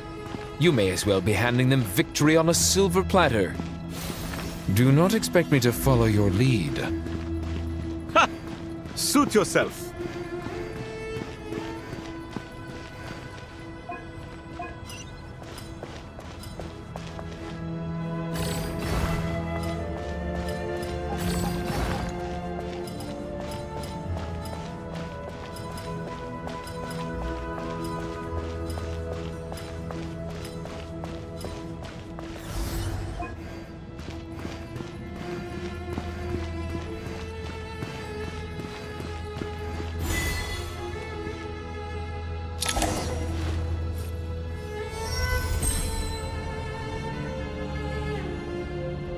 Done.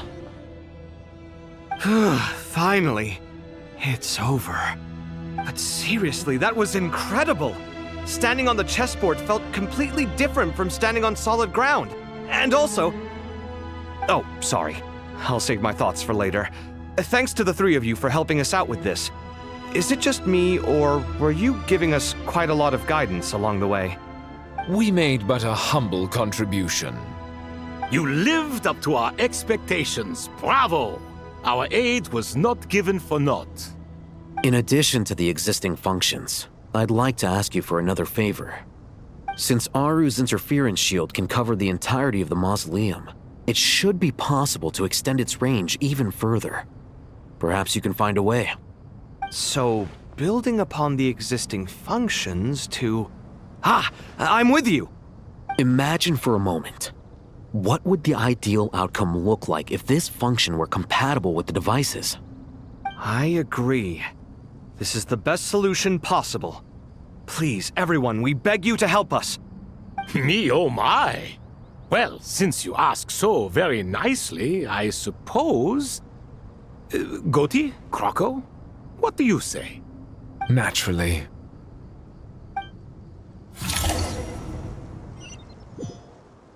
Time to go! Let's go find Nahida!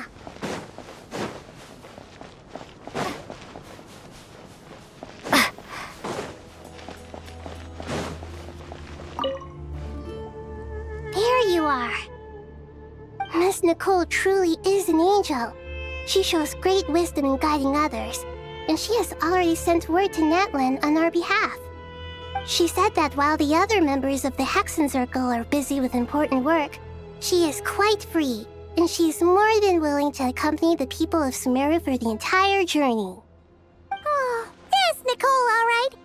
Always super patient and loves to help everyone out.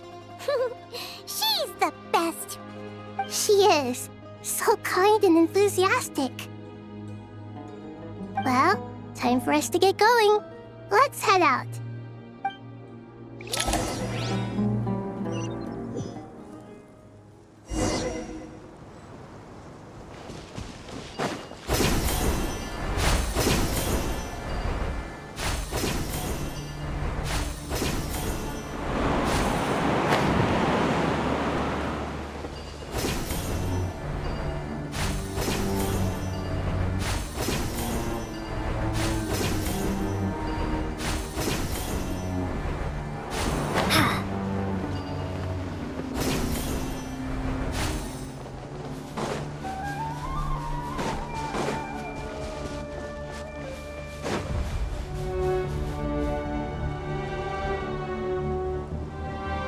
This should be one of the closest places to Natlan in all of Sumeru.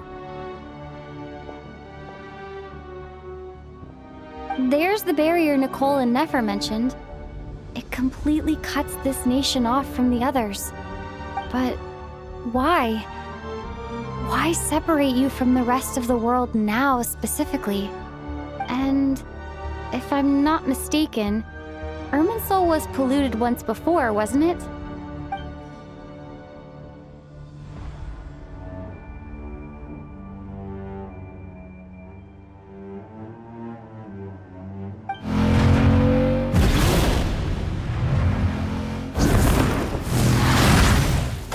Good question. I'm wondering the same thing myself. That voice. Malika, you got here pretty quickly. Hello, traveler. It's been a while. Hello there. Hello, Dendro Archon. Malika, I apologize for asking you to meet at the border on such short notice. I also apologize for not being able to greet you in person. The form in which you see me now is one carried by the Traveler. The real me is inside the mausoleum of King Deshret, and I am reaching out to you with my mind from here. Irminsul has been infiltrated by the Doctor. We must be on our guard, as he can spy on information in the world from within the tree. Fortunately, there is no record of the Traveler in Irminsul, and you are still within Natlan's borders. My records will be preserved in the Night Kingdom, rather than the ley lines. As long as the Night Kingdom remains disconnected from the ley line cycle, the Doctor has no way of knowing my movements. Exactly. So by meeting each other in this way, the meeting essentially never happened. No wonder Paimon didn't come. You were concerned that her activity would be recorded by Irminsul. The Natlanese have heard about the situation in Sumeru.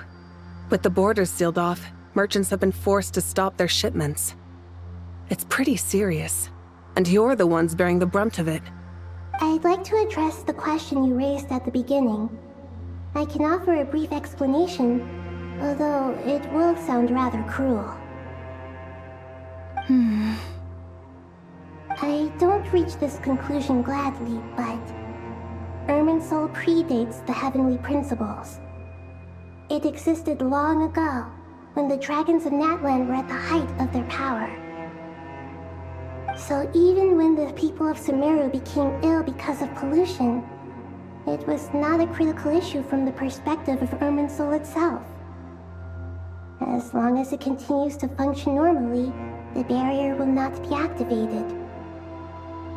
But this time, the Doctor's invasion has directly affected the tree.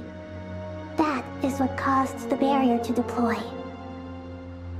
The Heavenly Principles established a rule that when Irminsul is plunged into grave danger, a portion of power will be reserved to isolate Sumeru. That way, even if Sumeru is destroyed, the outside world at least has some time to catch its breath. We'd certainly need it. The Heavenly Principles created almost everything that exists in Teyvat today. To them, preserving the existence of the world and its inhabitants takes priority over protecting Sumeru. Meaning, protecting Sumeru now falls to you. Yes. My own power may be limited, especially compared to yours. But that doesn't mean that we're just gonna sit around and wait for the end. If necessary, I will utilize any and every means at my disposal. Nicole of the Hexen Circle didn't say exactly what this meeting was about. But after hearing everything you've said so far, I think I can guess where this is going. That's right. Nahida and I discussed it at length. We both know how presumptuous this is, but... You need the pyronosis, don't you? Yes, you guessed correctly. Originally, I only intended to borrow it, but the situation is far graver than I foresaw. So instead, what I ask of you is to please give the pyronosis to Sumeru. Why do you sound so nervous? There's no need to be shy. Surely a gnosis is pretty important to a god. I guess, but it's not as if losing it would suddenly render us powerless. But I'm sure you don't need me to tell you that. With all the nations you've traveled to, and all the gods you've met, you must have realized that by now. As far as I'm concerned, a gnosis is basically an elemental energy enhancer. But I don't usually use it. You know me. I like to think I'm pretty strong without it. Yeah. Not about to dispute that. So you see, you don't need to sweat it. Here, take the pyronosis. Uh-huh. Just like that? Uh-huh, just like that. To tell the truth, I've always toyed with the idea of giving it to someone who needs it more than I do. I know you accompanied Nahida here to try and increase the chance of success. It's a good thing you did, because your involvement is one of the main reasons you've managed to persuade me. Are you sure about this? Handing over your gnosis just because of me? I won't try to quantify it, but trust me, handing over the gnosis to Tumaini is far from the craziest idea I could think of. Besides, even if you hadn't come here personally, I think I still would have agreed to Nahida's request. Irminsul doesn't just affect Sumeru. It impacts all of Teyvat. I know all too well how difficult it can be to protect the things you care about. So logically, morally, or however you want to cut it, helping you is the right thing to do. You don't need to tell me the specifics of your plan. Where the gnosis is involved, the tighter the secrecy, the higher your chances of success. Malika, my heartfelt thanks go to you and the people of Naplan. Don't mention it. But now for the hard part. How do I actually give it to you? The Irminsul barrier is right in the way. I have an idea.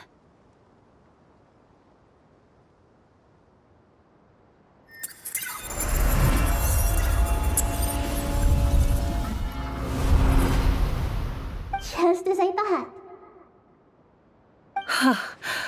Incredible. What did you do? Just made a lucky guess. This seems to happen quite a lot. Things that apply to everyone else don't seem to apply to me. I figured the same might be true here. Irminsul usually produces effects based on the records it holds. Since the Traveler is a descender, Irminsul contains no records of her, and thus has no way to impede her. Is that right? You really are full of surprises. Catch. Whoa! Thank you, Moika. Thank you for trusting us with something so important. All right. No need to get so formal. It's not like we're strangers. Besides, there's still one problem. You might be able to pass through the barrier, but I don't know about the gnosis. Any other surprises for us, Traveler? Let me try something. I have the pyronosis in my hand. It feels strangely ordinary, not particularly heavy. And yet, this tiny thing symbolizes the mighty authority of a god. I need to think hard about my memories of Pyro. My memories of journeying through Natlan. All those important experiences I've had. The gnosis disappeared. Traveler, are you alright? I'm fine. The pyronosis disappeared into my body, just like phlogiston. Maybe it resonates with you because you've mastered the power of phlogiston. You might not be recorded in the ley lines, but you're still our Tumaini. Whew.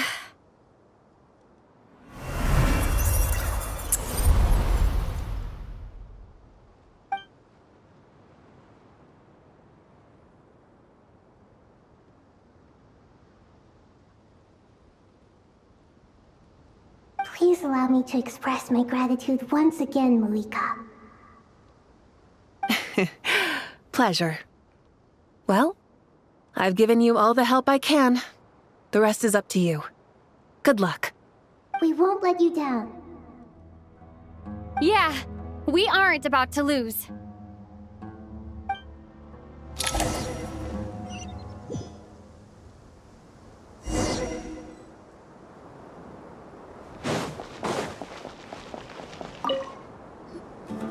Traveler, Paimon, how are you feeling? Paimon's a teensy bit nervous, but only a teeny tiny bit. Seems like she's gotten way braver over the last few years, huh? Of course. After all the adventures you've had with the Traveler, I'm sure you've gained a lot of experience and grown as a person. I'm doing all right. What about you, Nahida? How are you holding up? With the negative effects of Irminsul, I'm a bit like a piece of fruit that's been burrowed into by hungry insects and left to rot. I'd be lying if I said it was nothing. But please don't worry. We all know what we're getting into, and we've prepared as well as we can. I believe in everyone. I believe in you. And I believe in myself.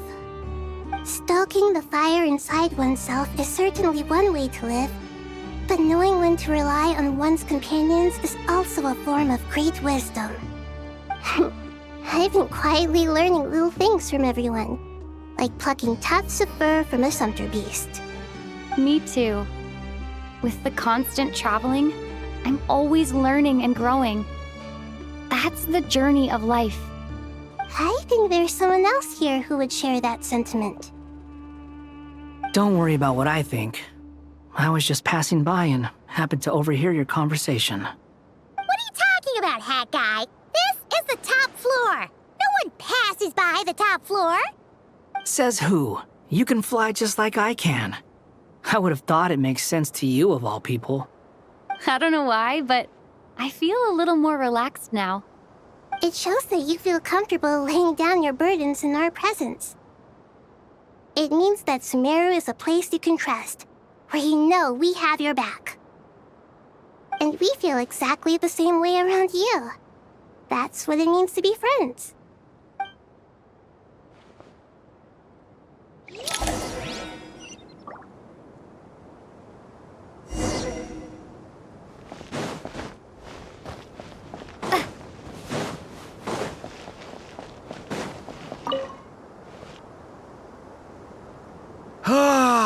It's finally done.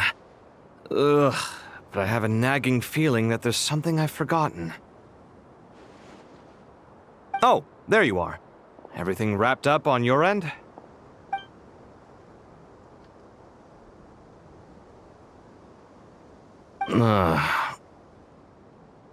Okay, fair enough. That was a pointless question.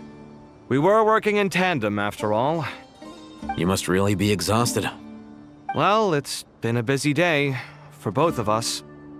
When work ends, you clock out. No looking back. Yeah, we're definitely due a break. Probably a little late to start drinking now, though. I'll stick with water.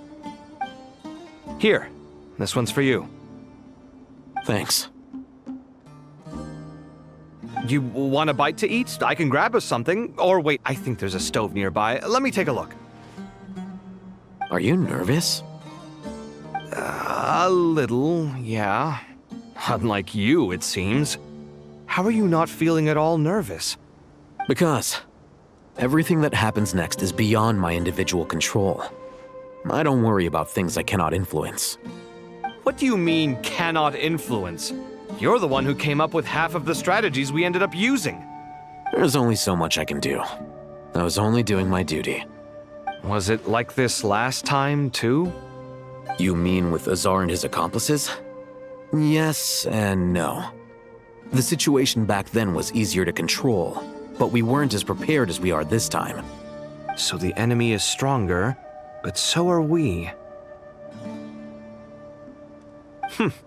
I still vividly remember the way you interrogated me in the library after the fact. Where were you when Sumeru needed you most? If your memory is so vivid, you might also recall that it was you who came looking for an argument. You're often the one who initiates these things, you know. I came for a conversation! I didn't know it was gonna turn into an argument! Anyway, at least I showed up this time. So, what do you think? What do I think? I think we're certainly better off for it. It's good having me around to help out, huh? Absolutely. As a citizen of Sumeru, you displayed a remarkable sense of responsibility in the face of disaster. Certainly feels that way. I just shudder to think how the world would have ended up if we hadn't gotten control of the situation. So, do you think this is what impending disaster looks like? The sky is so clear, and there isn't a whiff of decay or destruction in the air. It's hard to imagine that the fall of humanity could happen on an ordinary day like this. Awful things happen all the time. Sometimes people can stop them, and sometimes they can't. What you and I have done is increase our chances of stopping this one. Lofty ideals may provide no defense at all against nihilism, but perhaps little decisions can. Oh, nothing. It's nothing. I hope everything works out tomorrow. It will. As long as we stick to the plan, our chances of success are good. It's really strange. You're my junior, yet you always seem to act more like an upperclassman than I do. I think it's mostly a matter of temperament. Ugh. Walked right into that one, didn't I?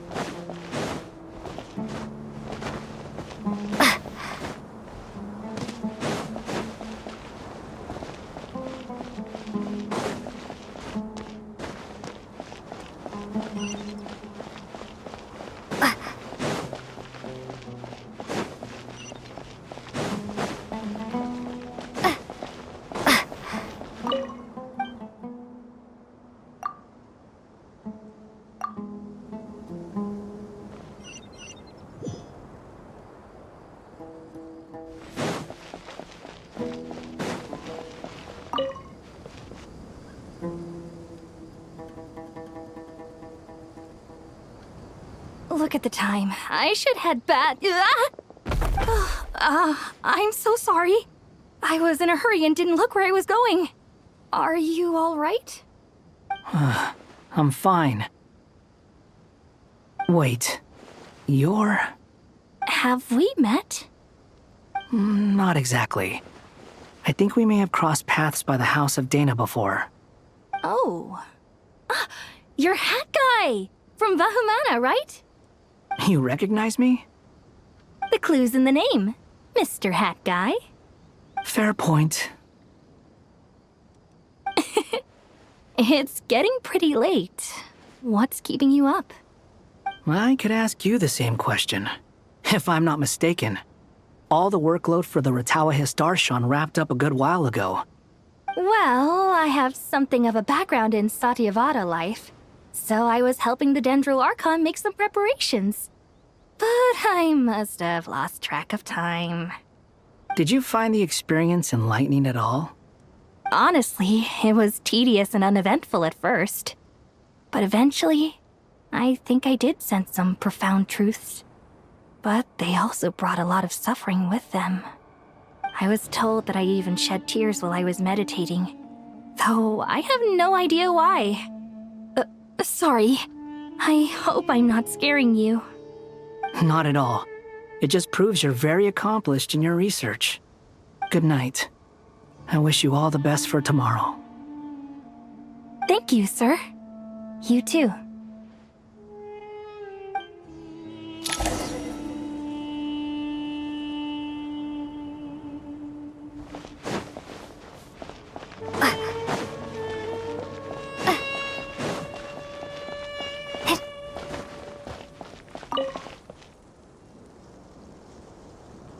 Too bad we've got a fight tomorrow. I could really do with a stiff drink. Let us pray instead. Prayer. How nostalgic. Lord Sangama Bay. Came to get some fresh air too, did ya? That's right. Actually, I was hoping I might run into you, Dia. I wanted to let you know that I've stocked up on that perfume you said you were so fond of. No, really? I'll take 2. Any chance of a friends and family discount? I knew you'd ask that. And I'm afraid to say that. Surprise! It's free of charge. That's very generous of you, Lord Sangama Bay. Does this mean you've made a fortune in Nodcry? Nope. Turns out it's not that easy to turn a profit there. I even ran some assorted losses. But anyway, that has nothing to do with why I wanted to give you and Dia a small gift. Remember that merchant caravan you two rescued in the desert last month? That was transporting my goods! No way! I had no idea that was your shipment. Explains the, eclectic mix of goods, though. Lord Sangama Bay's investment in the desert and generous stockpiling of goods has helped many people over the years. The shelters you funded especially have made life a little easier for the children and the elderly. Wait, how did you know about that? Oh, I see. Nefer told you, didn't she? Ugh, that pesky lady. Aren't intel brokers at least supposed to charge for divulging people's secrets? She and Candace go way back. It's normal for close friends to share things you wouldn't tell to everyone else. Sure, but why did they have to be things about me? That's how Nefer shows that she cares. She wishes for all of us to know what a generous person you truly are. It must be hard trying to make a living far away from home. Just because we can tell what kind of person you are doesn't mean everyone else can.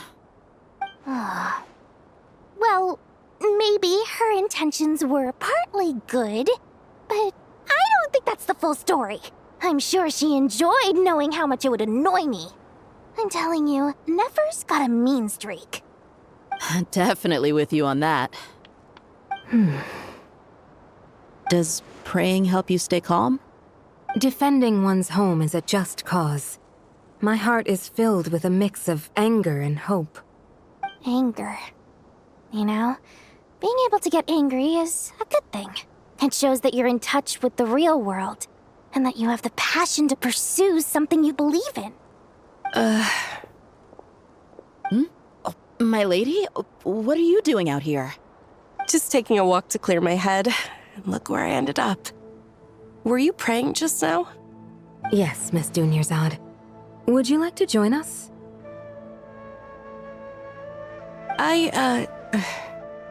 Come on, it's fine. She won't mind who you pray to. Oh, then sure. I remember you, Miss Dunyarzad. You visited my shop before. If I recall correctly, the god you worship is the Dendro Archon, correct? That's right. She is such a gentle and kind god. But to me, she's more than just a god I worship. I see her more as a friend. And so do many others. She's not some almighty god who reigns on high, but a genuine friend. Agreed. She's a wise teacher and a good friend. I spoke with several people during the evacuation. Everyone's aware that tomorrow's battle is one that ordinary people can join too. A battle to fight for our friends and our homeland. Oh, it makes me glad. I can finally do something for those who protected me. You've grown so much since we first met. Oh, a compliment? Ooh, more please. Thank you. My lady, you've always been a remarkably strong and ambitious person. It's indisputable. And that's not just a compliment. It's a statement of fact. What are you praying for? Our beliefs may not be entirely the same, but we both wish for the same thing. I pray that everyone will rise to the challenges ahead and return safe and sound. I pray for the safe return of all my companions.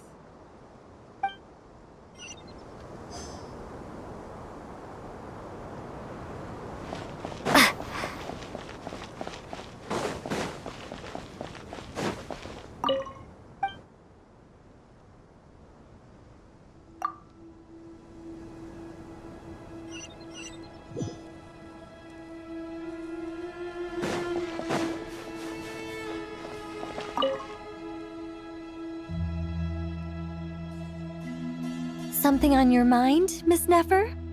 Nothing in particular. It's just, right now the future feels strange and unfamiliar. But the future has not yet arrived. How can you say how it feels? Some people know that there's an impending disaster. Others remain blissfully unaware. Each group is imagining an entirely different future while walking towards the same one. But when they get there, they'll still find they feel differently about it. People are shaped by their circumstances. Different circumstances create people with different perspectives. I've always found the perspective of the Vahumana Darshan to be a particularly incisive one.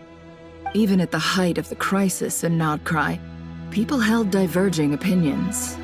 But things are different this time. Indeed.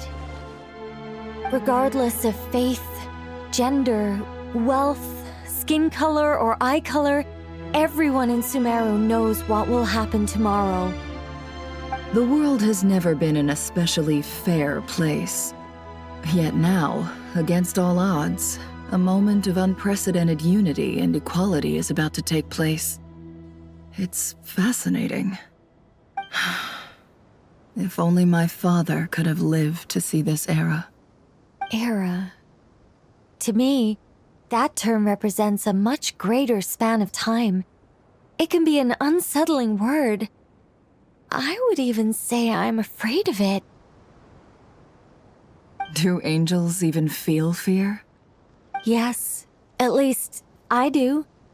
I fear the gap that grows wider with each passing day, and the never-ending flow of time. Time renders all memories insignificant and reduces all splendor to nothing. But those memories are the one thing I do not want to lose. You're very human in that regard. If angels draw too close to humanity, our wings burn away in the bright flame of awareness, and we fall to the earth. After spending so long among humans, I have lost much of my former glory. Maybe that's a good thing. You're more human than some humans are. I've been talking to Kale a lot in recent days. We seem to be in completely opposite situations. I suppose that makes us good case studies for comparison. Case studies for who? Myself, I suppose. After comparing the two of us, I suddenly discovered that I desired more than before. It was a gentle, pleasant sensation. Just as most people pursue glory and miracles, I too am pursuing miracles of my own. Guiding humans to make the miracles in their hearts a reality.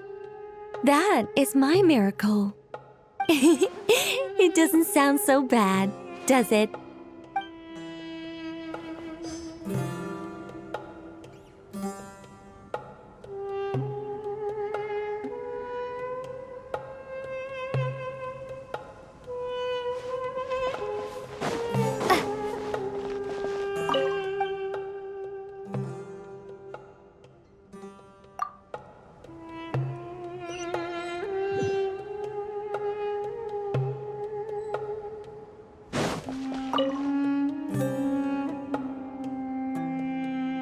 We'll make our move after sunrise tomorrow.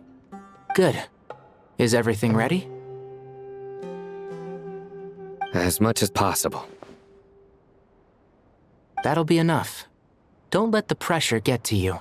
We'll take things one step at a time. That's how we've always done it. Master Tainari! Mr. Sino! So this is where you were. I brought some juice and some water. Would you like some? I know how easily you get dehydrated in the desert, so you should definitely have some water. In which case, I'll have the juice. I gotta ask, though. Who's on juice-making duty at a time like this? Madame Farazan said she was feeling a little nervous, so I told her about the automatic juicer my friend invented. She took it right off me and started making carton after carton of juice. A juicer? Did Sucrose send that to you? Yeah, I hadn't had the chance to try it out before this incident occurred. But I couldn't bear to leave it behind in Gandharvaville. The juice is very sweet. I think so too. Kale, how are you feeling? Physically, I'm okay. But it just still feels strange to me. Why would a great power like this come to someone like me? I know the feeling well. That same question ran through my mind every day as a kid. At least now, you have someone who can relate to you. All the more reason that you should apply for Spontamod. Tighnari fiercely opposes the idea, though. Those two things are completely unrelated. What are we all chatting about, Would anyone like any juice? Oh, you have some already. I had some earlier, ma'am. Maybe give the extra to someone else? Very well, very well. I shall be off then. There's this enormous power, and then there's little old you. You feel like there's no connection between the two. And that sense of dissonance is difficult to get used to. Yeah. But after all this time, I can't believe this stuff still gets to me sometimes. Makes me feel a little childish. Kale, just because we normally keep the conversation light doesn't mean we can't discuss deeper issues. I don't think it's childish at all. You were the victim of a terrible crime. It's normal to struggle with the fallout from it. You have absolutely nothing to be ashamed of. My professor once told me that no incident can be considered truly resolved until the victim says it's over. Your rage and your pain are completely justified. Thanks. Miss Nicole said that the same god remains which were once used to inflict so much pain upon me have now become a weapon with which I can protect everyone. It's like my own personal kind of evolution. Every innocent person who's been hurt needs time to realize that it wasn't their fault. I was the same. But it's all about to be over. Tomorrow, it ends for good. I don't know if you've noticed, but you rarely stumble over your words anymore, and your outlook has become much more positive. It's a big change from how you used to be. And since this isn't over, you can settle the matter on your own terms. It's time you seized back control. I believe in you. Yeah. Sumeru is my home. And it's so important to me. I have to protect it. No. I will protect it. And once you're done, how about you come back and apply for Spontamod? Stop it with the sales pitch, would you? Hey, excuse me. There are still 3 unclaimed cups of juice here. Why don't you take one each? Ugh, my arms are getting sore from carrying them around everywhere. Madame Farazan, why are you... Here, let me take them off your hands. Thank you, Madame Farazan. Drink up and enjoy my handiwork. I think I'm going to make something else now instead. Please, try to relax, Madame Farazan. Your nerves are starting to get the better of you. I know, I know.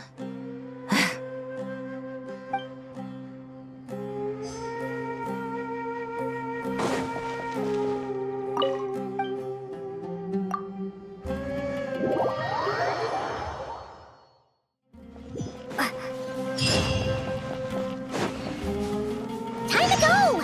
Let's meet the others at the mausoleum of King Deshret.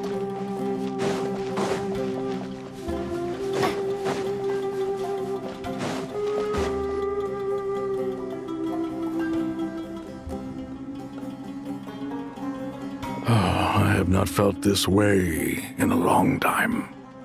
Standing up high, gazing out at the rolling dunes. One cannot know what freedom truly means without first losing it. The golden slumber truly lives up to its name as a dreamland. Though desert sands exist there too, no mirage, no matter how glorious, can compare to true beauty. Dendro Archon, what is on your mind? I was wondering, whose counsel I should seek on the questions in my heart. What kind of questions? So many. More than can be put into words. As I once said to a friend, we look, we see, and we comprehend. But the question still troubles us. What are the many disasters that this world faces, but the sum of all irresolvable questions? The biggest question you should be asking is how to seize victory. Yes.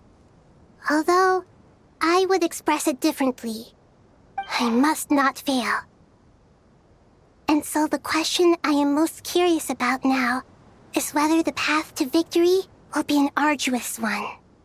What we declare to be a young sapling, we may, in fact, find to be a towering tree, if we would only cast aside our ignorance and look beyond the veil of time to see her true form. Nahida! We're here! Just in time. My preparations are almost complete. Ready when you are. We're here too. Miss Nicole! Miss Nicole! You run so fast! I thought I'd get a lot of exercise as a forest ranger, but I can barely keep up with you. Sorry, I got a little carried away. Lesser Lord Kusanali, the equipment is ready, and the modifications to Aru are all complete. As discussed during our meeting, Accessing Irminsul via the Akasha is no longer feasible at this stage. There are other options, it's just they're a little more extreme and more technologically demanding to implement. Maybe you should take it from here.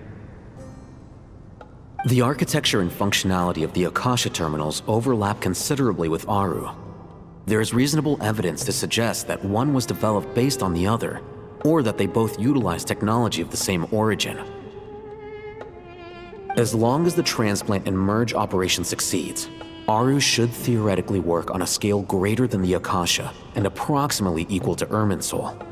It will become the largest active computing device in all of Teyvat. A system this powerful is capable of a lot of different things. In the past, the Akasha was primarily used for one-way information transmission, but I suspect it could also serve as a central bridging hub. In the pursuit of greater knowledge, some scholars have attempted to connect their consciousness to Irminsul through the use of terminals, incense, and meditation. Correct. In academic language, scholars who reach that stage are said to have entered Satyavada life. Hypatia has performed this practice many times in the past, and she was once under my care for a period of time. Right. And this at least proves that there is a zone within Irminsul that can be connected to. That's right. Providing wisdom to the people is one of the very reasons for Irminsul's existence. I think I understand where you're going. Please, continue. In that case, I'll skip to the conclusion then. We need to further modify Aru, merge it with the Akasha, manufacture terminals, and distribute them to every single person we can reach. Every person? Even the desert folk? Yes, everyone. I've already calculated the amount of raw materials we need. So you mean we're going to get new Akasha terminals? Yes, but this time the people of Sumeru won't be using them to acquire knowledge, just to connect to Irminsul. That's the key. When we evacuated the city, we brought all the important assets from the House of Dana, in case we ended up needing them. Fortunately, this included the Akasha system's main terminal. We've checked all the relevant records, and one thing is certain. Nothing like this has ever been done on this scale before, so... Everyone in Sumeru is part of the plan. Whoever controls the people controls the situation. Since this function of Irminsul was introduced, it has only ever been made available to scholars, who don't constitute a particularly large group of people. But by expanding the scale to include all the people of Sumeru, all the individual connections will stack up to create a significant load on the system. Under normal circumstances, Irminsul would be able to cope with the additional load. But with it already being under strain from other activities, its remaining capacity is limited. Thus, it might be possible to shut it down completely by overloading it.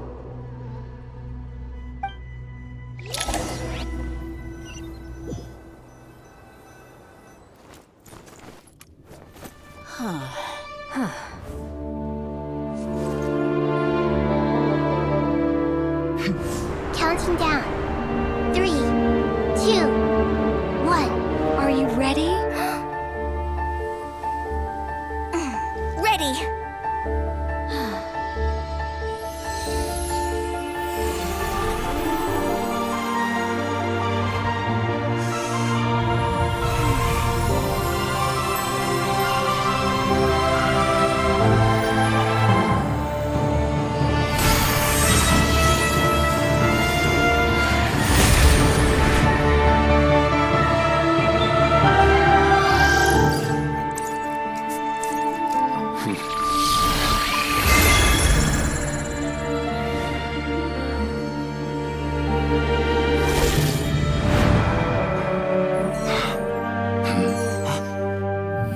In the past, when people sought knowledge, they turned to the Tree of Wisdom.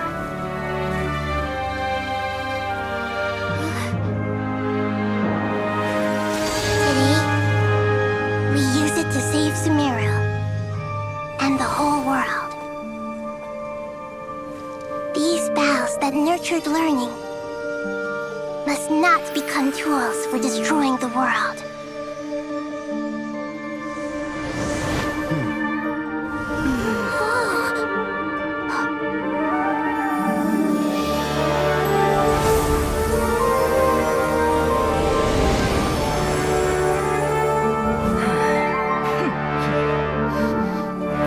Stop. Please stop. End this transformation.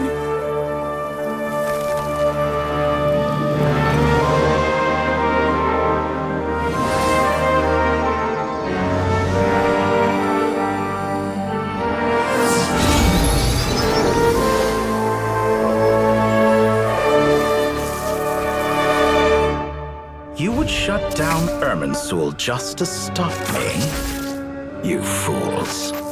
I have all the time in the world.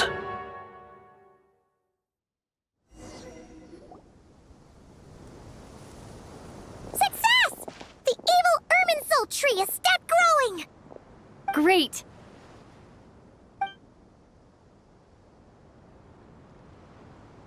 What a display of true courage! The courage to think and the courage to act! I never thought I would witness the shutdown of Irminsul with my own eyes. Perhaps this is human wisdom in action? Indeed, only humans could do such a thing. Gods are few and far between. What was once created for spreading knowledge is now used for another purpose. A rather ingenious plan. I am grateful to you three for your help. Only thanks to you were we able to extend Aru's interference capabilities to cover all terminals. Now, nobody who wears a terminal will have their activity accurately tracked by Irminsul. No matter how many eyes Dotori possesses, he will not be able to see us clearly. Now for the next step. I will need the help of your supreme powers once again. How might we be of service, Lord of Dendro? I need to reach the Eternal Oasis immediately. Right now? In that case, Ibis King, would you agree that this is a fine opportunity to dust off our old tricks? Never. I assume you have that chess set with you? You mean the one you gave to me as a gift? Asking for it back, are you? How could I? You misjudge me. I just wanted to show you another way you can use it. Connect to Safei Shatranj.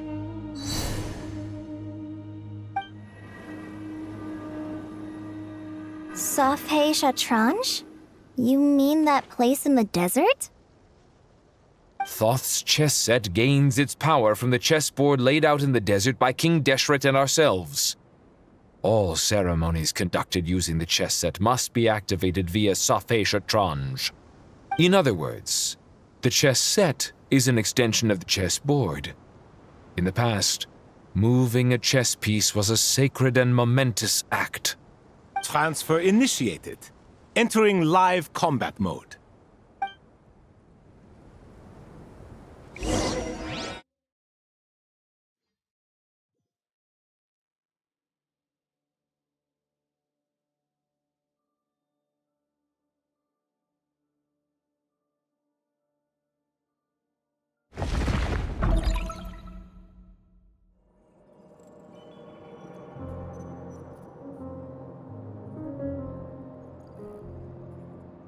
We haven't heard a single word from our spy in the desert.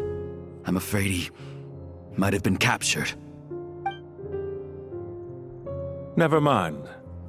But we spent years turning him. And a lot of Mora. Nothing comes for free in this world, but the loss is not without its purpose. For a small price, we have wasted a precious amount of the limited time they have. Quite a bargain, if you ask me.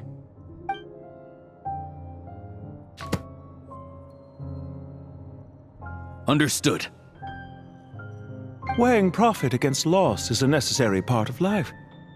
But to tell the truth, I have been operating at a loss since this all began. Since many centuries ago, in fact. For instance, why would a banker act as the executor of a will? If you hadn't deposited your personal belongings at Northland Bank, I would have no reason to be here right now.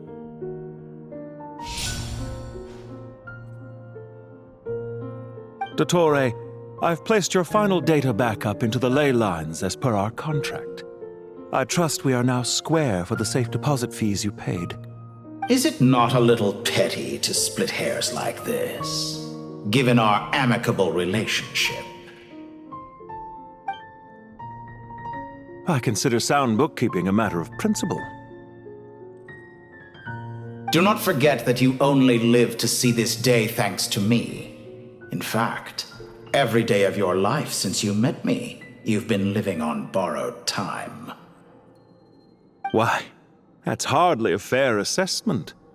I will concede that my survival was perhaps at your whim, but I became a harbinger on my own merits.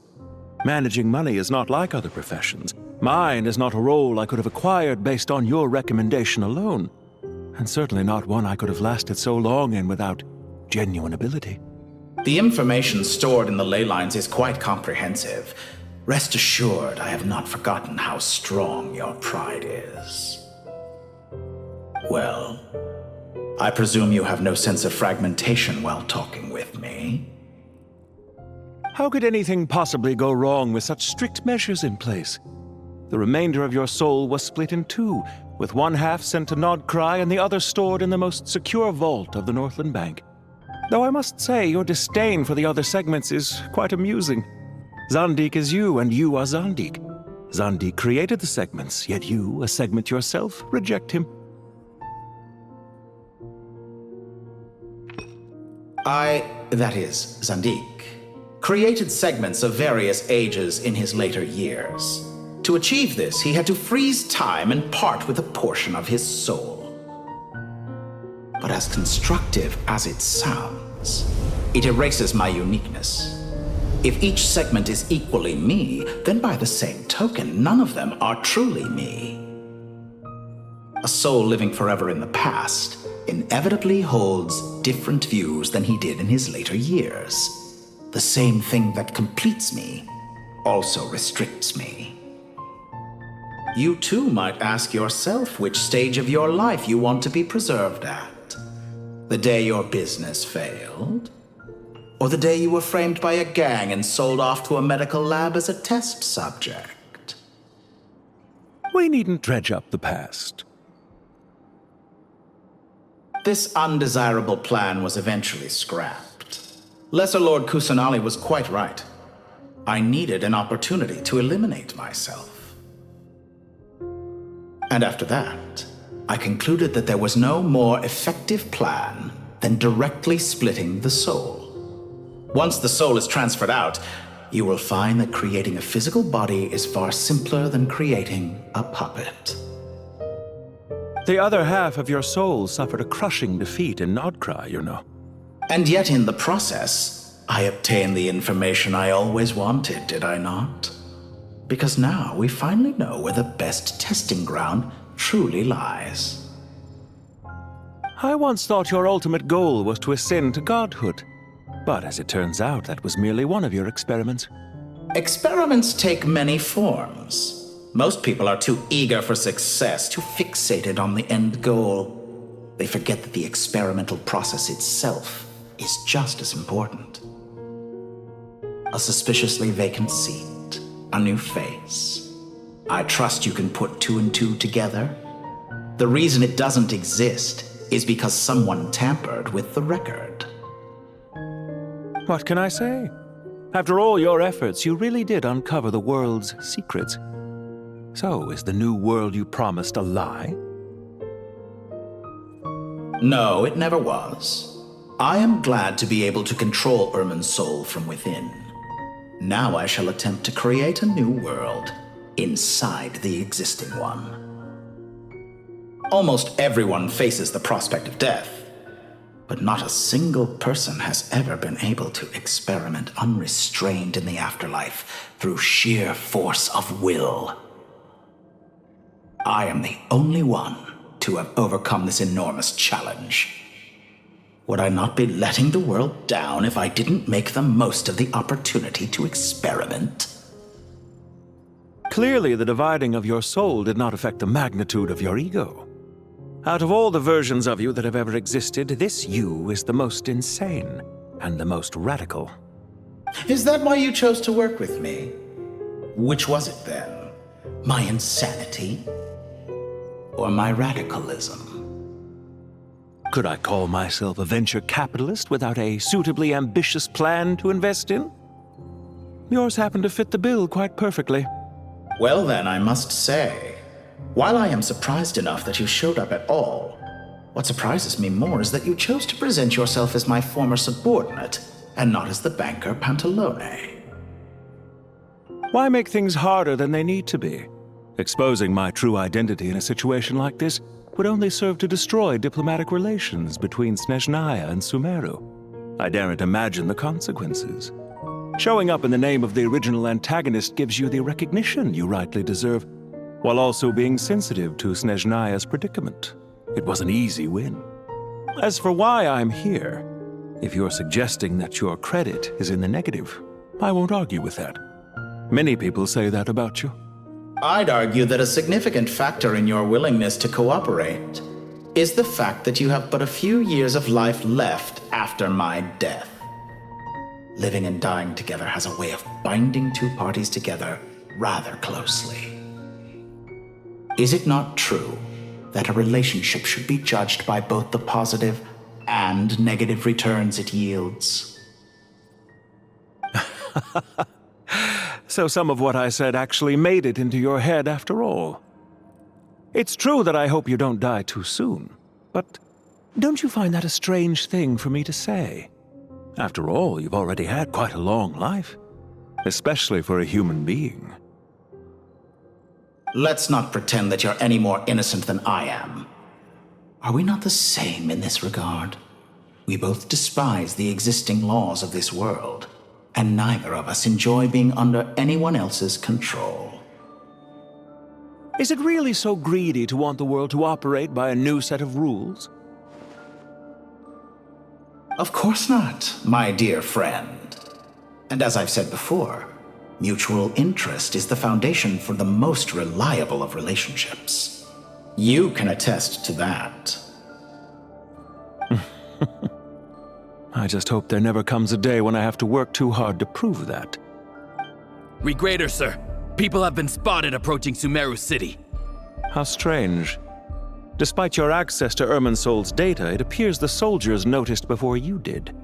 They must have found a workaround. Well, Dottore, I trust you know what this means. The fact is, they're coming. They'll breach the city gates any moment now. But even so, I would say Irminsul is a wonderfully convenient thing on the whole. If you do manage to create a new world, perhaps you could plant one outside my office, too. I'll consider it. What do you need me to do? Stall them? The experiment will take time. Stall them for as long as possible. Very well. But you're really asking for the moon here. Have you heard this story? There was once a guilty man, kneeling in the center of a church while an angry mob outside waited to bring him to justice. He pleaded with the gods, begging them to grant him one final request, the chance to finish confessing his sins before he was sentenced. Many suns and moons passed, seasons changed, and still his confession continued, as if he intended to speak until the end of time. Are you suggesting I worship you as a god? Or were you hoping that I might confess my sins to you? Certainly not the latter. That would make my life miserable indeed.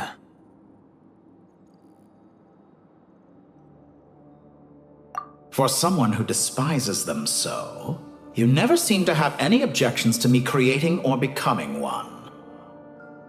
At first, I thought you'd be furious. Concerned I would terminate our partnership, were you? Not at all. You had reasons why our partnership must continue. Don't you find people's attitudes toward gods amusing? A god descends from the heavens and people worship it unreservedly, blindly following whatever rules are given to them. And yet, when they see an ordinary person gain godlike levels of power by virtue of their own hard work, they treat him with nothing but suspicion, even if he is a compatriot. Is that supposed to be a compliment?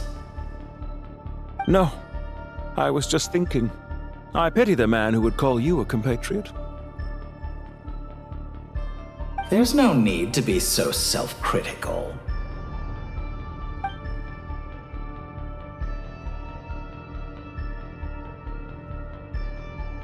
Do you have anything lined up for when this is all over? Hard to say. Field work always takes quite a toll on me, as you know. Once I'm back at Snezhnaya, I'll start with a well-earned cigarette. Why are you so eager to ruin your lungs after I went to the trouble of replacing them for you? If you have an issue with it, feel free to try to stop me.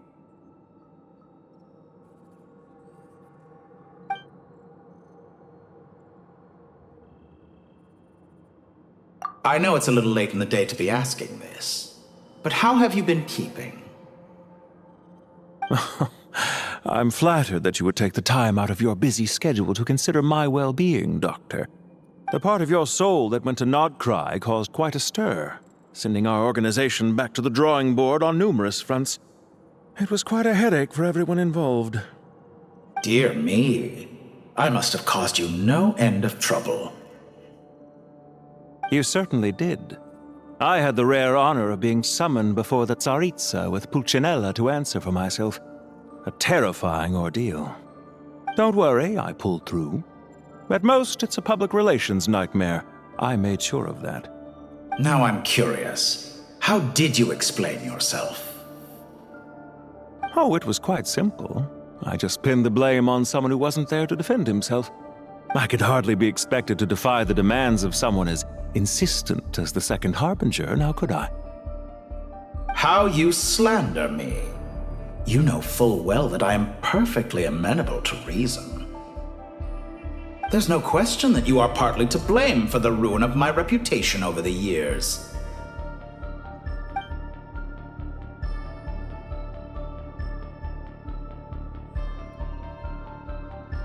What's on your mind? The limits of humanity. It's a pity. Despite running countless calculations, I find there is simply no way to reduce any further the amount of one's soul required to sustain an individual. It's rare to hear you admit to being unable to achieve something. I beg to differ.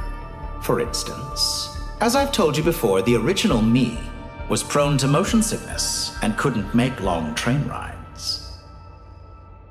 Ah, yes, of course. One of the reasons you often sent yourself out on errands. What are you thinking about now? A new experiment. In the event that my soul was depleted, say we extracted my data from someone else's memories, yours for instance, and then combined it with your intact soul as the base material, what would we create? Such a scenario would be impossible. Oh? As long as your current soul survives, there will be no need to create a new individual. Don't forget, you were the one who approved of the present situation wherein only one Dottore remains. And if you ceased to exist, who would be capable of performing this experiment?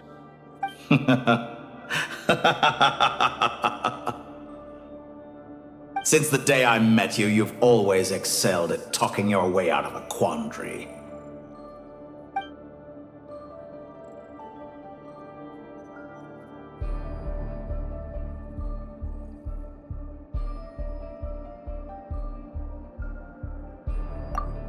Isn't it a little too early to be saying goodbye? Not that I wish to keep you from your business, of course. Very well. Let's leave the conversation there for now.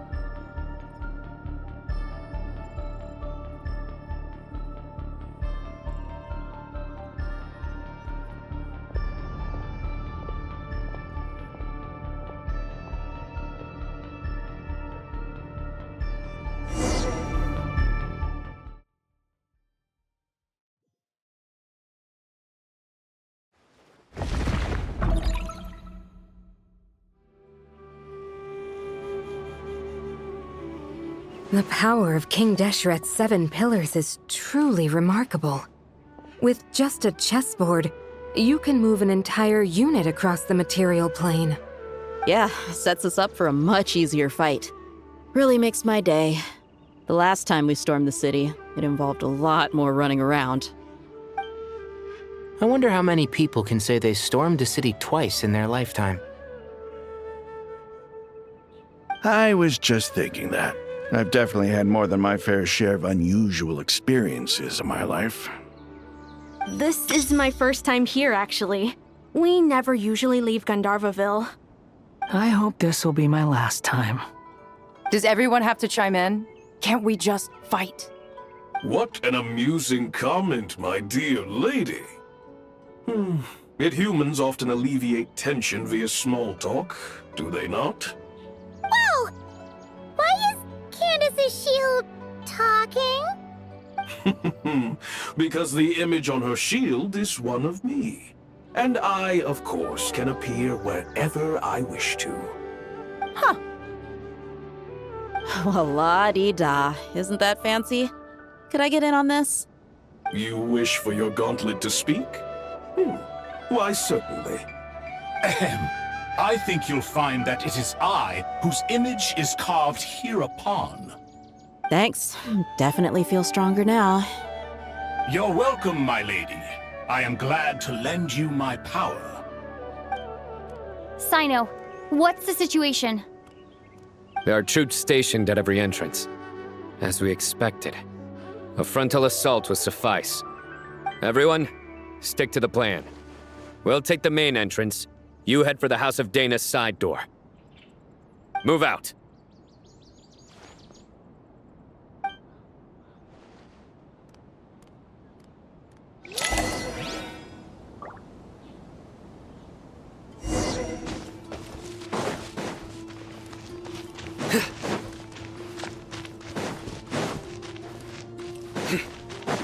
Out of my way!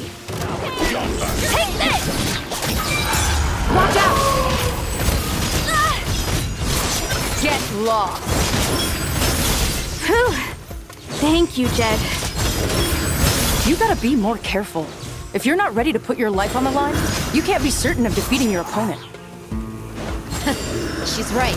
Keep your wits about you, Rana. Well played.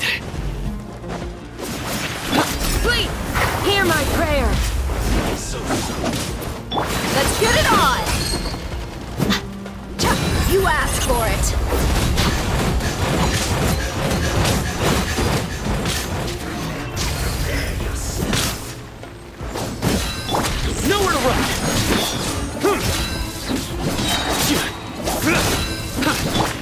your word!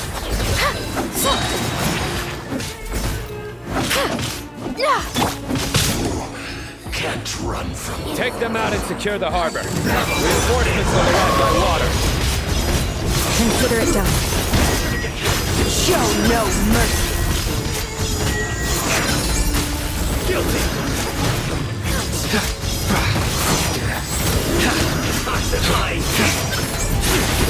You stay condemned! Yield! We shall prevail! You need to hurry up! Surrender! Gloves off! Goodness. Through.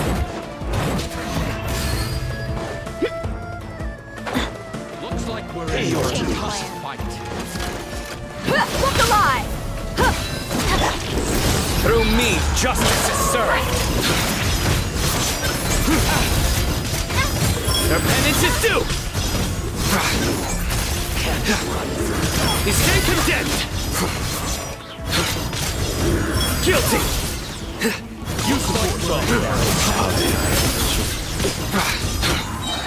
your sins weigh upon your soul! Resistance is futile. Your style. Your penance is death! A new cycle begins.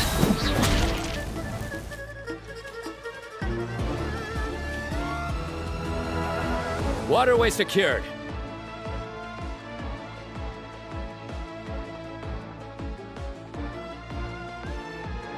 Brothers! Sisters! Perfect. Just in time. Welcome. Once we've linked up, we'll continue the advance. The team has arrived at the north entrance, as planned. Good. Press on.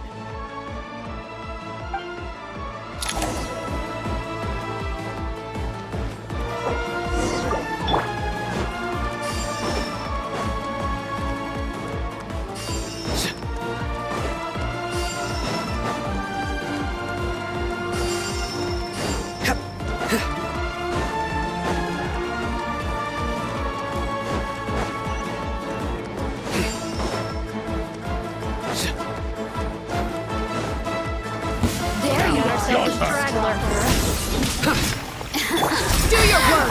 Grant us your blessing! You asked for it!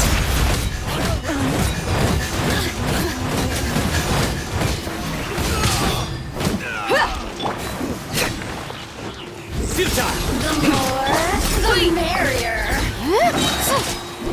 Hear my prayer! Surrender!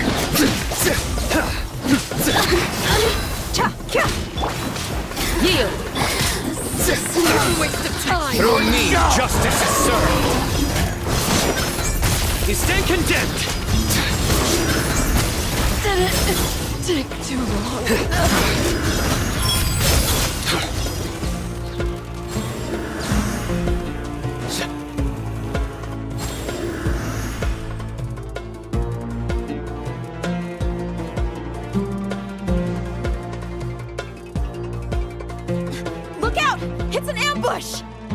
Finally. We need to hurry. Take the middle road now. Mahamacha Sino, area clear. Don't relax just yet. More Fatui approaching from the right.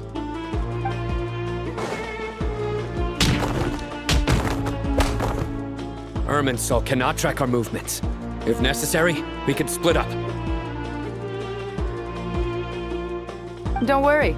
We'll wipe them all out. As you can see, our people came raring to go. Good, good. How are things with the Traveler? Can Tainari keep her safe? Don't underestimate Tainari just because he's a forest watcher. He can handle it. All right. You know that's not what I meant.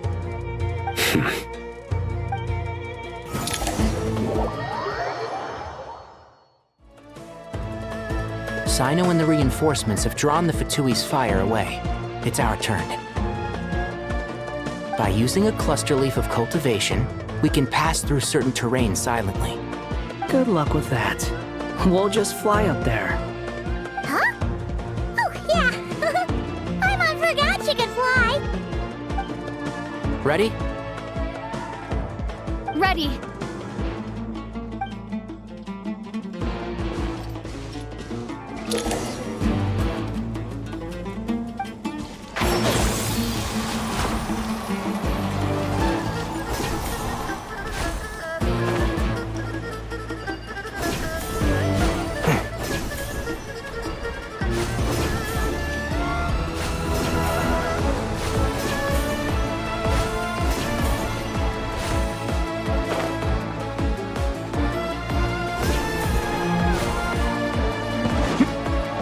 Keep up.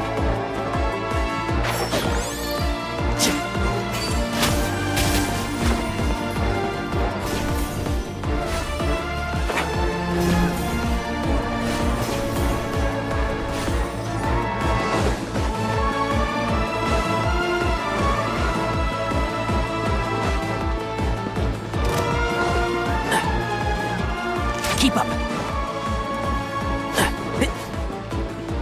Keep up.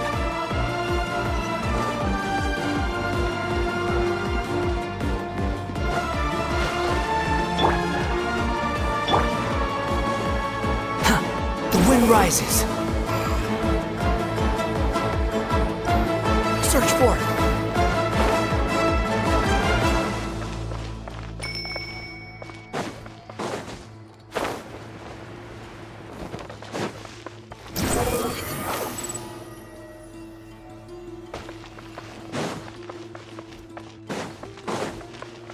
Prepare to meet change of plan. Too slow. Behold!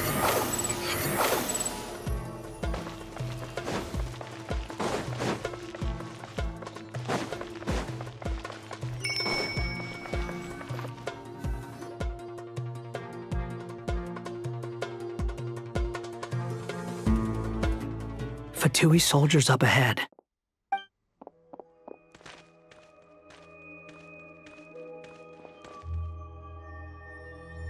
Careful.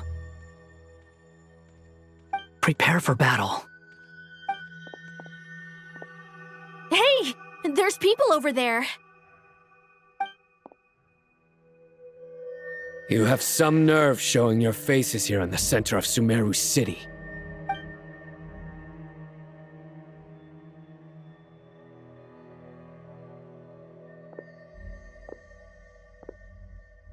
You're right on schedule.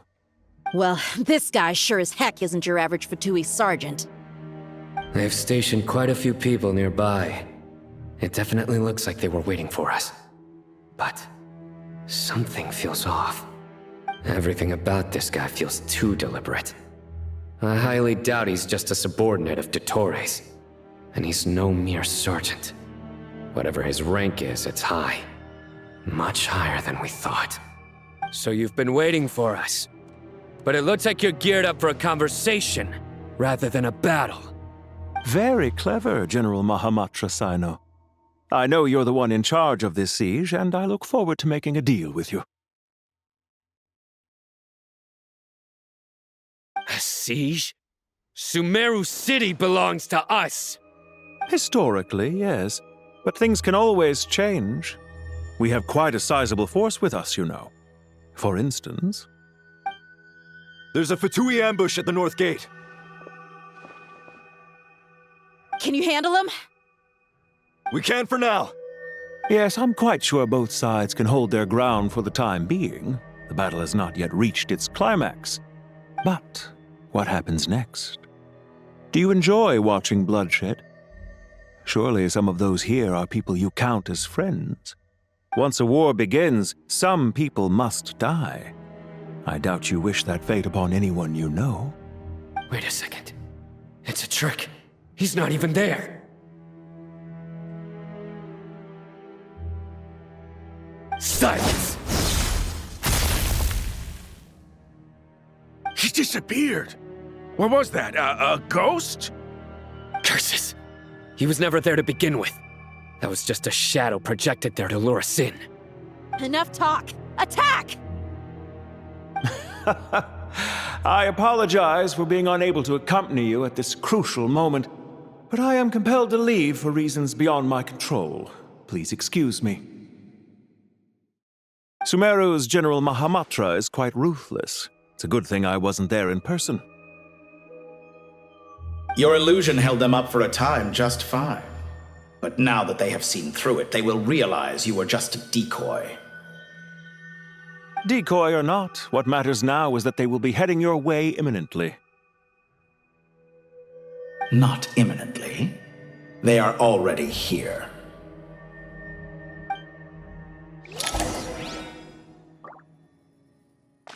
Quit following me. Huh.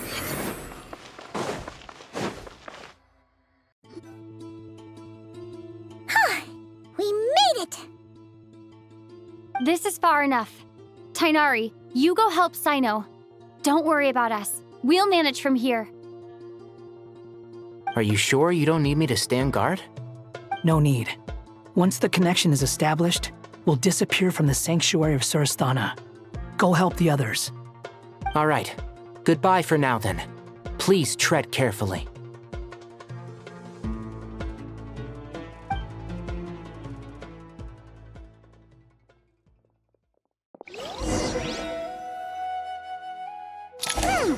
Now where's the interface Nahida mentioned? Come on! Where's it hiding? Found it. It's over here.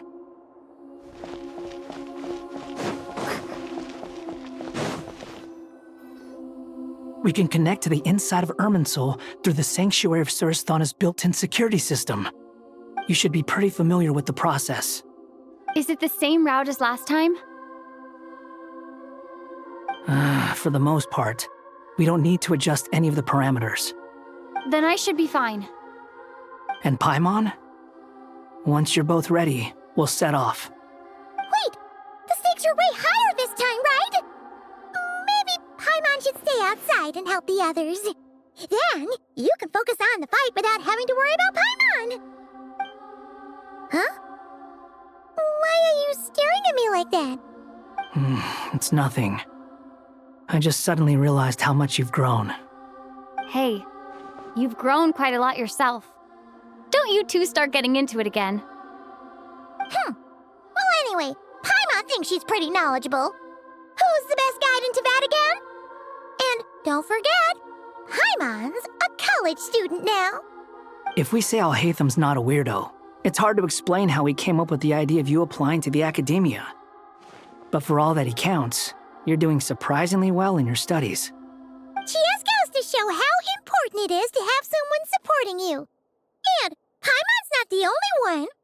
Let's not forget that you only became a student because of Nahida's personal recommendation. That's fair. I have learned a lot in Sumeru. Oh yeah, did you ever come up with that ugly nickname you promised me? What? No way! We're friends now! Paimon gave up on giving you one ages ago. Anyway, isn't Hat Guy enough of a nickname for you? Fine. Suit yourself. We need to go. Paimon, if you're staying, look after yourself. Will do. Paimon's gonna link up with Tainari and Sino. You guys are the ones who need to be careful. We will be. Bye for now.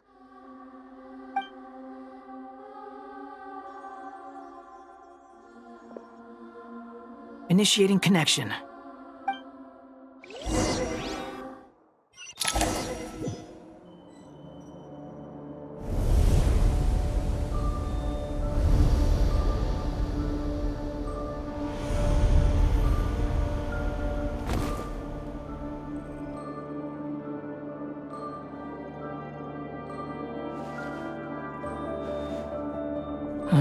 Well, here we are again. Come to think of it, I still don't even know where we're going. Thanks to our terminals, it should be impossible for Irminsul to read. I can... Don't tell me. Only you need to know. That way, whatever happens to me next, it won't affect your progress. Listen to me. Your safety is just as important as mine. Don't even think about sacrificing yourself for the greater good. We came here together, and we're leaving together. All right, if you insist.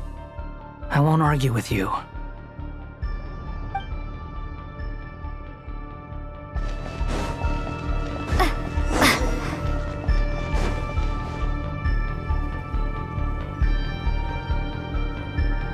place looks so different from how I remember. It's unrecognizable. It's a complete mess, like someone's turned the place upside down. Must be Dottoro's doing. Either he's searching for some information he needs, or... It's still changing. He has to know we've entered Irminsul.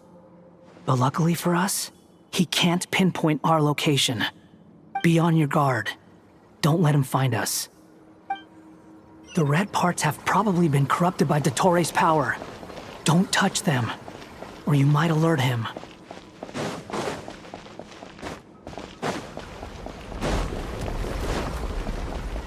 He's looking for us. Tread carefully.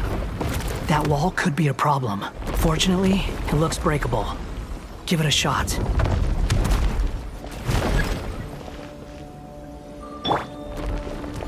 Squall Fury!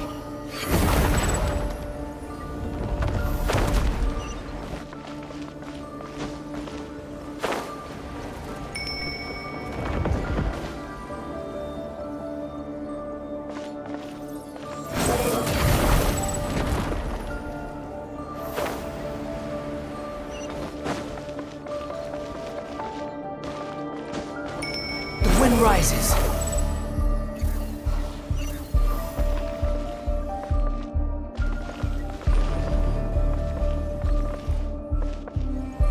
Behold!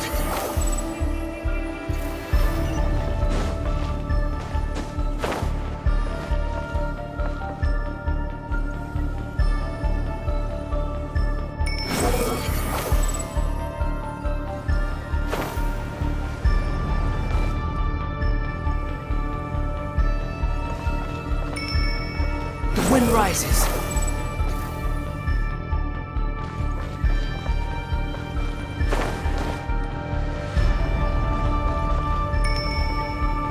Squall Fury. The same old trick again? Are you kidding me? Let's handle it just like we did before. This cheap trick isn't gonna stop us.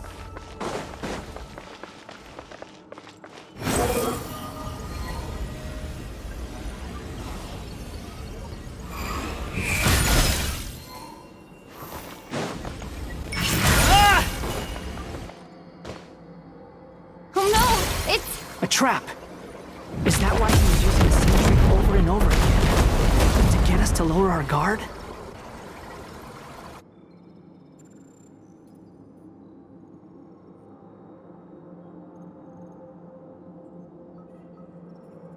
I'm trapped!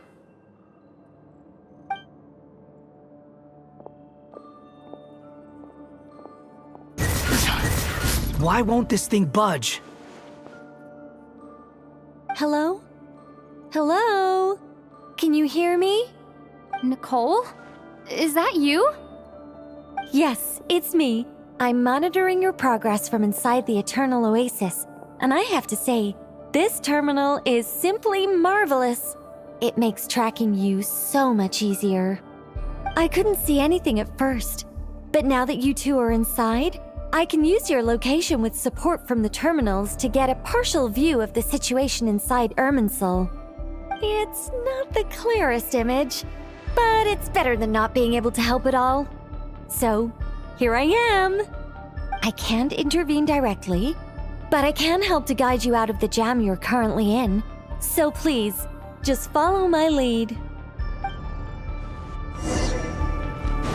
Dottore in his current form is a blight upon both Irminsul and the ley lines.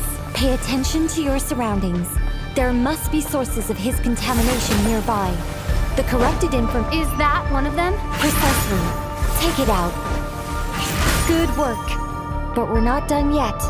Stay close, and let's see if we can find any others like it nearby.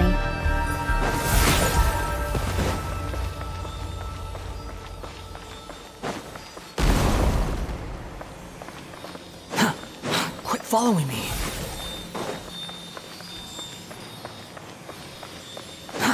Too slow. Behold! This must be another one. Agreed. Now... Oh, wait! Watch out! It's Dottore. I think he's found us. The seal is broken. Quick! Get out of there!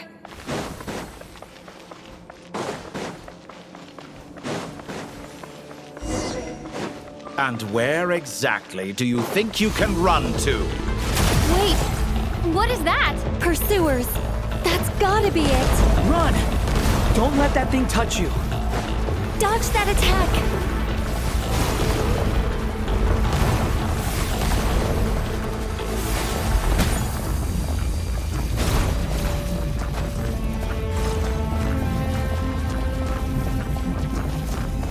There's more than one path.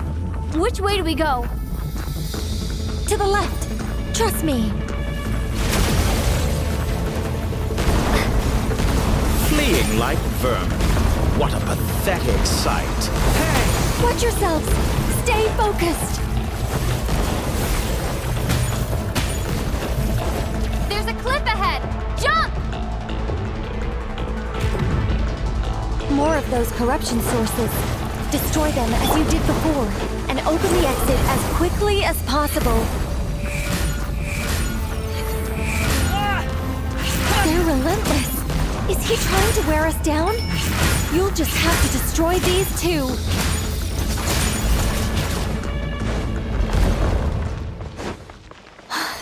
I think the pursuit is over. Hard to say. Stay alert.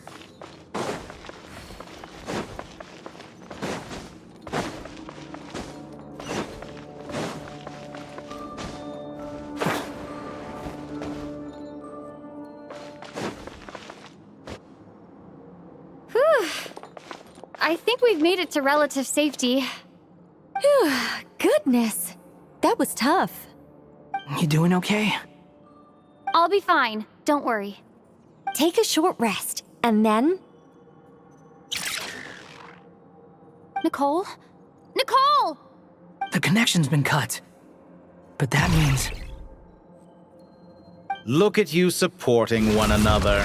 How very touching.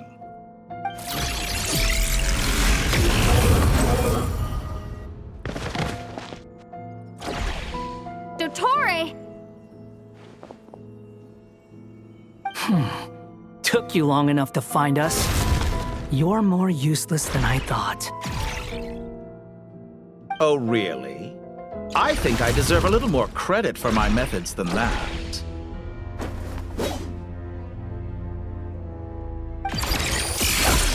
Rather than hunting you down, I chose to let you roam free.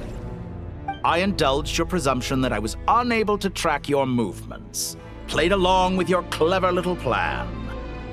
Fleeing is for animals, but I rather enjoy watching you flee. Some things lose the will to run altogether as soon as you put them in a cage. If that's true, then why did you come looking for us? Because I wanted to observe you up close, of course. Don't misunderstand me, I'm not here for a fight. Is it so unusual that I wish to greet my old acquaintances in person?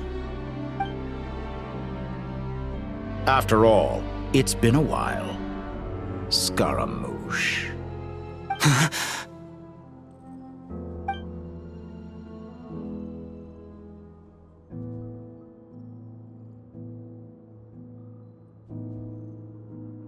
Why are you so afraid? I have done nothing unprecedented in discovering the truth. Nor did I go to any great lengths to uncover your story. You made a bold series of moves in deciding to erase yourself. And with the power of this great chronicling device called Irmin's Soul, you were able to achieve something quite remarkable. Once most people form an opinion about someone, it tends to imprison their mind. Yet you managed to erase every trace of your existence. A novel take on death indeed. However, this meant that you stood out to me all the more when I saw you in Nodcry. I didn't even have to go looking for you. Just the sight of you was enough for me to intuit the truth. For someone in my position, connecting the dots was a trivial affair. It would have been more surprising if I hadn't managed to piece it together. You seem very pleased with yourself for figuring it out. I'm sure you'd even be more delighted to learn the full extent of your crimes. That would hardly be necessary. Besides, isn't there something that concerns you more right now? Something that fills you with dread? Let me put your mind at ease. I have no intention whatsoever of restoring any of the records you deleted. For one thing, it would be exceptionally difficult. But more to the point, I doubt that the prospect of losing your current life is all that frightening to you. Because in your case, the cruelest twist of fate is that you'll never again have the chance to make up for any of your mistakes. Isn't it? Dottore?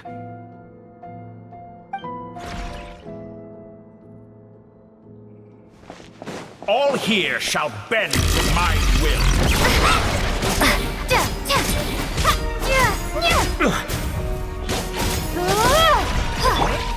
Quit following me.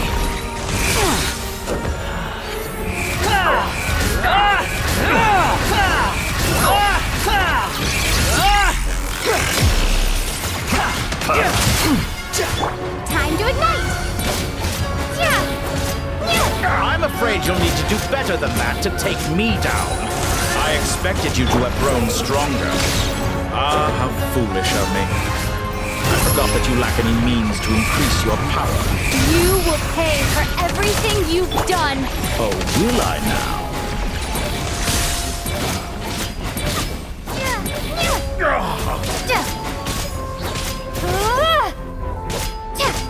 Squall and Fury. That's far enough. Finally. The price Power worthy of my for my sins.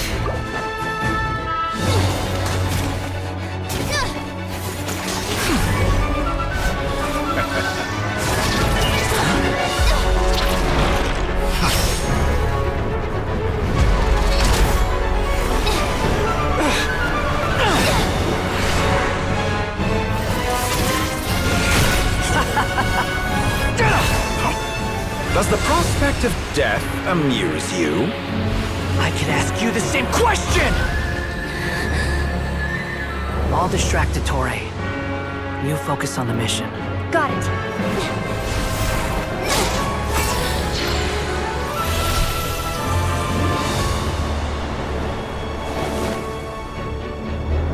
For the hopes and dreams of the masses. Open the secret door on this enchanting night. May wisdom's light eradicate ignorance and darkness, and hereby fulfill our ancient vow. Commence data extraction.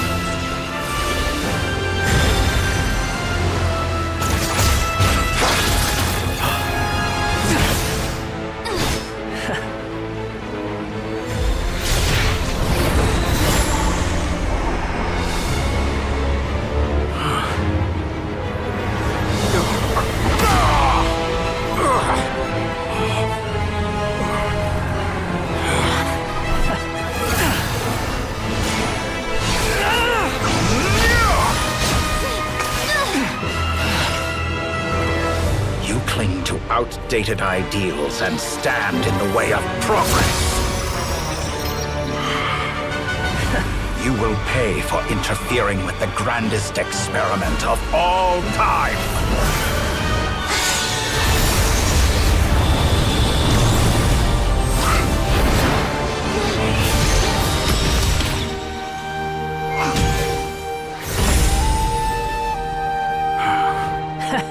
Good timing.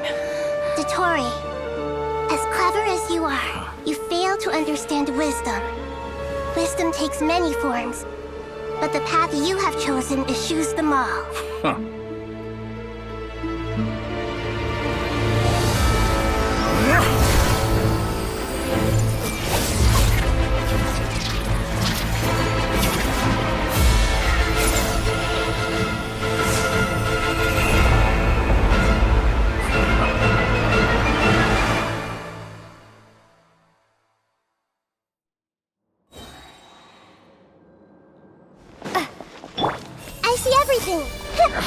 My strength is fading! Since you are within Irminsul, it stands to reason that any power you wield comes from it. You're extracting the information from Irminsul just to strip me of my power.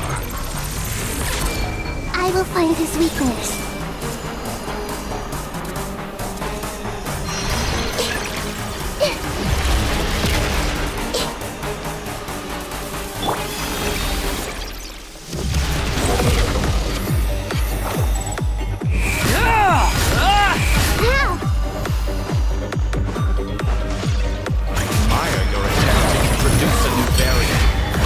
Nowhere near enough!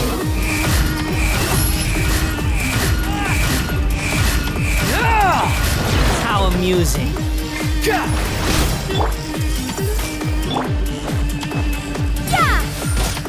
like a little buzzing fly! A petty trick! The wind rises.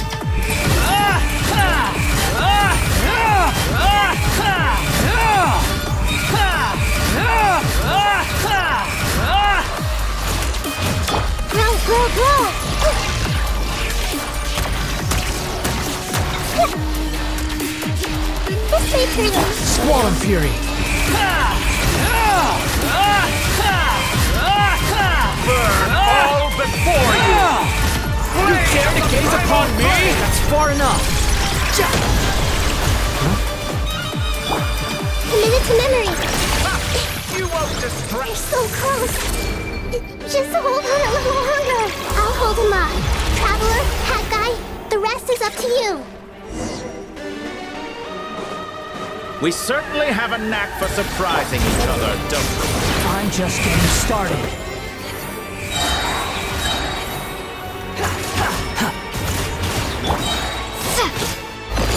It's time. Say your prayers. Stay on the offensive, but watch your back.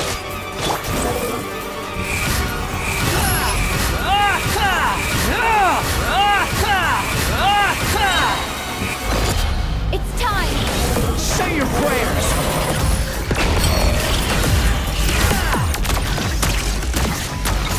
Quit following me. Let's try this. Muso no Hitotaki!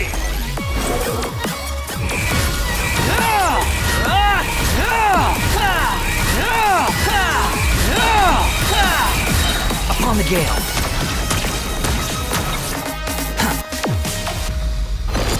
It's time.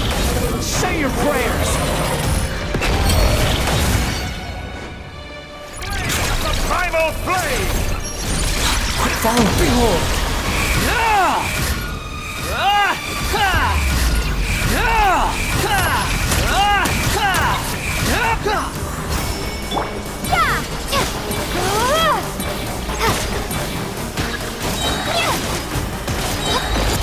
It's time. Say your prayers. Finally, time for you to die. Excited? Time for me to die? How could I have reached this place if death was something I feared? The last gasp struggle of a dying man is a pretty pathetic sight. And I know it when I see it. It's time. Say your prayers. Squall and Fury.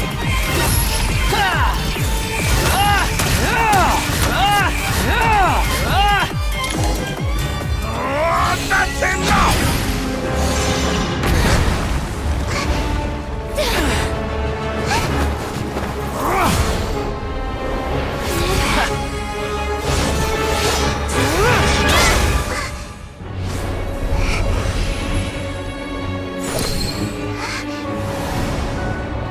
It's all yours. Do with it as you see fit.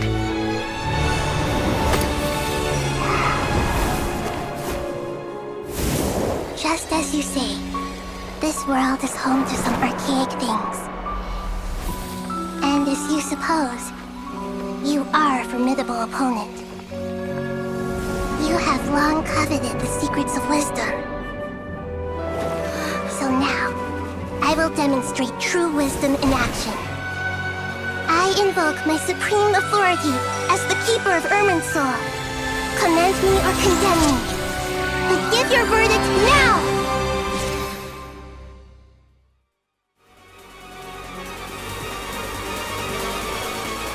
Blessed One of Wisdom, Mahakusaladhama, are you certain that you wish to exercise your authority to destroy Irminsul?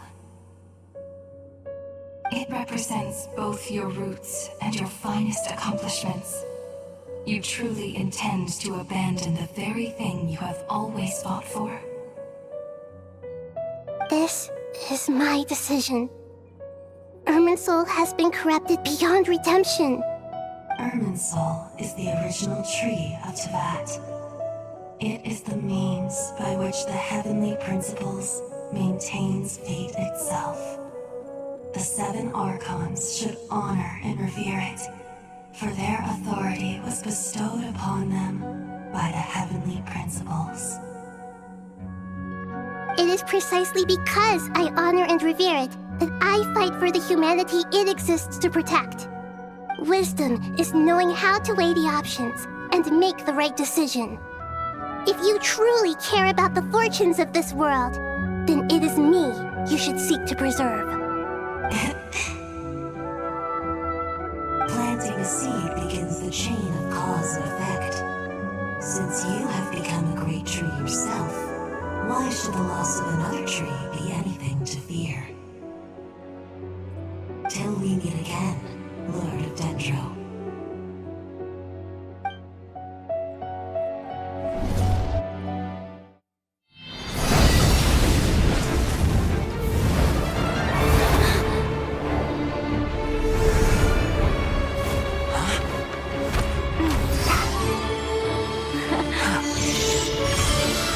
The first flame.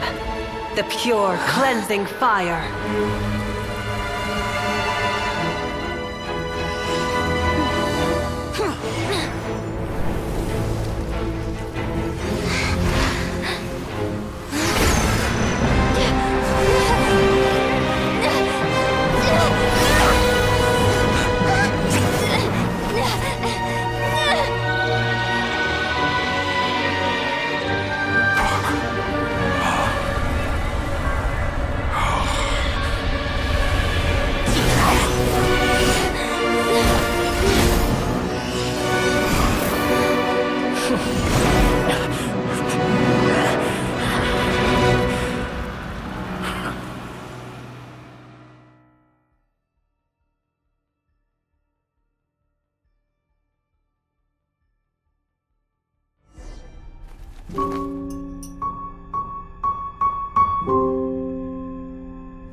Shall we? Where were we? I was suggesting that you needn't perform when signing a contract. You're only sitting here because your bank demanded an evaluation of the trustee. So you told a story about a young scholar from a merchant family in Sumeru? I told a compelling tale, didn't I? The post-expulsion story is far more captivating. The human experiments or the elixir of immortality? The part where you die. Ah, yes.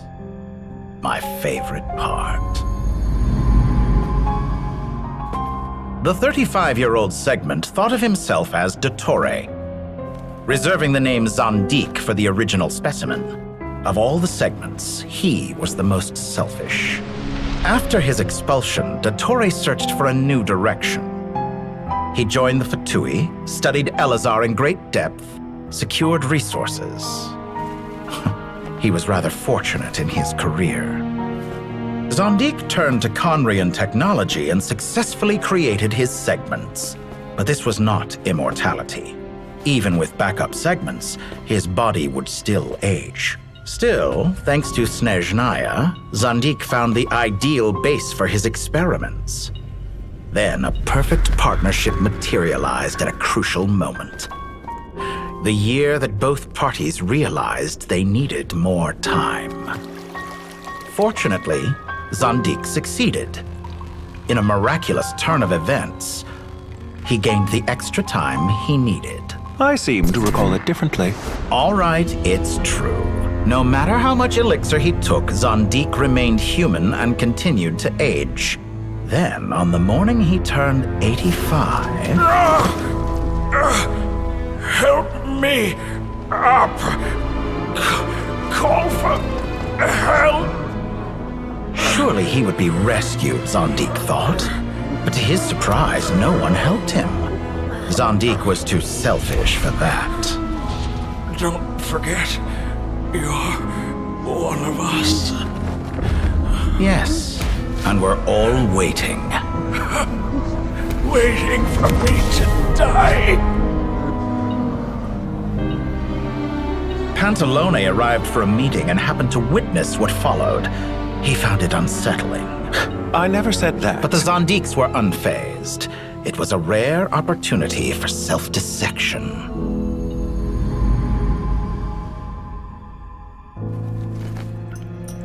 What does all that have to do with you depositing your data at Northland Bank? It has made me cherish my time in this world all the more. Fair enough. So you do have a sense of self-preservation.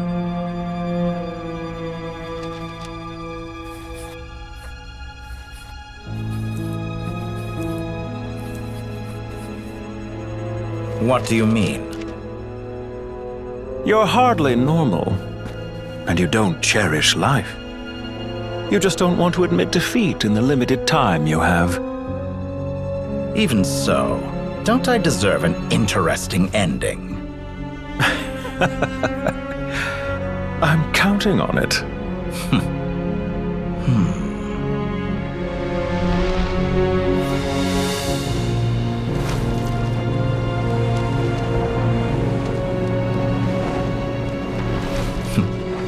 If nothing else, I expect my funeral will be a grand affair indeed.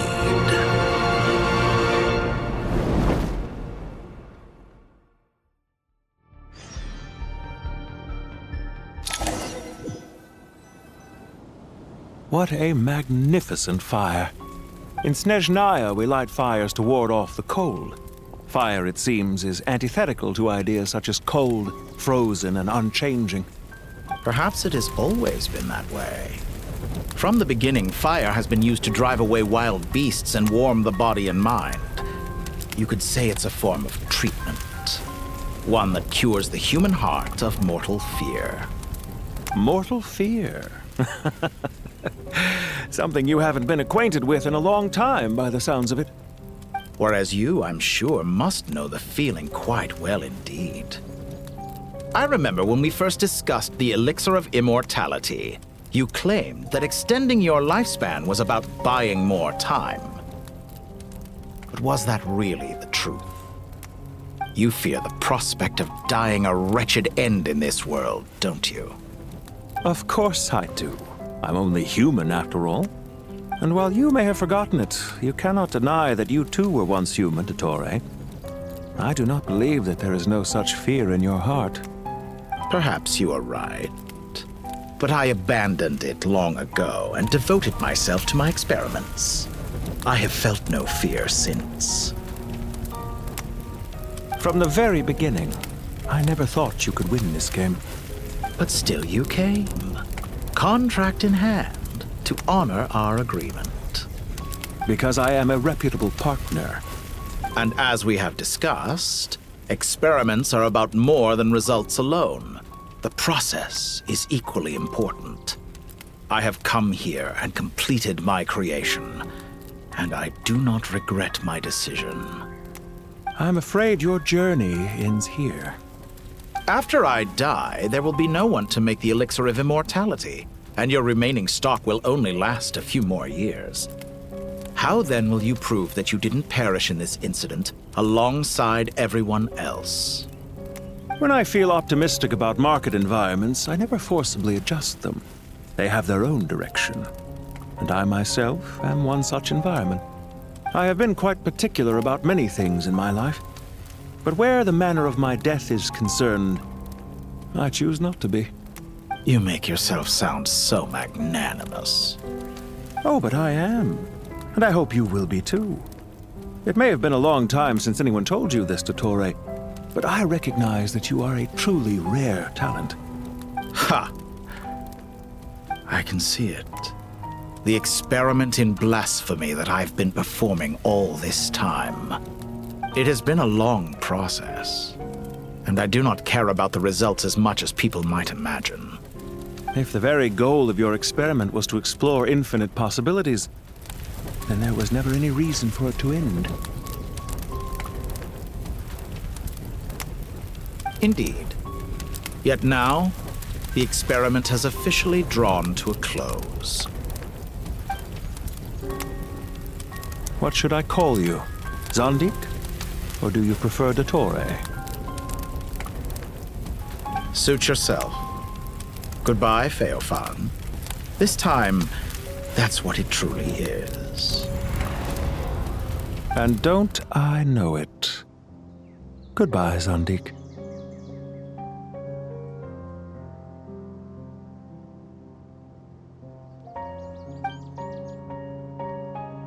I could have carried out many more experiments, but to me, Lord of Dendro, this outcome is certainly not the worst. I believe you. But unfortunately, this is where it all ends for you. This experiment does not belong to you, nor do any of the results. Experiment? It sounds like you're trying to outdo me in my own field. Wisdom is conveying information in terms that people can clearly understand. You know exactly what I mean. Indeed. I can see no further outcomes. Ha. You have a formidable mind, and you are braver than I thought. Setting fire to the very thing your survival depends on. Your previous threat was empty, but this time, it is real. When necessary, wisdom can be as fierce as an inferno. Some of the flames that incinerate you come from within yourself. Perhaps you are right. You see what lies at the bottom of the human heart, and that is your wisdom. Here is where your journey comes to an end. All that is yet unknown belongs to those of us who will carry on living. It seems I have unwittingly been your arch-enemy all along. But now, it's all over. I do not deny your intelligence. But what you refer to as experiments, I would never describe in those terms. They are events that take place in the real world, and they are so much more than mere data. Goodbye. We will never meet again.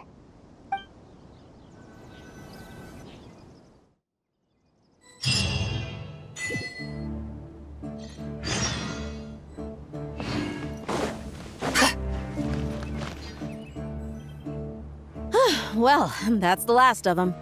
Everyone on the list is already back where they should be. It was a long, hard road, but we finally finished escorting everyone back. I just pray that we'll never need to leave again.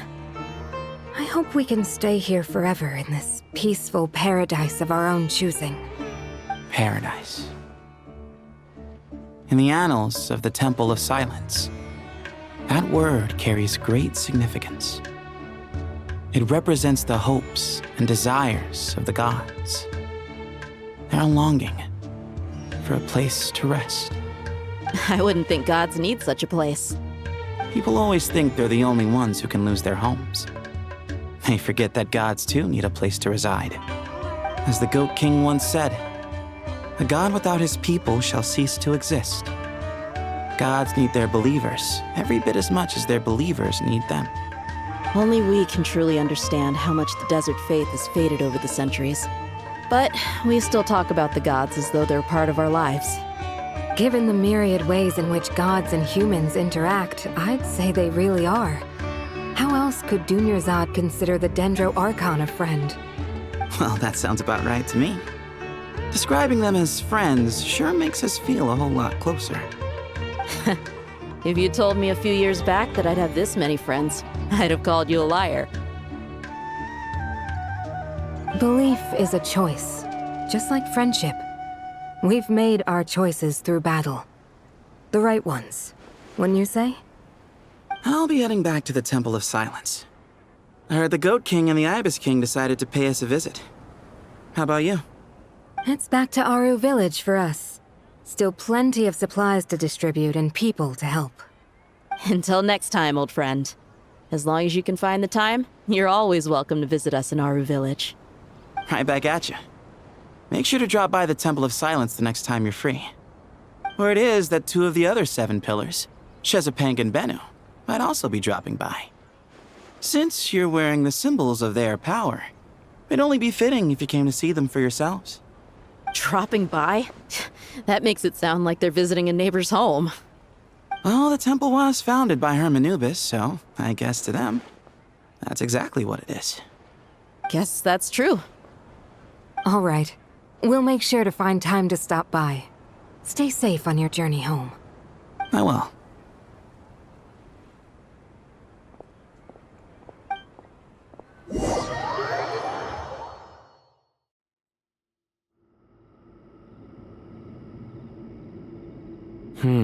You do have a point. See? Retirement has always been a problem, especially for old-timers like us who've been locked away all these years. You finally step out into the light, and bam! You're face to face with a whole different world. Naturally. What do you think, Layla? Huh? Why would you think to ask me? How could I possibly be qualified to decide where the servants of King Deshret should live? Sorry if my question was unclear. Do you think their statues will stand out too much if we place them here? Hey, I never agreed to this. How could we possibly allow our statues to be left in Hermanubis' home? That would be like breaking into someone's house, then pretending it belonged to you in the first place. Different beliefs can coexist. We still need to respect one another. By which you mean, you two plan to stay at the Temple of Silence, for a while at least, but you have no intention of relocating your statues here. So, you see this as sort of a family visit? Is that correct? Family.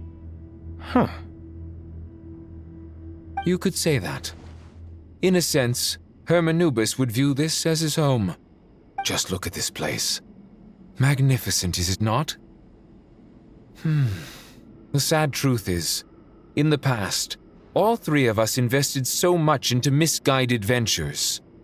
We failed to build what we should have, and wasted so much time instead. And what do you mean by that? I mean that for the most part, time spent associating with the likes of Sobek, and, let's say, Thoth, might reasonably be considered wasted. Why does that not surprise me?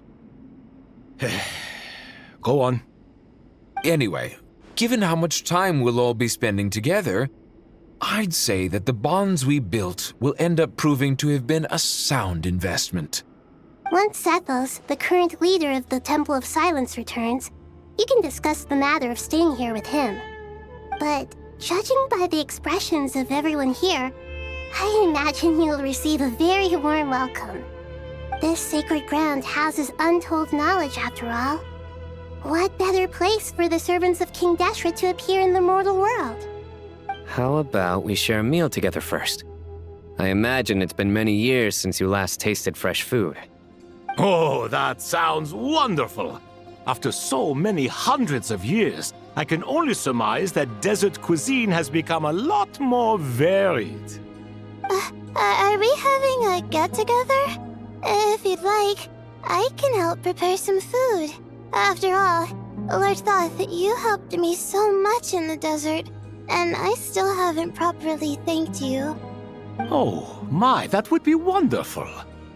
I'm touched that you still remember. How the times have changed! To the people of today, it seems the Ibis King has become a kind and passionate god. And you, Mr. Herreshoff? What kind of god do you wish to be? To be honest, I haven't given it much thought. How about you, Dendro Archon? Do you have any hopes for your future? Me? happy with my current life. Forgive my bluntness, but you do not seem to derive your authority from majesty and might, like Lord Al-Ahmar. Clearly your approach has its advantages, but also its dangers, don't you think? I do, but projecting a majestic front doesn't really suit me. Besides, my relationship with others isn't simply one of a god and her people. Not putting on airs might earn you more adoration. Exactly. Besides, I really like parties where everyone brings their own food and we all come together to share. You should join us. I'm sure you'll find it fun. Last time when we got together for a picnic near the Avidia Forest, it was quite the occasion. Seeing as you're already here, how about we hold the next one in the desert? Can we do that? Wouldn't Tainari have to transport a ton of drinking water? Don't worry, I can help out. Layla, would you like to join us next time? Me? Sure. The more the merrier. That way we... Don't take this the wrong way. I just think you should know. When it comes to passing the time, chess is more our thing. In that case, Dendro Archon, what do you say? If I were to compete against you, I can't say with certainty I'd win, but I certainly wouldn't mind giving it a shot. Where's Sobek? I'm sure he'd be good for a few rounds. Cards, cards, cards! I'll always prefer chess. I wonder what variant of chess we're talking here. Mr. Thoth, is there some sort of astrological significance to this game? Oh, I'm glad you brought that up. As long as the leader of the Temple of Silence agrees, we can search Hermanubis' place for books to teach you how to play.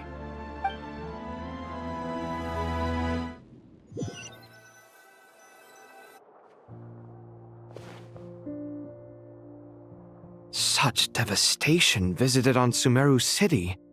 So many houses destroyed or damaged in the fighting. Who could have foreseen this? Look at all of this. It's going to take me forever to tidy up. I suppose living below the academia doesn't always work out to your advantage. I would have thought a little appreciation of my sincerity and effort in helping to clean up this mess might be in order. Helping? Effort? This is your house! Of course you should be putting in the effort! If anything, I'm the one who's helping! So you see yourself as just a helper in this situation. I must admit, I'm rather shocked. If you're trying to say that since I live here too, I have an obligation to tidy up, fine, I suppose I do. Wait a second, stop changing the subject! Nevertheless... In the wake of a great storm, a missing roof is a predictable inconvenience. Can you stop making it seem like I care more about this house than you do? Doesn't it upset you at all to see your home in this state? I won't pretend it's ideal, but that's no reason to be upset. This is the roof over your head, your shelter from the cold. The furniture is scattered, the paintings have fallen off the walls, the windows are shattered. Don't you feel even a little disheartened? The way I see it, these problems are easily solved. Ugh, this is precisely why I hate talking to you about sentimental things. It's like banging my head against a wall. You simply don't understand just how much work goes into making a proper home. It sounds like this is causing you a lot of anguish. You mean the house or the paintings? I mean your sentimentality. Oh, well, yes. But I'd rather not dwell on such things right now.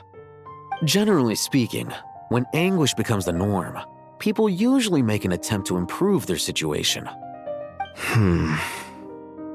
But there are so many people and things in life that are difficult to change.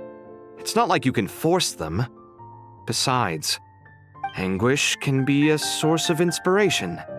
And I'm not sure I could break my reliance on it. I'm glad you're able to make yourself think like that. What kind of a response is that? I was stating a profound truth about the very nature of art. Suffering is the cradle of all creation. Even you can't deny that. And I wasn't trying to. I'm just happy for you. Pure and simple. Can't you tell? Happy about what? Happy that you can always find an answer that backs up your views. You... More often than not, life is a process of running into problems and then searching for answers. Yours more than most. Not everyone's so good at justifying things to themselves. It's something that you've been steadily mastering. Huh. What about you, then? What skills have you been mastering lately? Pass me that box. Huh? Okay. You may consider this my progress on the path to mastery. What? Wait a second. Isn't that box mine? Hey, it is! It must have fallen off that shelf! I'll hate them! Those are my paints and inks! Would you like me to put it in your bedroom for you? Huh? I mean, sure, if you don't mind. What kind of progress is this? Does he think he can bribe me? Not that giving me back my own things is much of a bribe.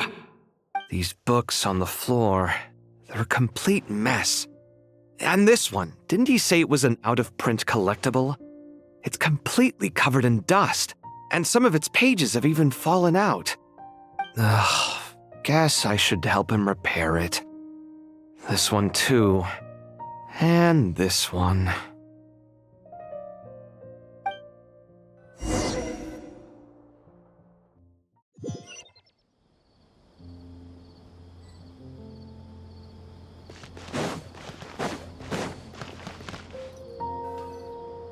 Local subterbeasts, imported goods, such a bright future ahead. I can picture the Mora just rolling in.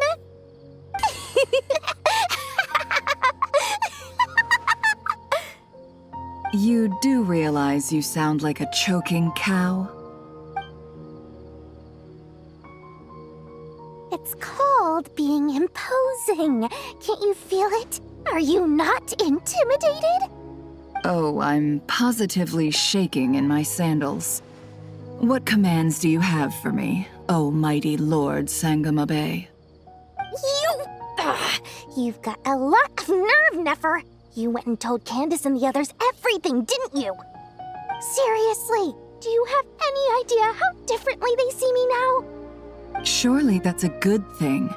I presume they're more disposed to actually like you now, maybe even view you as a friend. You traded my secret for sympathy! Thanks to you, I've lost every last shred of my mercantile majesty. How am I supposed to make anyone think I'm a big, scary investor now? The dark days of Lord Sangamabe are behind you. Why not take this chance to make a few honest friends? Speaking of friends, since when did the notorious Lady Nefer gain such an admiration for holier-than-thou types? A moon chanter here, an angel there? Who'd have thought it? A coming together of fates, nothing more. No need to throw around accusations of admiration. Forget it. You're right about one thing at least. Making friends is never a bad thing for a merchant. So, I really took a loss this time.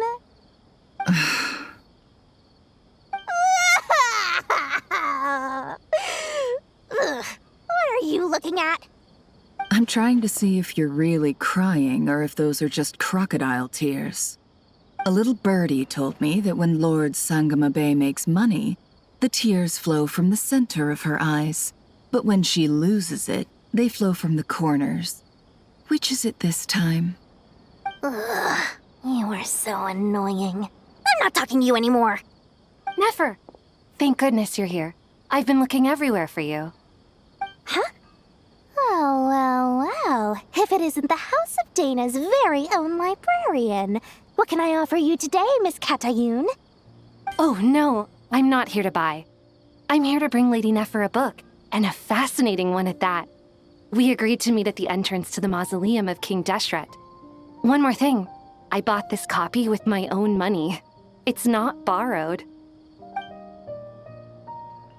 Reasoning knows not time of day, but suspense always follows a blizzard.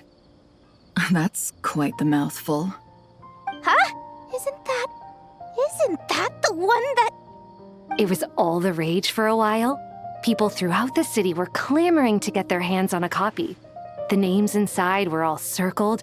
Everyone thought it was a riddle. Don't bring up that book in my presence. I don't even want to hear its name. That thing was nothing but a scam! Surprisingly enough, I've actually heard of this book, though it doesn't seem of much consequence. So, what truth lies behind it? You're from the Vahumana and you're asking me what the truth is? I'd say the actual truth was about the least important part of the whole episode. I brought you this book because it probably has the most interesting backstory of any in the House of Dana's collection, at least in recent years. As for its quality, well, you can judge that for yourself. Don't tell me it's actually any good.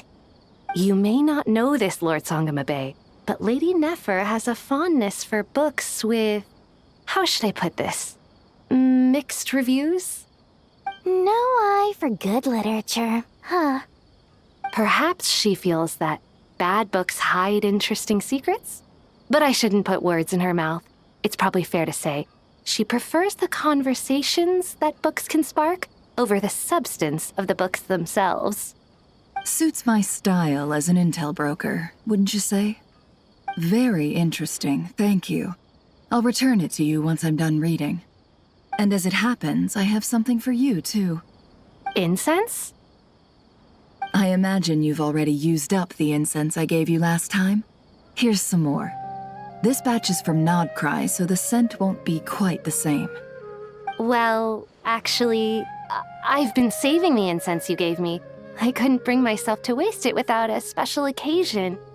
But I'll gladly accept this, too. And I promise I'll use it this time. Katayun, you haven't changed a bit.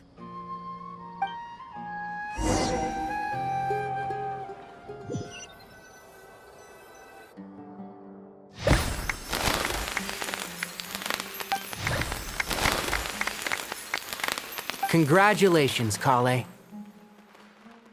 Well done, Kale. After studying for so long, you've finally become a full-fledged ranger. Sure hasn't been easy for you, huh? This really is fantastic news. All grown up. No longer a trainee, but an official forest ranger. Oh, the next step is to secure tenure in the academia. Thanks, everyone. It's true. I'm an official forest ranger now. Master Tainari, thank you for your guidance and support. I wish Mr. Sino were here so I could thank him too. Sino had a matter to attend to at the Temple of Silence. I don't imagine he'll be back for some time. But don't worry, we can celebrate together once he's finished. I'm afraid the party will have to wait. Kale still has some matters to attend to first. Kale? Is everything all right? No, it's not what you think. There's nothing wrong with my health. I just have a few things I need to deal with. I've made plans with the Traveler and Paimon to visit Mondstadt.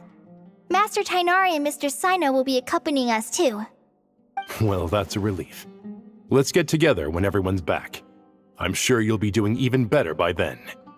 Of course. I have a feeling you're right.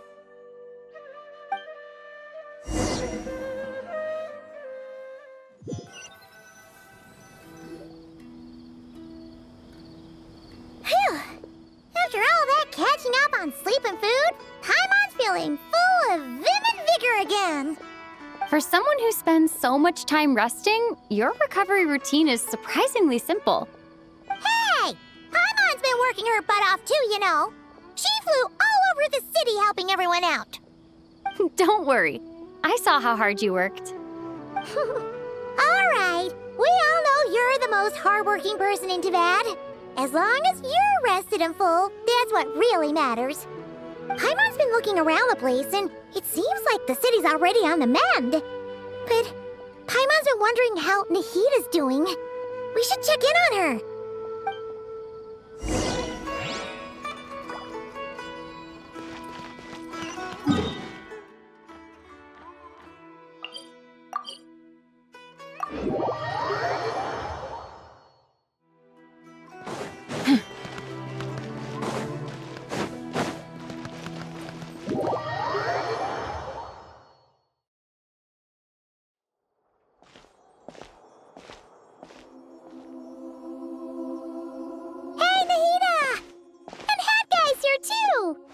Traveler, Paimon!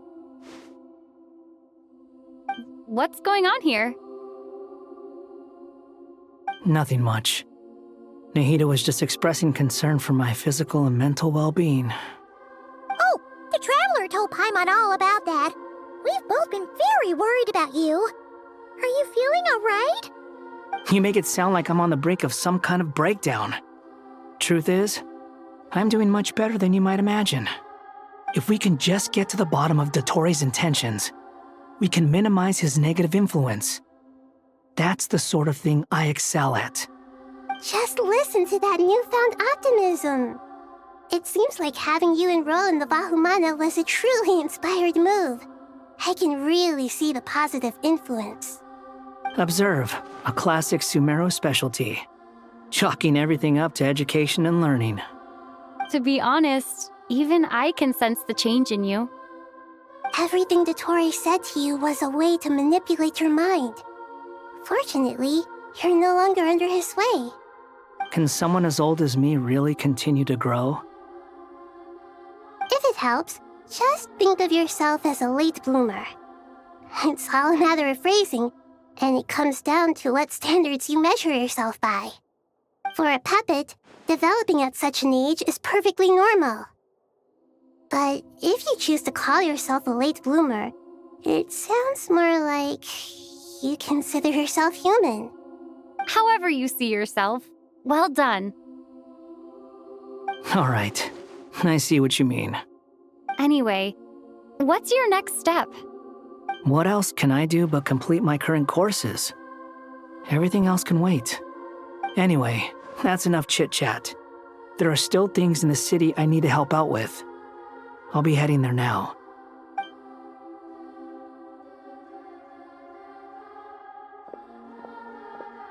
I'm so happy that Hat Guy is doing better than we thought.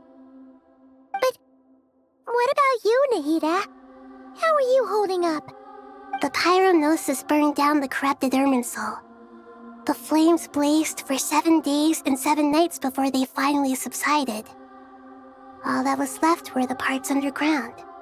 Now, Aru shoulders the responsibilities that once belonged to Irminsul. The situation was contained before it got out of hand, so Tevat's most vital information has largely been preserved. Irminsul has a strong influence over you, doesn't it? How will you cope now that it's gone? There is no need to worry. Thanks to Nicole's extraordinary talents, my connection to Irminsul has been severed and transposed onto Aru. Angels can do things like that? They can. Such abilities are precisely what makes them so powerful. The goddess of flowers, Nabu Malikata, once claimed that she too could perform feats beyond the reach of mere mortals. In my eyes, much of what she went on to achieve reached such transcendent levels. Her and Nicole really are both fascinating and magnificent. So, does that mean your situation is stable now? Correct. Just imagine that Aru has become the new Irminsul, and the essence of my existence has been bound to it. The wisdom of Sumeru has ultimately converged into a single, unified entity. Should we ascribe this all to fate, or is it merely fortune? Whatever it is, the important thing is that you're okay, Nahida. Dendro Archon, Lesser Lord Kusanali. Oh, thank goodness you're here. Greetings, Traveler and Paimon. Sir Nevis, do you have something urgent to say? Yes, there's something I need to report. We've received a message from Snezhnaya.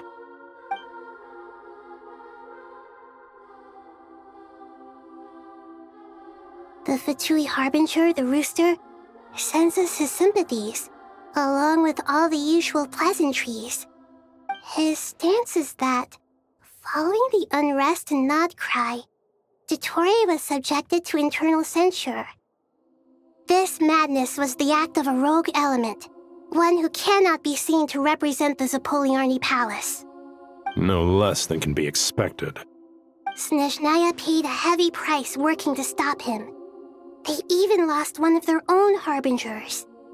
The letter goes on to say that even so, Snezhnaya cannot claim to be blameless. Apparently, they will deal with Dottore's subordinates in accordance with Snezhnayan law, holding all those involved in his crimes accountable.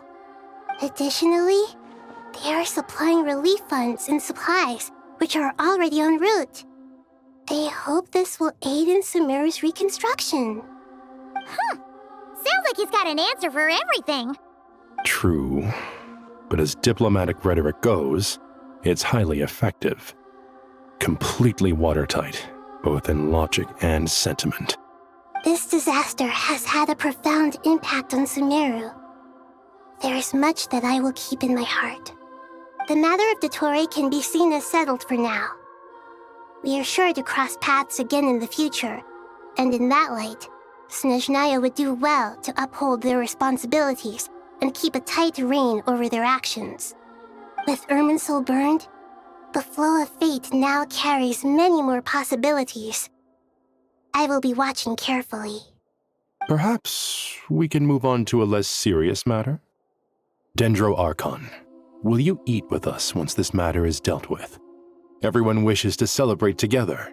Your presence would be most welcome. Of course! Junior Zod, Sino, and Hypatia all told me the same thing. If there isn't enough room for everyone, we can arrange back-to-back feasts. What a wonderful idea. That just leaves the question of what we should eat. Not more tomatoes, surely. More? Dendro Archon, what do you mean by more tomatoes? Those good friends of yours are always talking about tomatoes. Sometimes when I'm walking through the city, I can even hear them arguing in the fields. Since you see them so often, you must hear about tomatoes even more than I do. Tomatoes. Tomatoes. The word has a certain magic to it. Like the autumn fur of a sumpter beast swirling in the wind, sometimes flying up my nose. Tomatoes. What can we make with tomatoes? Wait, why tomatoes? Take your time, there's no need to rush. The Traveler, Paimon, and I still have somewhere we need to visit. You'll have plenty of time to think it over before I return. Does this mean you're going to Natlan? Meet them there in person. It will require a long journey. I know. But this is necessary. I must go myself. Traveler, Paimon, we'll set off as soon as you're ready. Is that all right? Sure. We'll be ready whenever you are. You'll hear no objections from Paimon. We should grab some snacks along the way, though. It'll be just like going on a long holiday. Wonderful. I'm looking forward to this so much.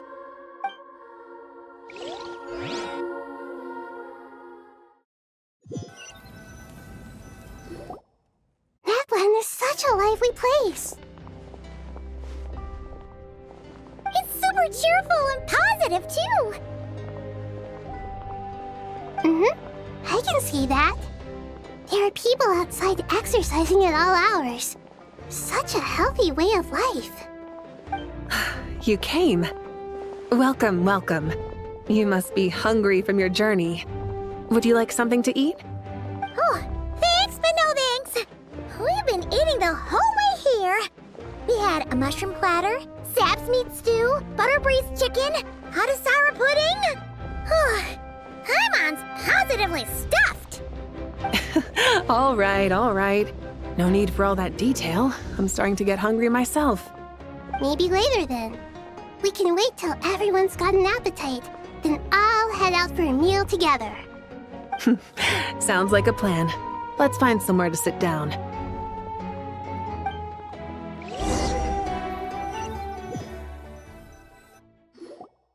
I should tell you, I already have some sense of why you've come.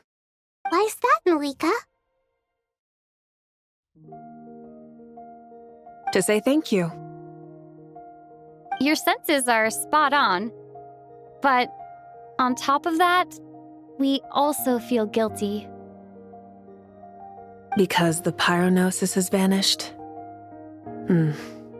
I sensed its loss. Despite scouring through the remnants of Irminsul, we couldn't find any sign of the pyronosis. Not even any trace of it burning to ash. That's certainly unusual. Still, the potential fallout from Irminsul's loss is significant, to say the least. Perhaps the pyronosis's disappearance is simply a knock-on effect of the impact it's had on a certain strand of fate. There's no need to feel guilty. We were clear that this time, there was to be no returning, only giving. Pure and simple.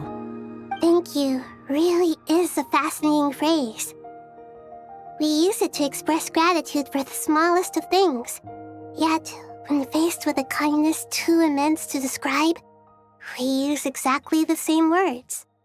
It's not that we lack other means of expression. It's that when we truly need to express our feelings, the simplest and purest words are always the most powerful. You're right. In Natlan, we prefer simple expressions too. Companionship, friendship, support. They might not sound fancy, but the sentiment behind them is sincere. That's wonderful to hear. Sincere feelings are often a vehicle for the deepest wisdom of all. Irminsul's destruction doesn't seem to have done you much harm. I'm glad to see you're doing well. There's still a lot of work to do, but before we begin, we felt it was important to come here and speak with you.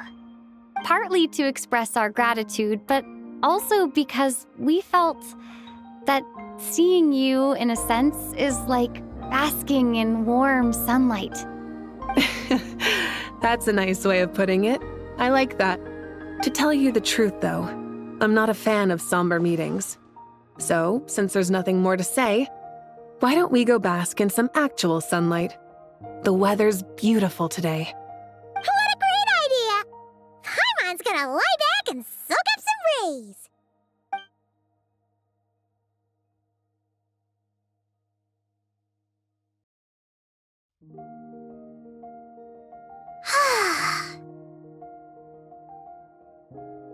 In that case, I think I'll lie down for a bit too before we head to our next stop. And where might that be? Mondstadt. Paimon and I are gonna head back there with Kale and the gang. Long ago, I sensed that the god remains inside Kale had come from the goddess of flowers, but I kept it a secret. Those remains weren't hurting Kale, not as she is now. They simply exist. Besides, I could sense a deep yearning within her. A yearning for an ordinary life. A yearning to hold on to the hard-won happiness she now enjoys. With someone like her, I have a responsibility to keep her secret. She should be ready to face the truth by now.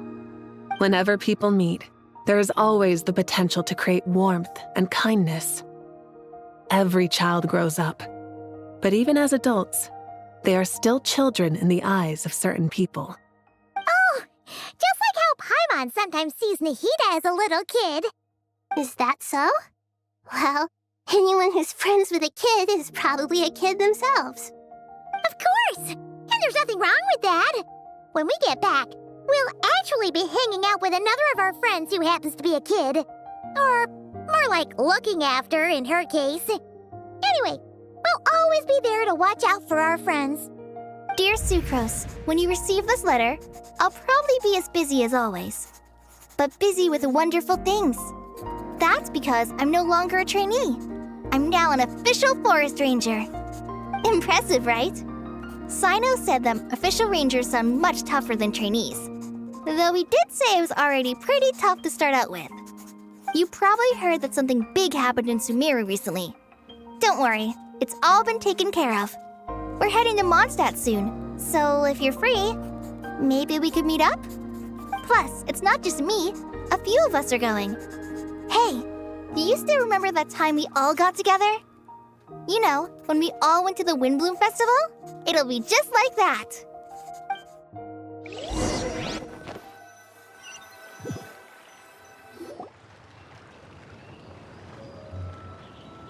Dainari, is that... Don't you say it! Is that the great Vayuvyastra? Behold, the great Vayuvyastra, General Mahamatra. How times have changed. I wasn't expecting you to beat me to the punchline. You've changed. You've really upped the aggression in your battle against Sino's jokes. Kale, how did you know what I was going to say? For the love of... Hey! Traveler! Paimon, you're right on time! I hope we haven't kept you waiting. Kalei! Sucrose! It's been so long! How have you been? I've been well. Everything's going great. What about you? Are you still busy? Not at the moment. Oh, right! That juicer you gave us works amazing! Farzan loves it! Seriously? That's wonderful. I don't suppose you drew up a detailed test report. Oh, what fruits did you use? How's the texture of the final product? Sucrose, you might want to try asking your questions one at a time. Albedo! Paimon didn't see you there! It's been a while since all of us were together like this. How about we follow the same plan as last time? Good idea, my friend. You never disappoint. So, what are your identities this time? Don't remind him. First things first. Allow me to introduce our very own official Forest Ranger Kale. The rest of us are simply her humble travel companions. This sounds like one of those mushy stories that gets people hooked on some corny, heartwarming premise. Oh, is our story not heartwarming? If I recall correctly, there was even a scene like this in King of Invocations. Besides being heartwarming, our story's also about tough, impressive-sounding job titles. At least that's what I think.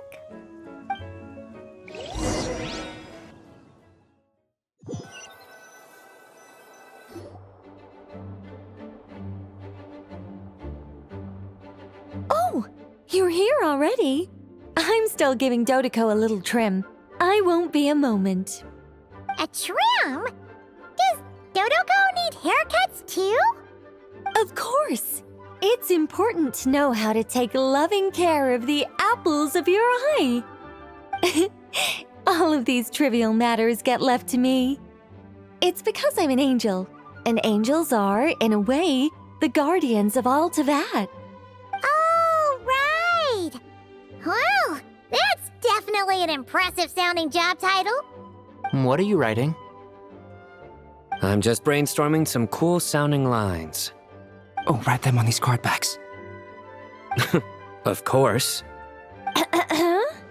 Clearly, my lines are pretty amazing, wouldn't you say? Miss Nicole. Kale? You seem a little nervous. I was just wondering, who was the person you mentioned who needed their wish fulfilled? Wish? What do you mean? Miss Nicole asked if we could meet up in Mondstadt once everything was over. She said a friend of hers had a wish that needed my help to come true. Well, you never mentioned that before. All we knew was that you'd arranged to meet in Mondstadt. But we thought it had something to do with the god remains. To be fair, everything I told you was true. Anyway, my friend is waiting. Come on, let's pay her a visit.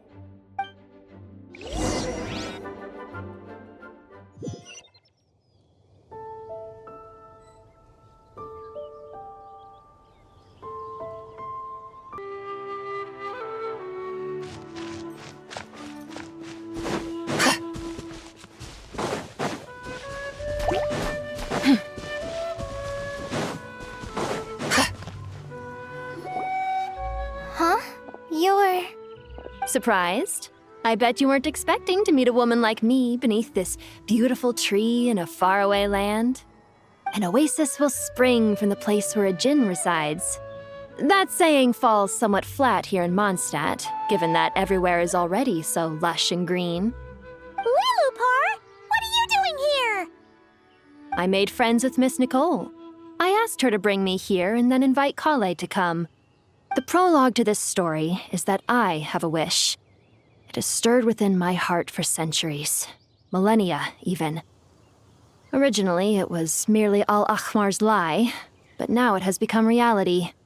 Could this be... related to the goddess of flowers? My dear young lady, my mistress left her final trace in this world upon you. I can't tell you how glad I am to see you here. And now I have seen you, and peered into your heart. You have experienced hardships and suffered setbacks. The torment an ordinary person might expect to face has befallen you threefold. This is the source of your resilience. But, beneath all this, I've witnessed the seeds of desire. You yearn to return to the simple life you once knew, do you not? I do. I want to throw away everything that isn't mine. But how do you decide what is yours? The scars that others carve into your flesh? The kindness and love they inscribe? Are these things not yours as well? They are. This is something I've talked about with Miss Nicole. Miss Nicole said I should learn how to adjust my standards. I just want to live as an ordinary human. Anything beyond that isn't mine. Don't you want anything from the remains of the goddess of flowers? She gave me a revelation once. I think that's already more than enough. In the past, you would not have possessed such a rich heart. Your brief life has taught you to hold on to everything good, to home in on kindness. How fascinating. You're nothing like Nabu Malikata, and you're certainly not her. Of course not. I'm not some great and powerful being, Miss Lilupar. Yet I am a djinn. We exist because of the Lord of Flowers. We revere and love her.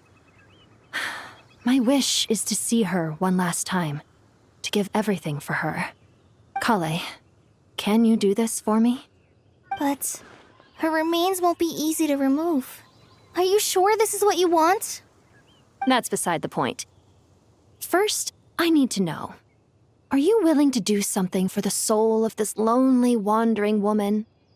I'm willing. But look, you know nothing about me. Even if you have heard the stories about me, all you would know is that I was rightly punished for the many evil deeds I committed. Ah, so you do know. Your lips are quivering, your eyes trembling, and still you're willing to do something for me. Life has been cruel to you, and yet you've learned to be kind. My dear young lady, to repay your kindness, I too must play my part. Are you sure about this, Lilupar? I yearn to see my mistress. For this moment, the world can burn to ashes, the universe be engulfed in flame. I care about nothing else. And you, Kale, I can give you a gift. You'll become just another ordinary human. But Miss Lilupar, what will happen to you? My wish will be fulfilled, and I can die happy. Why would you wish for that? A long, unending life might seem desirable for one who has never possessed it, yet it brings torment to one who has. My remains are scattered across the yellow sands, but my soul can find no peace. Since you've promised to grant my wish, give me that release. Allow the dying to die, and let the dead rest in peace. You have my thanks. Kale, there's no pressure on you. What she said, it's all true. A wish is a genuine desire, after all. It's as if you want to use the last of your life to give me a better future. Nothing's so selfless. We'll be using our futures to fulfill each other's wishes. This is a noble act, a beautiful and secret transaction between two women. I understand. Miss Lilupar, I'm ready. Close your eyes, Kale. Then open your soul. From there, I will embrace my mistress. The downpour of flowers is your touch. Like returning to the very beginning. Like surrendering to your grace, my mistress. People say that devotion is beautiful, yet filled with pain. How foolish of them. For me, devotion is beautiful, pure and painless. Devotion is my love. Thank you.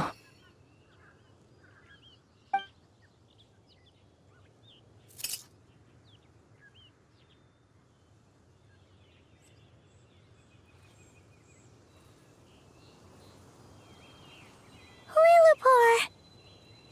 She disappeared? She left, carrying the blessing of flowers. Kale, are you alright? I'm fine. Now that the remains are gone, I don't actually feel any different at all.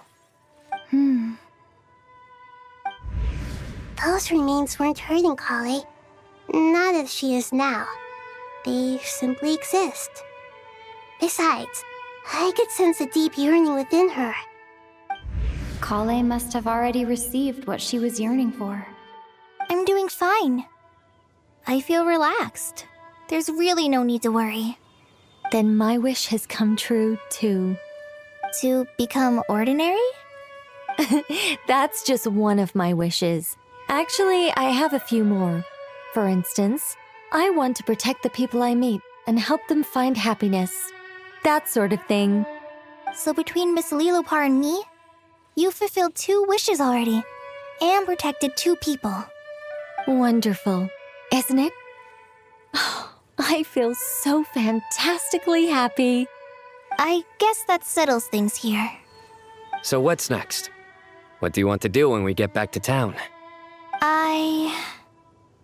Kale, look who I've brought to see you. Hey, Kale! I heard you guys were holding some kind of secret event. How come you started without me? Huh? Oh no, it's nothing like that. We were just saying goodbye to an old friend. Really? Who? Me. The old me. So that's what this is all about. Did you come all the way to Mondstadt for that? Because we knew the old you so we could witness the change? Exactly. The old me is gone.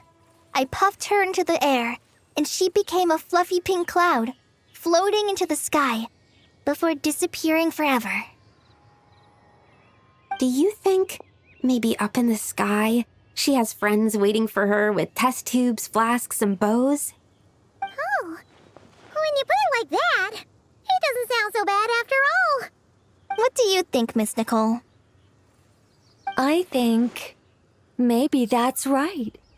At least, if it were up to me, I'd consider that a happy ending. Dear Sucrose, even though my childhood ended long ago, these past few days have really felt like growing up again. I've become stronger, and I feel like I can finally accomplish things by myself.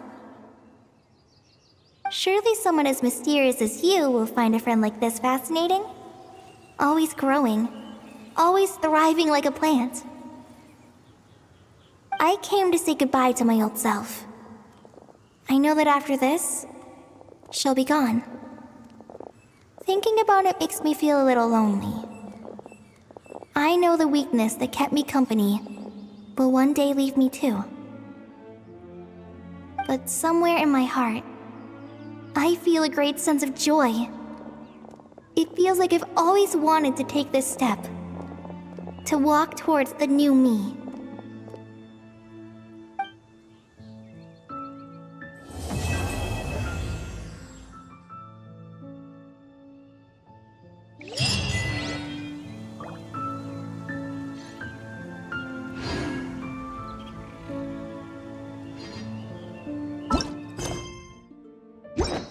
The whole world shares the bounty of the skies, the rain and clouds that grace the earth beneath.